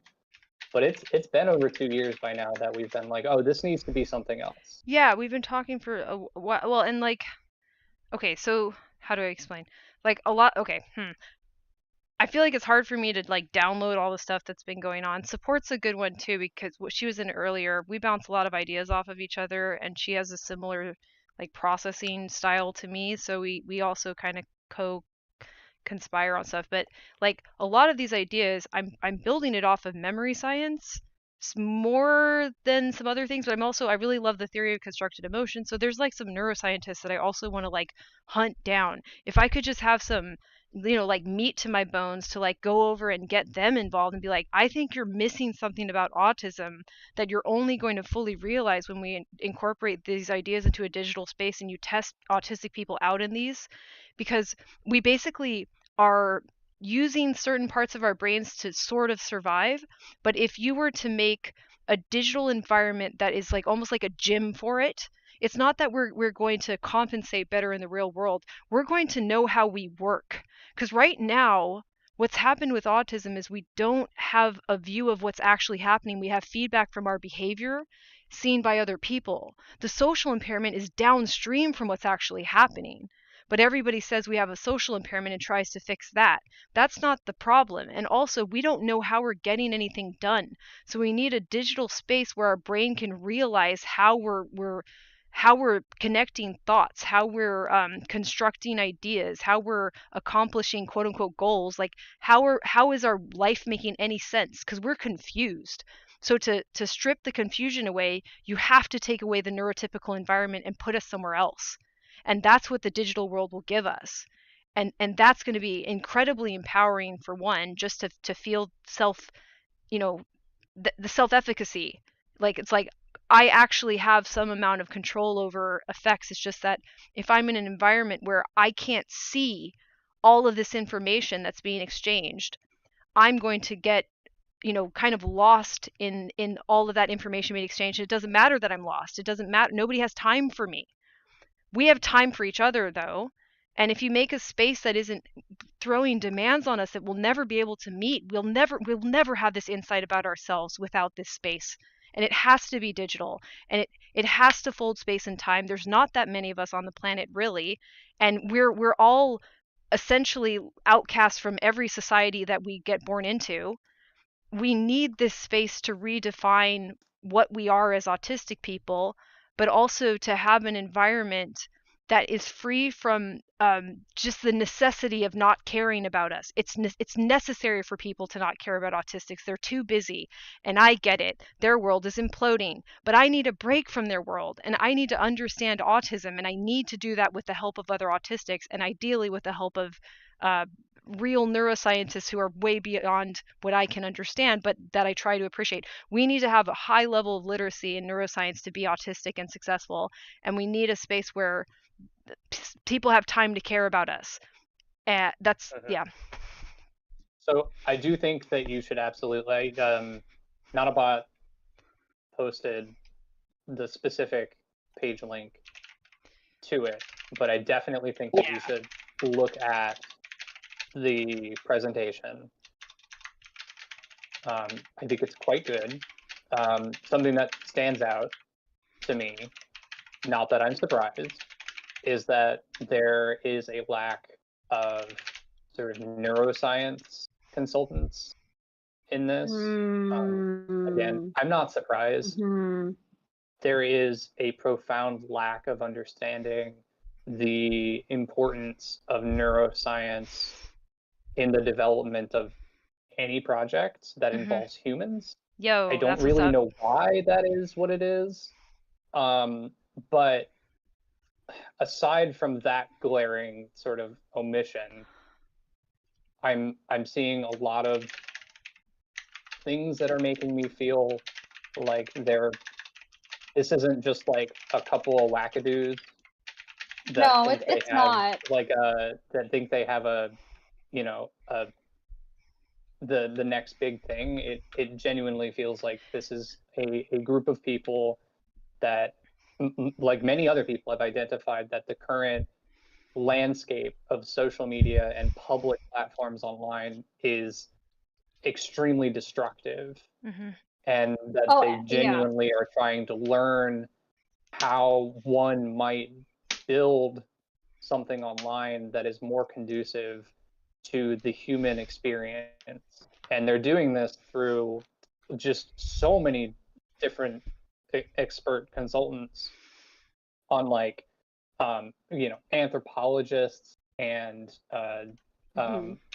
like directors of various university programs, sociologists, activists, and not just in the United States, like all over the world. China, Kenya, the UK, Netherlands, Singapore, like all over the place. And it's a little bit, I mean, it's a PowerPoint presentation essentially, so like it can't get super detailed. So it's sort of their signals that they call them, the 4 building blocks. I would like to see a greater expanding on exactly how they're defining these terms, but they have it in a little blurb that their 4 building blocks is a flourishing digital public space should be welcoming and safe for diverse publics, help us understand and make sense of the world, connect people near and far across divides and hierarchies, and enable us to act together. So it's welcome, understand, connect, and act. And like without having a sort of a better extrapolation of exactly how they want to define those terms, I think that's pretty good. I like it. I mean, I mean, this seems good. I'm definitely liking what I see so far. I'm glad. Going off of that, yes, the founders, if I remember correctly, and at least one of the co-directors are former Meta people who got fed up with the incentives there. And the like 4 building blocks you mentioned, the website isn't the best, but there is a way to look into each of those more. And then there's even another level beyond that, which is like more researchy if you want to get into. But at a high level, like even the first level has a good synopsis, but I made a list of the signals that they have within the building blocks. So within welcome, there's invite everyone to participate, safety, encourage the humanization of others, and info security. Within connect, there's cultivate belonging, build bridges between groups, strengthen local ties, and make power accessible, which like all of that, I feel kind of, here, I'll finish actually and then say what I want to say. Yeah, and then the next one, understand, elevate shared concerns, show reliable info, build civic competence, and provide thoughtful conversation. And then act, boost community resilience and civic action. And one thing that I really like here is the mentioning of bridging between groups and elevating shared concerns. Because something that I'm seeing, for example, like in minority groups in general, is like dividing to the point that you're all separated and can't collaborate, like dividing within the neurodiversity community, within the autistic community, like autistic people not seeing all the great tools the ADHD world has come up with, for example. And yeah, like there are differences that need to be accommodated, but like everyone needs to hear about it, and we need to do something about it in a way that gives people access to like good community and doesn't say, well, go live in your corner with the 3 people in the world who understand you. Right. And Rowan, I really resonate with your point about the lack of neuroscience. Because yes, I feel like at a high level, like they're talking about how can we, foster better democracy. They might be thinking about things like racial hate, and like on the political sphere, but then on a neurology level, which like I'd love to have discussions about that with them and see, like, for example, in a lot of these spheres, one problem that I see is that people being heard and their needs taken into account is often based on storytelling, which boils down to who is given the words that represent them, who is understood well enough as a kid to be able to tell their story in a way that's accurate and that people can understand. And it's not us. So I've been thinking about, can we create spaces that are inclusive to people who are at all levels of discovering their story? And yeah, Bright Spear, you can, I'm almost done and then I'll pause for you.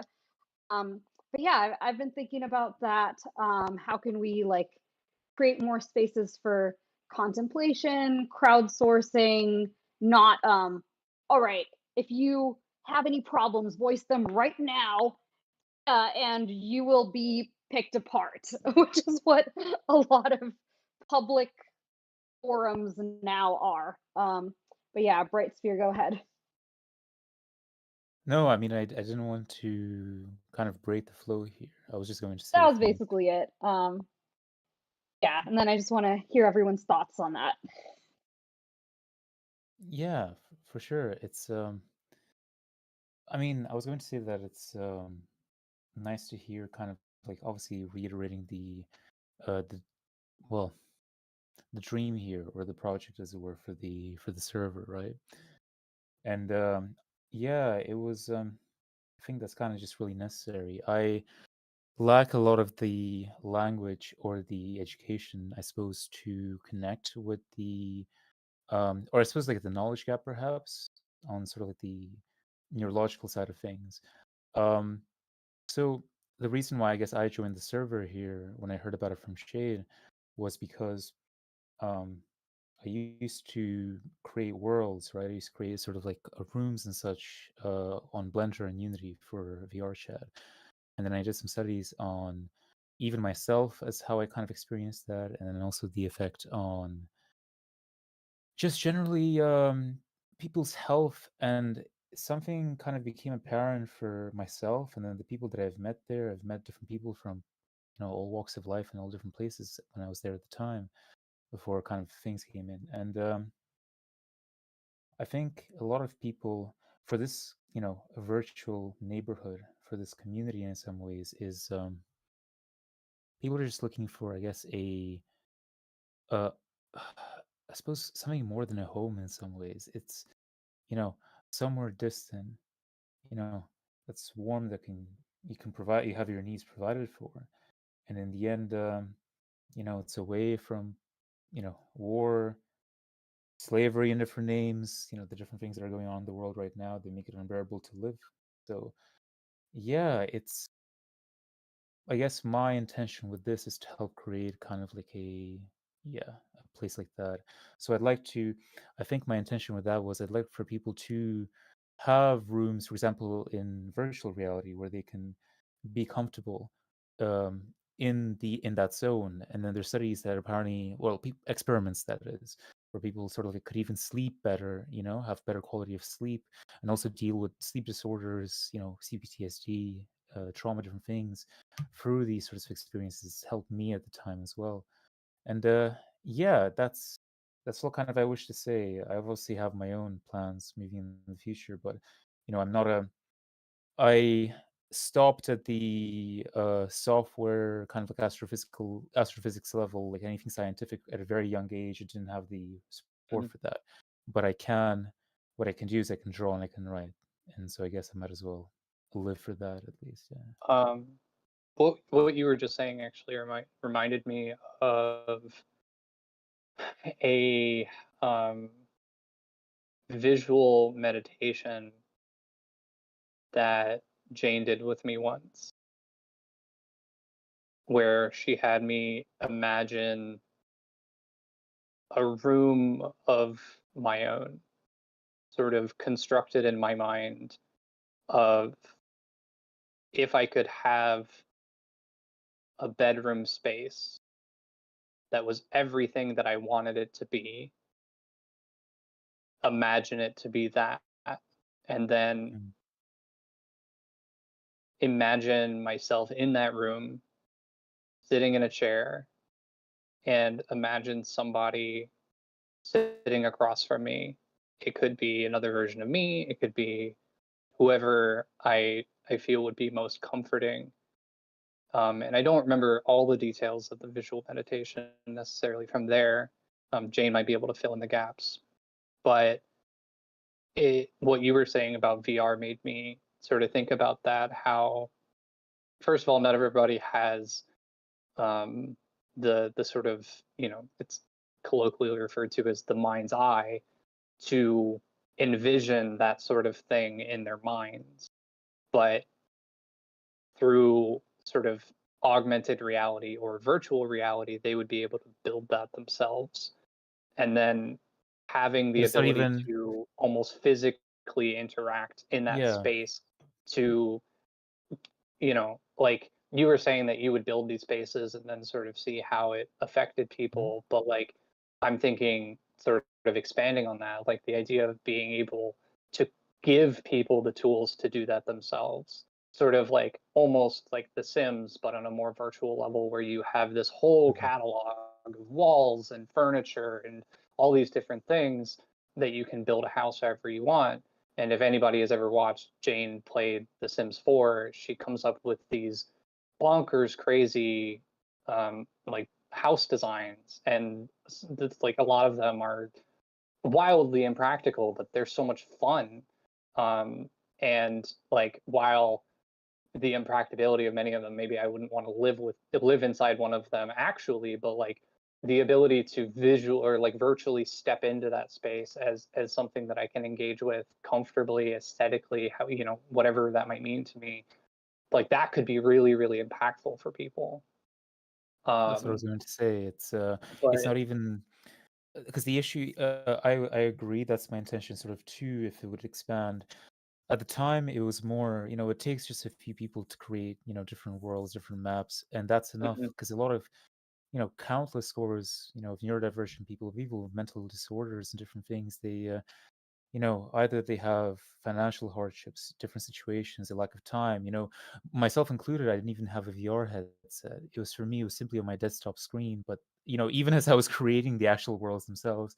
But yeah, that's I think that's all a lot of people want for in some ways, is a place to feel safe, and that's it at the end, it's just so that they don't have to suffer anymore. That's it.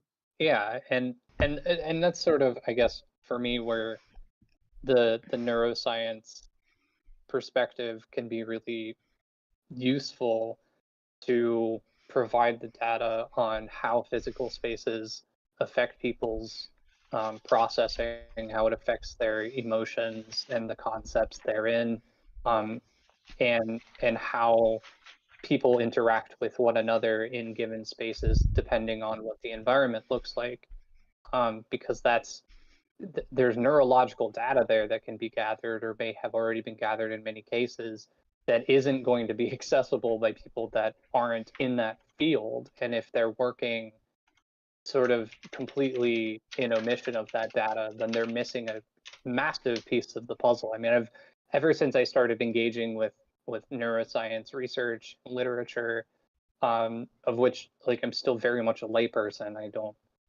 wouldn't purport to say that I know a lot, but it has sort of become my position that, like, if we're not using our understanding of the brain through leading neuroscience to develop policies and to organize our society, then why are we doing it? And What's then the also purpose? to poke holes in all of the balloons that are built out of nonsense. Like, we have so many laws on the books globally, not just in America, that are debunked by neuroscience. Like, you just, they're indefensible.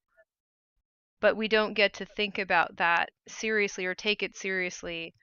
And I don't really understand the disconnect, because all of these laws were built on philosophy, and all of those philosophies were built on ideas about human behavior, which all would be making implicitly statements about the nature of the human brain, and they got it wrong.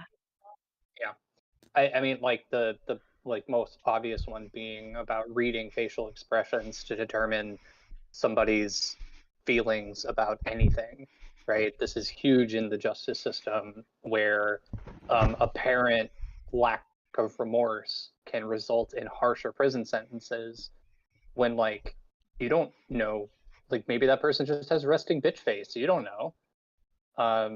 Like, yeah. Could be cultural And too. another thing, yeah, it could be cultural. Yeah. Something that I comes think it's to also mind is quantity over what's been quality would going be. on in China, which I don't want to overstate because I'm not an expert in China, but I do know that there's, the sort of social credit score stuff. I've seen reports about using like AI technology to like read people's facial expressions in order to make determinations about their behavior and their um, uh, sort of their intentions and such, and that they're scanning people's faces and then logging their facial expressions and then using a standard to determine, what that expression says, when every single person's facial expressions are going to be individual to them and are not indicative of anything concrete. There are certainly cultural um, sort of standards that are understood by most, even autistic people, right? Like, I know that one raised eyebrow typically refers to incredulity, right? I think the people here also are relatively aware of that. If somebody raises one eyebrow at you, they are incredulous or surprised in some way. Typically, what that means. But, like, that's not a standard. There's other reasons that somebody might raise an eyebrow that we can't necessarily define. There's something in the presentation I wanted to bring up that I think is really interesting, and I think telling to just that, like, yes, this is something that we should continue exploring. Is that in their theory section, they have two different examples of sort of branching the divide between digital and physical, and considering, okay, well, what if we imagine this digital space as a physical one? And the sort of the obvious one is Twitter, right? So what would Twitter be like if it was the physical space? First, let's consider the dynamics of the online space. Speech and behavior are relatively unstructured, and most interactions are brief. Many different groups are mixed together with little ability to form boundaries. Enforcement of central rules is scarce.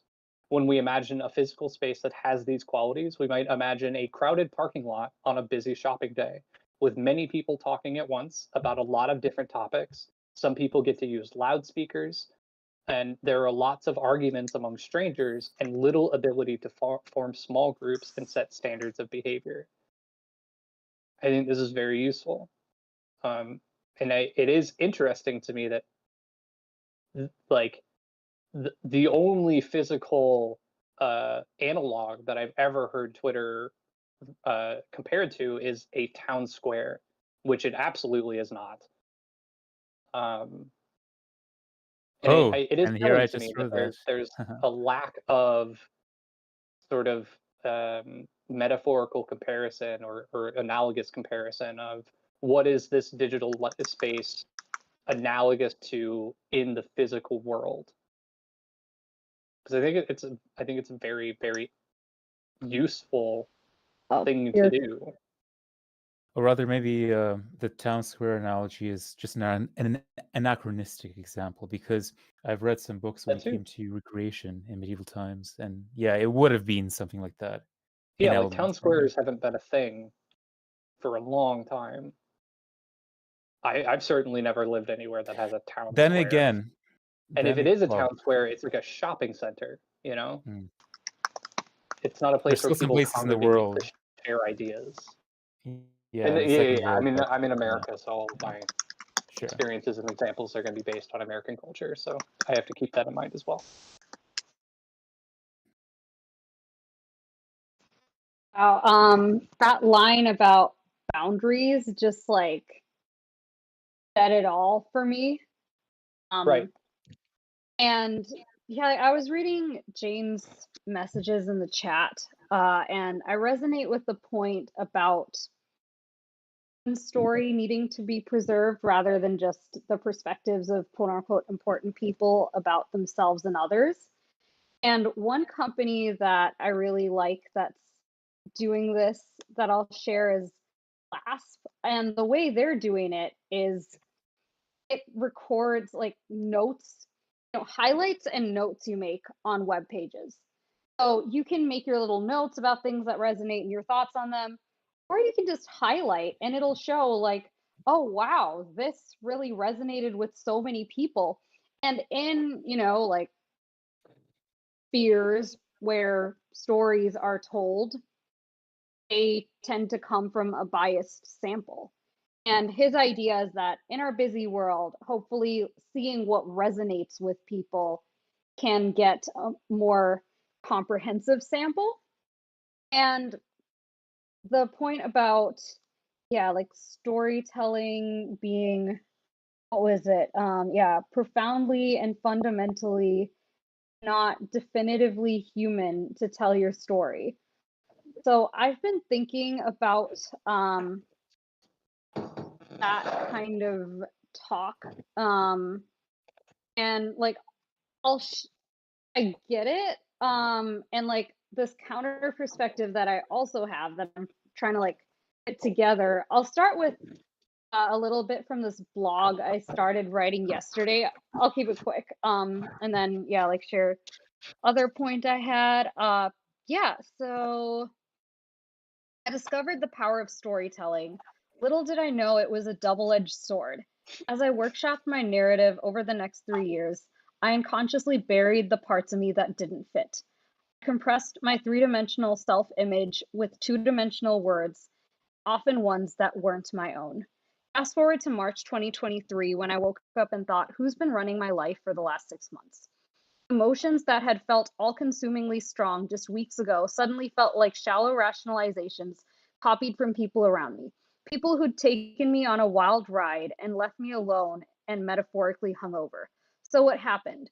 It turns out groups that use storytelling as their main gateway to authenticity tend to miss some things. Stares and comments from life coaches and friends alike taught me to fill in the gaps in my consciousness ASAP unless I wanted to be an inauthentic, inhuman poser when asked about my deepest fears and traumas out of the blue, or something equally hard sometimes. how I was feeling. And like I think framing storytelling as human, like it is part of being human, but I think there are other alternatives I should that I'd clarify like what to I see. mean. Yeah. Yeah. So Yeah. I should clear. And So I tend to use words in a weird way. Okay, so let me explain. So you know how humans keep saying what our primal nature is and stuff. They're like, yeah, you know what our primal nature is? It's to hunt. You know what it is? It's then Killing people. ladies collect the berries and we kill people and then we do that. I'm like, hey, you know what this is Mhm. a little like? This is like a fish going like, you know what I'm going to do when I get onto that island? I'm going to dance. The purpose of a fish is to dance, and that's why I'm swimming to get there. So I'm like, okay, so notice that you're telling a story about humans every time. So when I it's not a story about ourselves. So I'm using, Mhm. yeah, you see what I'm saying? Story, I tend to use things more abstractly than I think is natural, so I apologize for not clarifying.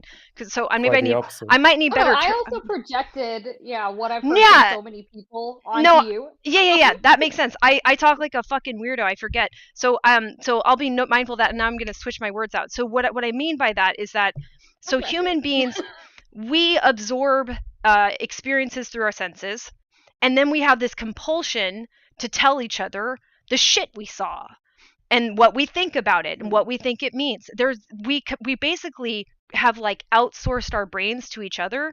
So like if it's much more efficient if I'm looking to the north and you're looking to the south, we're seeing each other but we're also watching each other's back. I then don't have to also look south at the same time. I don't have to grow eyes in the back of my head. I can just have the sensory information coming into me, you have the sensory information coming into you, and we save a lot of time and trouble by not having to go everywhere as one unit. Like so we're constantly sharing, and if you don't value what somebody's sharing, no matter how they share it, it doesn't have to be in some eloquent sort of like westernized story. I mean that we report back to each other our findings. We report what happened almost obsessively. Like we can't fucking stop doing it. Even when we make no sense, even when we say that the sun is a god, we can't stop explaining what we saw or heard or think that movement meant, or this all of our sense information, we like compulsively want to tell each other that it happened, what we thought it meant, and then from there we're grateful for it as well, right? So it's like ultimately we're some sort of weird collaborative, almost like like an ant thing. Like ants just pass information back to each other all the time. They're just like, Can where I were give my you? perspective a bit on this? In a sec, yes, yeah, absolutely, yeah. Yeah, sure. Go Yeah. ahead. Go ahead. So like we're constantly being like, where were you? I was there. Where were you? Because I think the most profound question in the human language is, where am I? Or not human, in the English language, whatever the fuck. Because well, in the English language, it works out that like where is a proxy for space, am is a proxy for time, and I is this emergent property that asks the question, where am, so we don't die. So we're constantly telling each other, this is where I was, so you don't have to go there, or if you do go there, you won't have the same problems or issues that I did. And this is how we establish power, is by saying, I've seen God and God told me this and blah blah blah. So even when we try to convince other people to make us like have a godlike authority or whatever, we claim to have seen things, we claim to have heard things, so it's this is how we establish safety, is by sharing this information. But this is also how we establish all of the injustices as well, is to lie about the story or to be delusional about the story. But by story, like I'm just sort of saying that like most of what we're saying is reporting our sense information that we have experienced to other people, to the point of almost absurdity. And then we say that we do other things, and like, well, like for example, Twitter isn't. If we say that the human nature is to fight, then Twitter should be a bunch of people with their eyes punched out. It's not. It's blah blah blah blah blah blah blah. Thanks for sharing all that, Jane. I'll let Bright Spear go, and then yeah, I got some comments about that. Just wanted to mention a quick point there on that as well.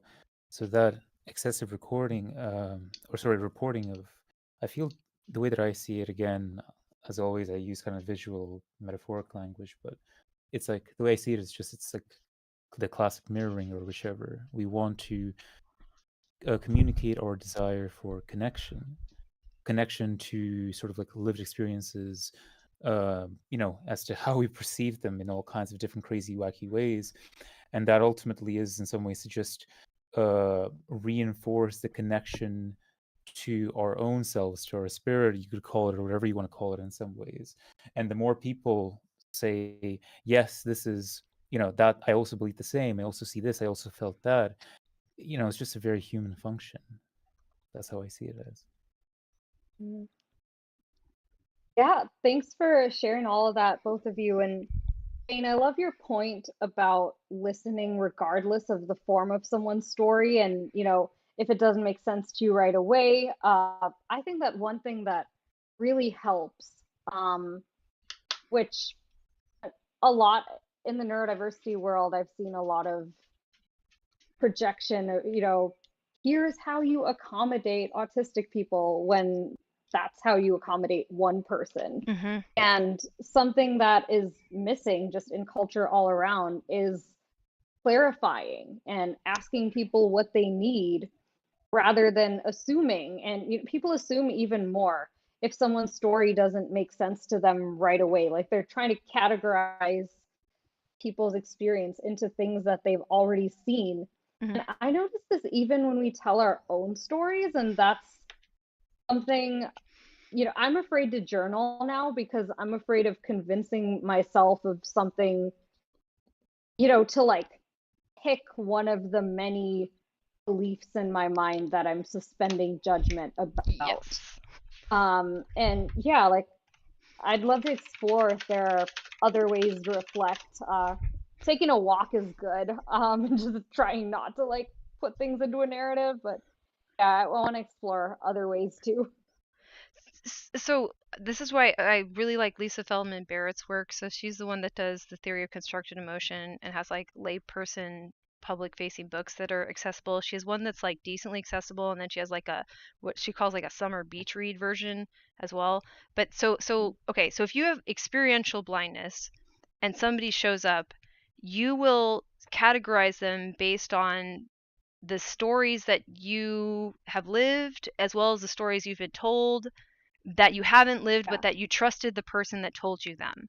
So it's like, ultimately, we may experience a sense of connection from the fact that we share what we believe to be true, but it's efficient. Like, the goal is for it to be efficient, right? But if somebody's lied to you or told you a religious doctrine or some sort of cultural doctrine, then you haven't had a chance to go look yourself because it could have been abusive. Like, they're basically, the way that I think of it is like a map. So you have a tracing paper, and it's not reality, and it's over reality, and somebody has already drawn on it even when you're a baby, saying this is safe, this is danger, we go here, we don't go here. And if you trust that adult, or if your society tells you you're stupid enough, right, you're going to be like, I guess I'll just do what they told me is on this map, and you don't get to look for yourself. And when you are able to like cure that experiential blindness by actually speaking to people who have been to those places that are no-go lands on your map, or that you didn't even know existed, right, then you start to realize that, okay, everything that I thought was just one version of social reality, it wasn't reality, and I'm going to have to learn now, which is expensive. So I think people right, even backtrack your whole life. Yeah, well, yeah, and you may have hurt people in ways that will cause you a lot of existential pain, because when you believed that map that you had earlier, you thought this was safe and this was danger, and you told people to go to really bad places. Yep. Yeah, and I really resonate with that. And I didn't catch the name of the book, but definitely want to read it. Yes. And then I got I'll put in the chat. Yeah. Yeah, and so I've been thinking about design justice works for user research, and one thing that I've heard is talking to the most marginalized people you can find, like the intersection of a bunch of minority groups. Then what I see people doing with those stories sometimes is just listening a little bit and then projecting a bunch and then moving on to the next wildly different person. and not really getting a context of how these things fit. And then Because they're sometimes, not like when simply I've tried to listening. share That's perspectives why. they've missed with them, they've been like, well, I mean, you're privileged, so, you know, you're not Indian, you're not American, you're just like refusing to listen because I'm not like one extreme or the other. And I'm like, but that's a lived experience that I'm telling you you have wildly misunderstood in harmful ways. I think what's better is like crowdsourcing. All right, anyone we've missed, share here. But yeah, appreciate if anyone brought up anything for anyone. And thanks for sharing that book, Jane. Yeah, I strongly recommend. I think it's a really good, like, closer representation of the brain, and she has a good attitude as a scientist where it's like she's excited for the day that her model is also obsolete, but while able to say like the models that we have are not only obsolete, but they're reinforcing some of these ideas that are keeping us locked and unable to learn because the cost is so high. It's hard enough to learn, but then on top of that you have people threatening you. You have a lot. Yeah, it's complex. So I find her to be compassionate about the situation while, like, she's aware and she wants this to be applied practically, but she's giving you a model of the human brain that I think is it's useful to understand it in the metaphors she's using, but also the science that she's going off of I think is much more correct than what we had been using and still have our notions built off. And there's something I wanted to add is like when somebody's inviting a person in to tell their story, like they're a guest on their podcast or something, and then they take over again, like it's almost like you know, maintaining how they still get to be sitting in that chair the whole time. And I don't see what's different about that. It's like, well, it doesn't seem like you want to be co-host with this person.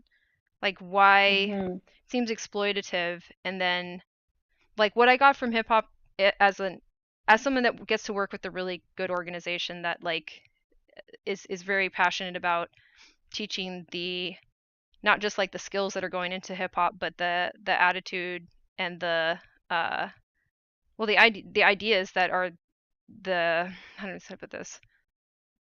I don't want to like say it in a way that's kind of cliche, but the motivation behind why hip hop culture evolves is somebody else was telling the story of youth in Harlem, the Bronx. And these people were powerful, derisive, white supremacist, and every time they told the story they felt completely entitled to do that. Like ultimately the story would be told by them, the correct story, the right version of it. And just to interrupt that completely and say you're saying bullshit, you don't even want to look at us, you don't even acknowledge us. So to treat somebody like it's not even a character in your play, it's just another way of justifying how you're God because you see all and you have an opinion on it all. Yeah, I resonate with that. And I see a lot of techies in the Bay Area trying to like feel like they have the whole map and place people. And I've been thinking about how there are people who just want to do that because that's how they feel a sense of control and power, and that's how they feel they can live up to these decisions they're being asked to make single-handedly to hold their job and pay rent. Right. And I've been thinking about how can we make it less expensive to get perspectives from more people. So I've been thinking about either grant funding or crowds funding like one interview, you know, so yes, they can be done less extractively, not because right now a lot of the stories that we hear are guests on other people's podcasts. The podcaster gets to ask the questions. Like when I have conversations, I've never been on a podcast yet, but even like this conversation with this person I mentioned that I'm gonna have, I'm like thinking about how to prep, how to make sure I don't say the wrong thing so he takes it the wrong way and does stuff that hurts people, even though I think he's probably not going to succeed anyway.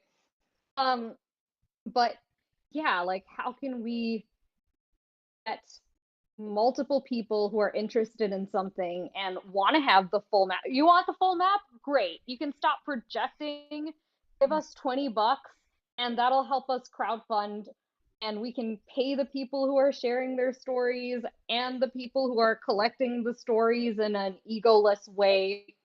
And yeah, just really appreciate that perspective about the whole podcast guest situation. And I also see a lot of people like asking someone a question, hearing just in their biased way whatever confirms what they were already thinking, and then moving on without even letting them finish, or noticing the parts of the story that they didn't already know about. Yeah, they're not ready to pivot, right? Like it's like, but I mean, I think if they had a genuine interest in the story, they would just simply, ask continuous questions and listen. That's all it takes. It's not really that difficult. So I'm actually conflicted about this, because on the one hand, yes, that makes sense. And on the other hand, I have had experiences. Now, there's a spectrum. There's some people who will just cling to what they believe and come up with all these reasons.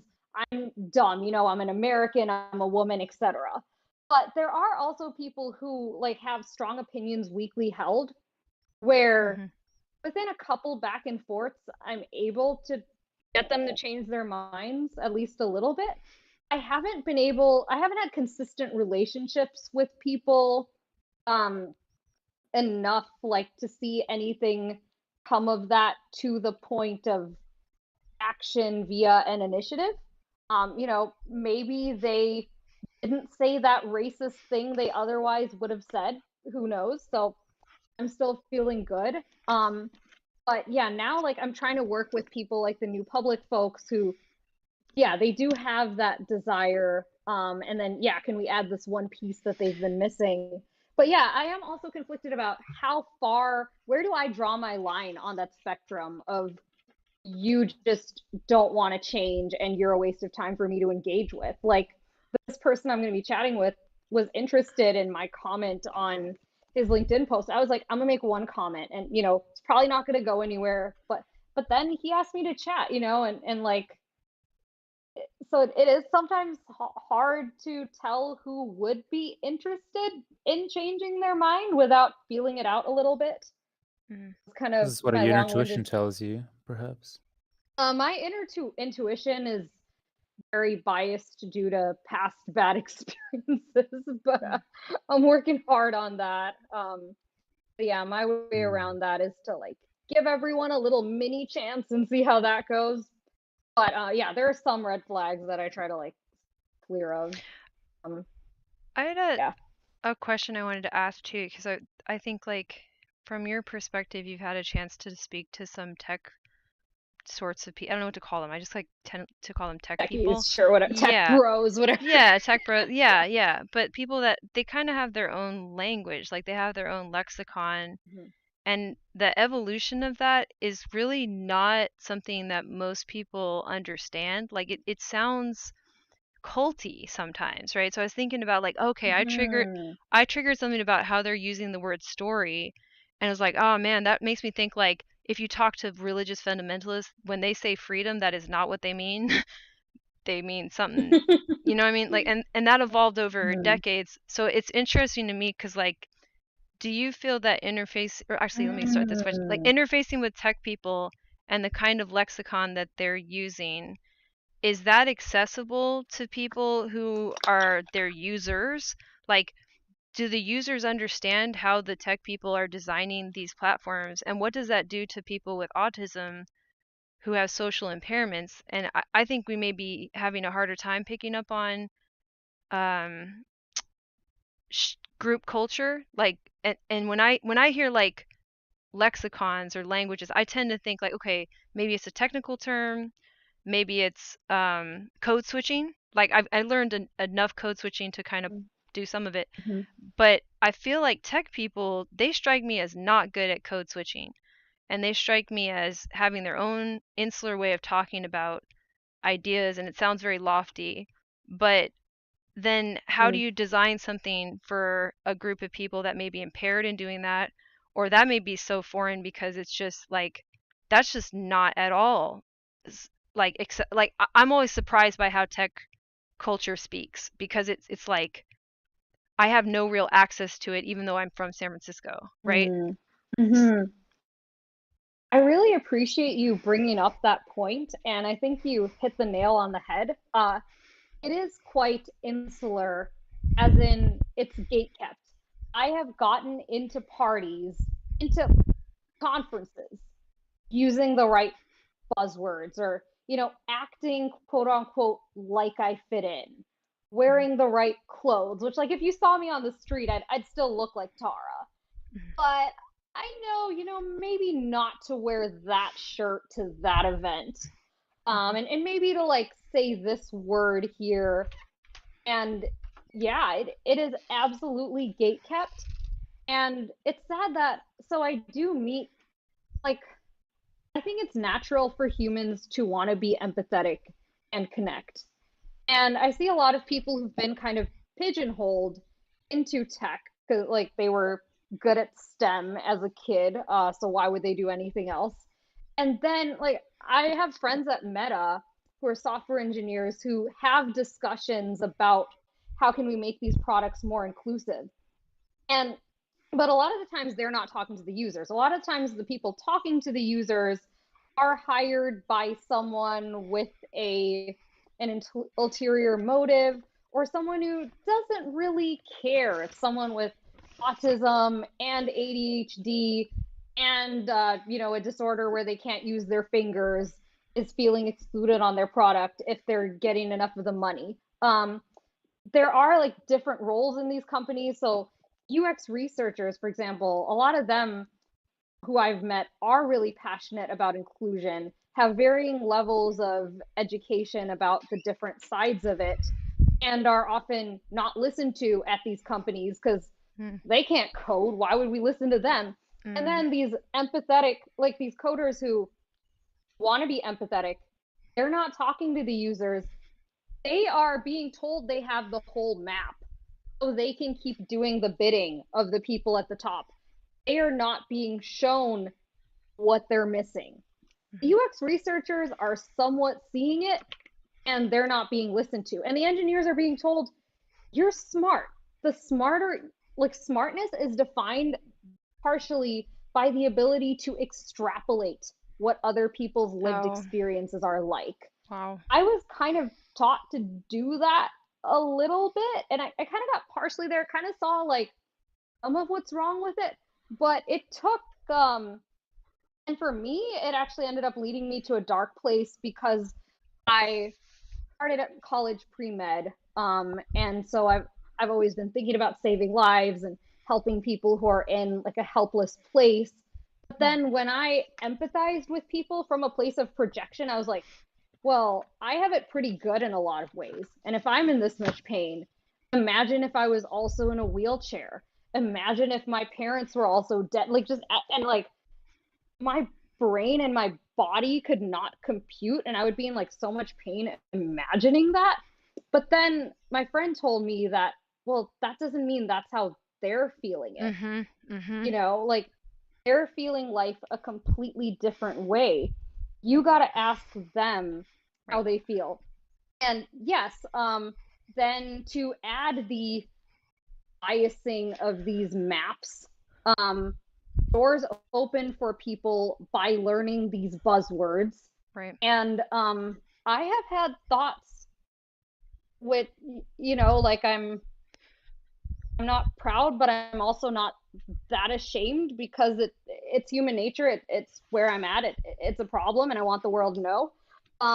Like, the people who I feel really care about me, and who are, like, from lots of different backgrounds, not so insular, who I really feel I'm learning from and who I feel like free and healed around, they're all broke.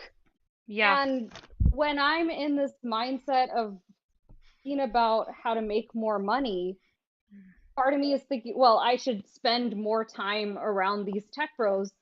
But I feel like I've kind of learned as much as I want to about that world. Like I still want to learn more about how to do UX research better, how to like prioritize and roadmap and all of that better, like the piece that I still want to do. But I don't want to devote much more of my limited mental energy and my limited time on this planet understanding how to understand the tech bro even better. And I feel like I got a passing understanding. You know, being a like interestingly dressed woman can get me through doors too. Right. So It's a gimmick. you know, It can be I a feel gimmick too, right? Like yeah, yeah. yeah, exactly. And about the autism side. So um he you know, a lot of autistic people are kind of pigeonholed young, picked up by certain pigeonholes. You know, like I've felt this way, and I heard this from some other people too, of feeling like we can't afford to explore other things because if we let our one superpower atrophy just a little bit, we're screwed. Yep. And so there are, and then so there's that aspect, and then there's the aspect of once you make it through this pipeline, now you're free to be in all these discussions and make all these decisions that don't really make it anywhere. Like these groups, which are software engineer dominated, where what they come up with is not going to go anywhere. Talk about how to change the world in all these different ways. And there's even money thrown around. Lofty there was ways. money thrown around. Yeah. And yeah. there was this big donation made to this space called the Commons in San Francisco, which it's a third space, like an indoor park. And so there are membership fees, but there was also this giant donation when there are people without homes. Like if someone had all this money to just create space for people, like I'm so tempted to just open their door and let a bunch of people experiencing homelessness in on their Sunday community days be like, enjoy some free tea. I've had plenty. You should too.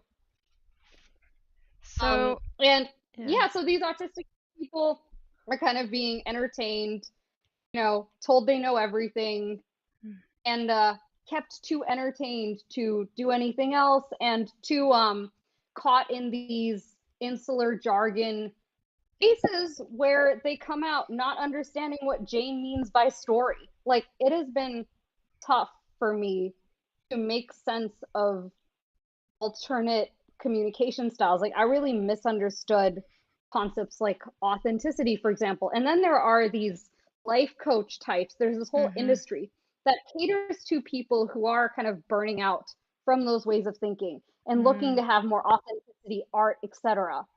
And sell them a package of good and toxicity that'll appeal to them, like we were talking about with the tech, which like them going after vulnerable people who would get addicted, and they sell a bunch of hope, but there's enough toxicity in their solutions that people don't get all the answers they need. Sometimes they individuate out of it, they make friends along the way where they help each other out of it, but there are people who stay in there for decades, and there are people like me who stay there for a couple of years and pick up a bunch of trauma even from that.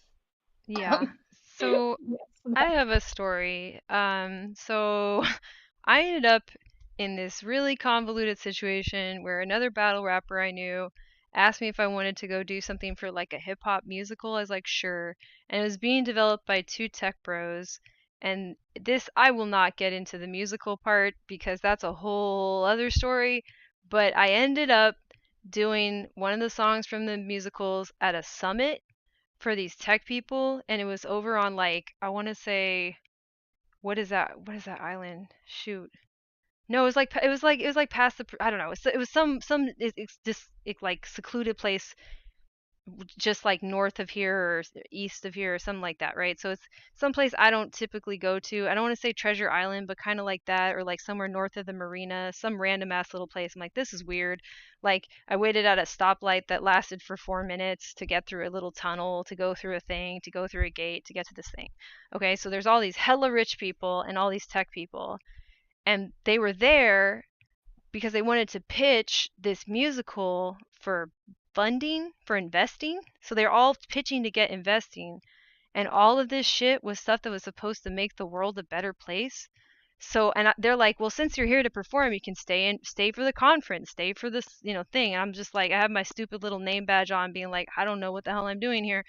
And so my Muppet ass is just sitting in a chair listening to these people pontificate in absolute jargony nonsense about how they're going to save the world, and then like voting on which one's going to get the money. They gave it to one where that was supposed to like connect homeless people to their like relatives who might give a shit about them because they're, doomed.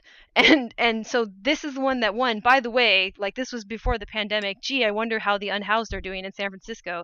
Seems the world wasn't saved. So I was sitting there and I remember just thinking like, I wish I had a knife that could cut through time so I could just like escape this, because I felt so angry. Like this was like, I did not graduate from college because I went to go do ballet and my parents did not stop me. And like, I guess I could have kept going. I don't know what would have happened to me, but I sat there thinking, you did all you probably were high as shit while I was going to classes at 8 a.m. trying to get a little bit of a college, education, and doing a really good job, and didn't party, didn't do anything, didn't do shit with my life. But I'm the crazy artist and you're the genius saying just absolute nothing. Like that, like it was just buzzword, buzzword, buzzword, buzzword. And it was almost like being at a Regency ball, except instead of trying to like auction off their daughters, it's their dumbass ideas. It was just them like I'm sorry, this it made me livid. It was like, y'all are trying to justify where you are socially right now as if you got there because you have good ideas that help society. You just talk as if that's what you're doing. You have this whole veneer on top of it. Not that that's impossible, but like that's, I think, the disconnect for me with tech and some of the jargon that they use. And I get that these buzzwords could get you somewhere because it sounds like almost like a sermon. Like I was listening to people giving sermons, but I was like, you have like hundreds of millions of dollars. You might even have billions of dollars. And like, you're not going to help anybody. Just like, I almost wanted to take them down like a million pegs and being like, you just have money, bro. That's it. Like you're not gonna help anybody. You don't want to hear about anybody. I'm about to go, to a school that you wouldn't even drive next to. So in your fancy little bullshit car, that you probably don't even drive yourself. So like it made me so mad where it's like y'all are not, with the people. Y'all are royalty. Y'all are royalty. Like you're nerd royalty, and it doesn't make me like feel like that's unfair. It makes me feel like it's just unwise. And I'm supposed to think that these people are smarter than me and better than me and blah, blah, blah, blah, blah, blah. So it's like, when you get the users that come into these spaces, they don't know that those people talk like that behind their backs, right? They don't know that they're using these big lofty things instead of being like bare bones. And they don't have to be like Scrooge McDuck being like, we want a profit, but they don't have to dress it up in this whole ball gown situation like this is really wonderful, when it's like, no, tech is weird. You're making products, maybe some of them are good ideas, maybe some of them are bad ideas. Y'all are mostly white dudes with no kids who are hurting a bunch of kids and minorities every single day with these products that don't know how to protect them from angry white kids. So it's like, it blows my mind that the terminology has gotten to that point where they can talk to each other for hours and never realize that like none of it made sense. Or to me it didn't. Maybe, you know what I mean, like that. And like, I'm an outsider, so it's like, anyways, I need to get that off my chest because it was a terrible experience. Talk for hours Thanks about for sharing. Oh yeah, resonate with so much of that. Like, and you are spot on about it all just being a veneer, them being royalty, trying to impress each other, saying they're changing the world to attract oblivious young people, many of them autistic, and creating this culture where, quote unquote, weirdos can be popular, so why would they want to go anywhere else? Right. And I kind of picked up this sense, like it's hard to pinpoint, but like, this is your crowd. These are the people who accept you. These are the people who accept you, who are talking about art and changing the world. Those artists over there, they talk differently. They'll think you're weird. This is where you belong. Mm-hmm. So like, I kind of, you know, thankfully, like, I met enough people who led me to people, who like led me to the center, etc. And yeah, like, one of my close friends is a stand-up comedian who got me following her to mics in New York City. So I had those experiences to boost my confidence. But yeah, it is it's a trap in many ways. And I know I saw that Shadow had something to say too, so I'll yield.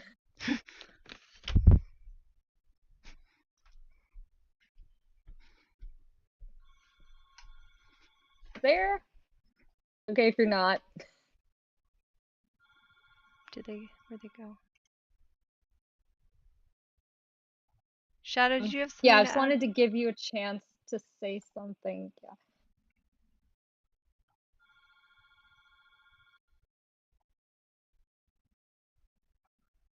In the chat, you'd put at one point that you were trying to get back into the conversation. I'm not sure if you meant like you wanted to vocalize something or that you just wanted to be chatting in the chat. I just wanted to give you a chance.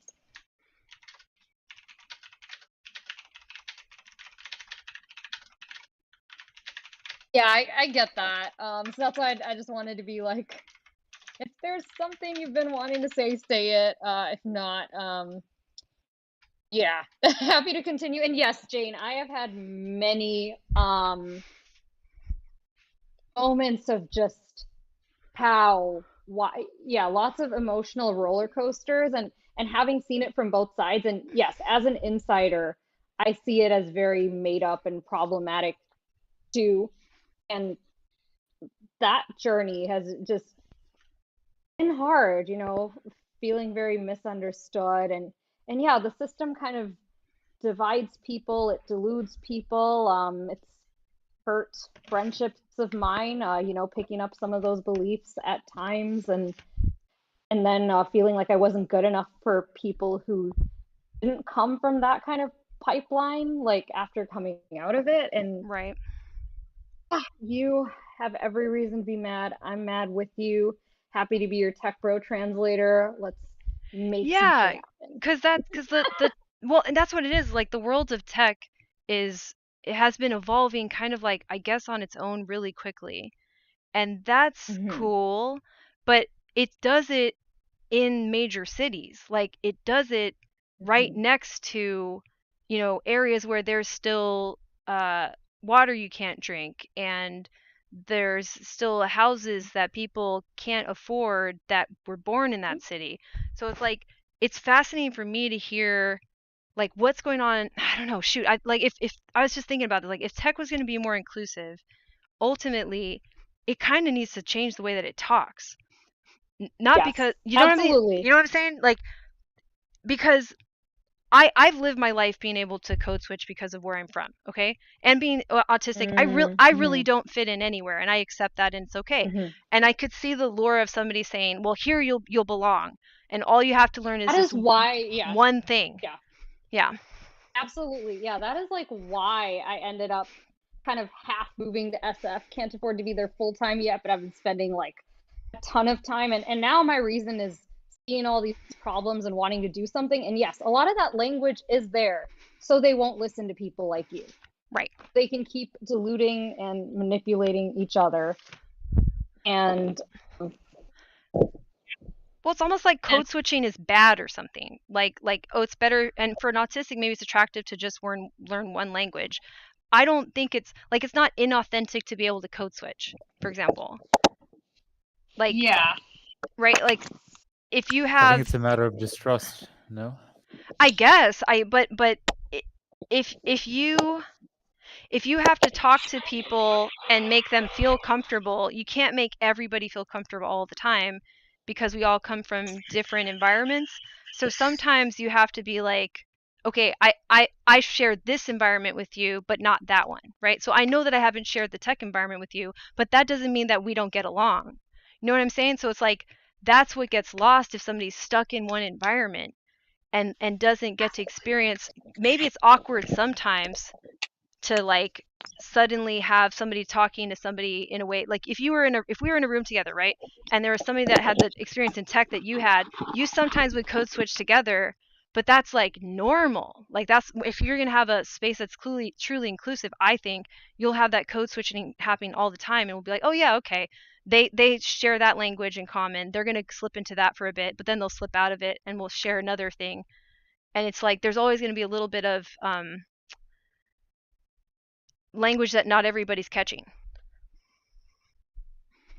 Right. It's a fine line between consideration, for the sake of the group, and so everybody's equal in their part of what they have to say, and sort of the building that community in a sense. Yeah. Yeah, like unity doesn't come from like a utopian shared language. It comes from everybody coming with what they got. Well, at the same time, the reason we're kind of in this dystopic hell is because people, in some ways, have this hunger that's been developing over years, where they've not been nourished for specific things, which is why they're acting in such overblown ways as they are now.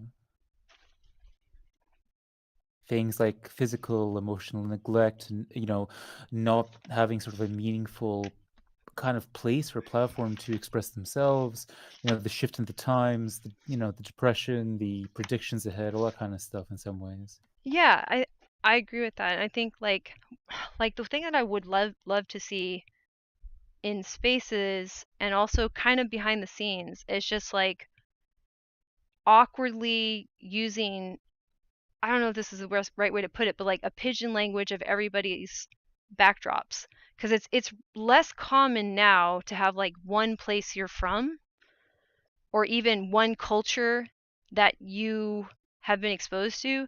And for me it's like I don't know if autistics ever successfully, if we really pick up the culture that we were born into or not.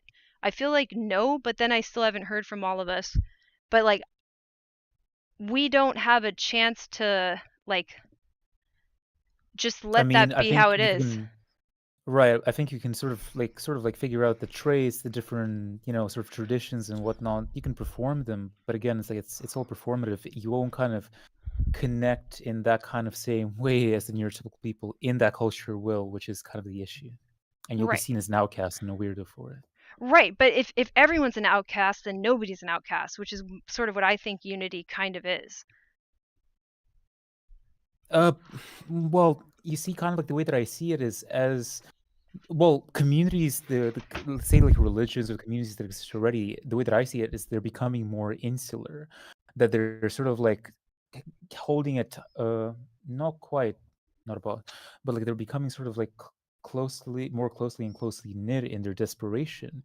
And they're going to, it's like, the whole inner circle parable. I think they're going to kind of become more selective and sort of like harsher standards for who's let in out of the anxiety and distrust and the fear of losing. Right, but if we, I guess the argument that I want to get across from all this weird tangent that I went on, because I do care about this a lot, Apologies. is like no, it's just interesting to get to talk about this. I greatly appreciate y'all's letting me blow up here, but like if we're able to talk to people in a way that is, I won't even say messy, but is just like an accurate representation of the environments that we were actually exposed to, and we're not talking past that. I can tell people why I sound the way I do and where I've been and all that if they care. They don't have to know all that, but it's there.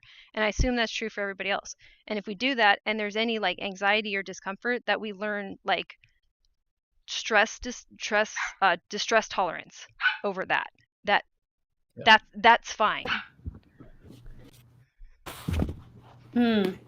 We hear You it. guys hear me now? Yes. We hear it. Okay. Cool. Yeah. I really appreciate everything that you've all been sharing. And yeah, Jane, like I was love going this. to ask Oh, I was sorry. going to ask Shade, like, what do you kind of think about the whole sort of like how have you kind of experienced that shift yourself,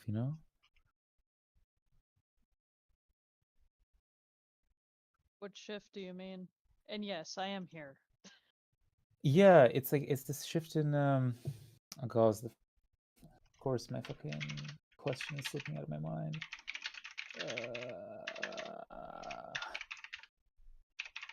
It's sort of like this shift in kind of right in insularity in kind of like the old communities areas, you know, that you've kind of grown up in, and sort of like how has the air changed, you know, around where you've been at, you know, metaphorically speaking, not the actual air, so to speak. You mean actual air? I'm sorry, I'm trying to understand what you're asking. And I'm having a hard Just ignore time me. right now. It's all right.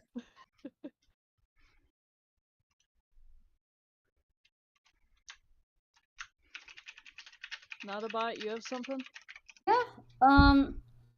Yeah, so I really resonate with your point, Jane, about insularity and like some people picking up things from the culture they're originally from in different ways, but no one nowadays really be influenced only by one culture or subculture. And I see some spheres accepting that and others denying it. And I see yeah, like I think it might have been Shadow or maybe Bright Spear who mentioned communities becoming more insular out of desperation. And I see this the sentiment of not trusting anyone, of creating these multiple adjective communities like Black women, neurodistinct, queer, etc. And rather than learning to engage across difference, and in those multi-adjective spaces, it can be incredibly lonely when people don't understand a certain thing about you. Where do you go? And it can also be really reductive in how we shape our own narratives. When, for example, people look at me, they see Asian American, they don't see grew up in the rural Midwest as a minority, which like that's not even represented in the Asian American narrative. And I didn't realize that that was the reason I was running into some misunderstandings with people as I was exploring new cities. And I think that yes, if we were more willing to code switch, more willing to have questions and not expect to understand. And if we were more aware of, you know, that there is no typical even that like we're all talking on abstractions. This is something I was talking about in a neurodiversity space yesterday about how someone mentioned how back when the pace of things was slower and like she's looking about moving her family to Alabama from Boston. She's autistic, so it's fun because they felt like they could be accepted just chilling on the porch there. While in Boston, it's like you got to be hustling every moment, which is really hard to do. And that pace of hustling leads to this desire in people to understand how others think so they can decide who in the map they can trust. And in reality, those are just the people who've learned that code.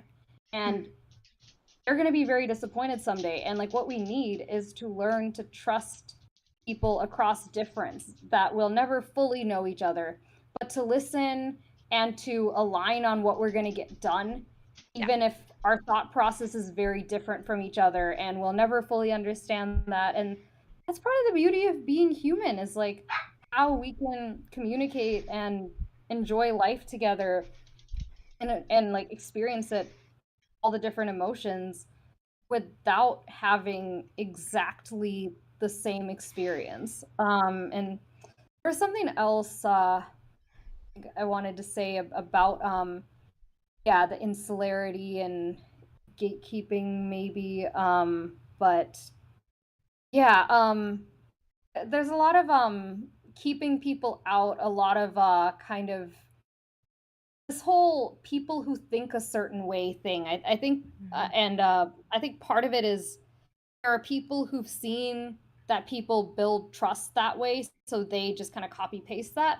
And then there are people who are using that for ulterior motives, using the word like-minded to get people to do their bidding and to segregate society because it's working. But I think there are, if you look at the rates of loneliness now, they're wild. And I think there are a lot of people who would love spaces where they can be appreciated for all their nuance and not have to pick a lane or pick a couple labels.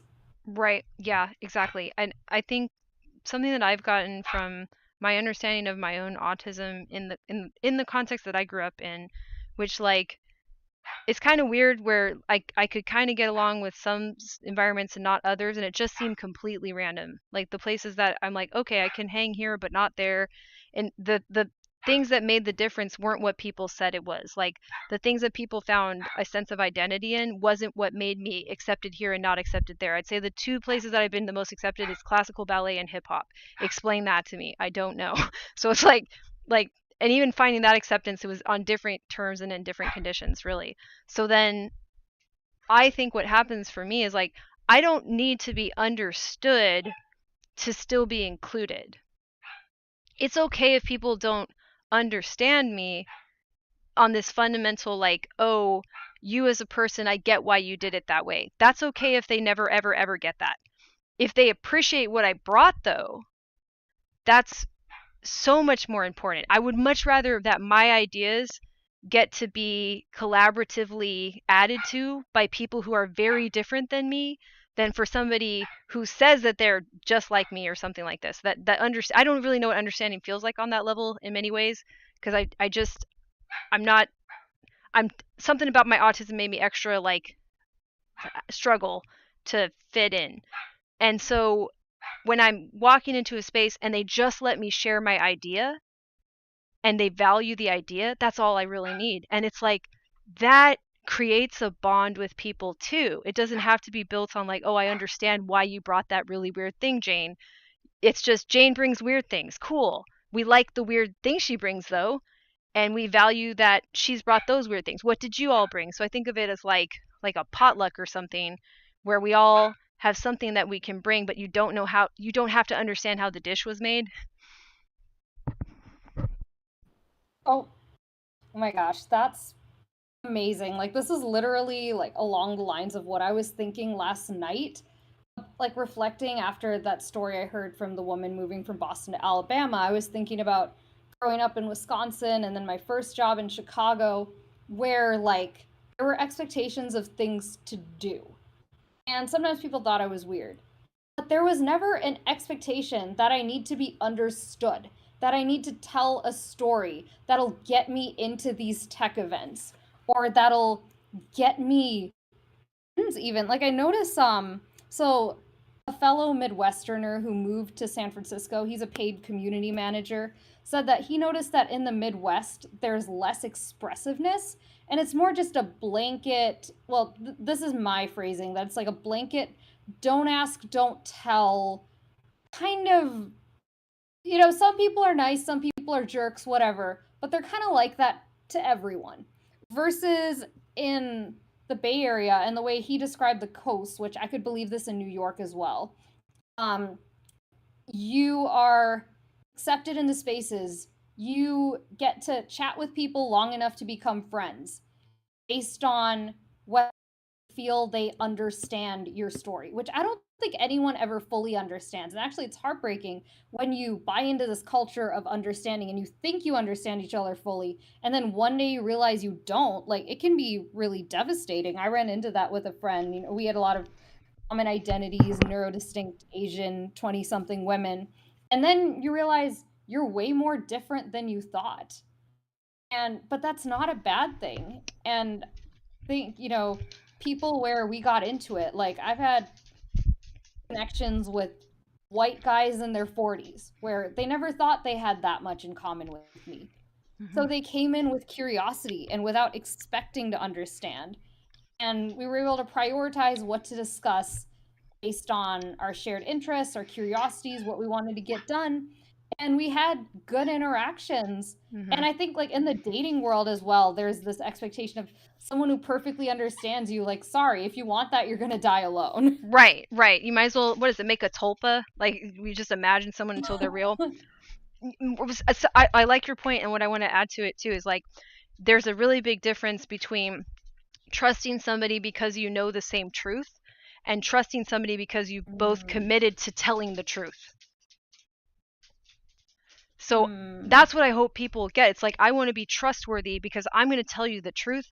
And the way that my brain works, I'll try to tell you to what degree of certainty I have about that truth. And I'll even give you my background so you can decide how credible I am. And then, you know what I mean? Like, that's your work to situate how you think, how good I am at like representing what I know, but I'm going to try to represent it to my absolute best. I'm going to do my best to tell you what seems to be true to me and why I believe that. And that's where trust comes from, not already having the same truth locked in my brain as yours. Brilliant. Yeah, I really appreciate you adding that piece about intentionality.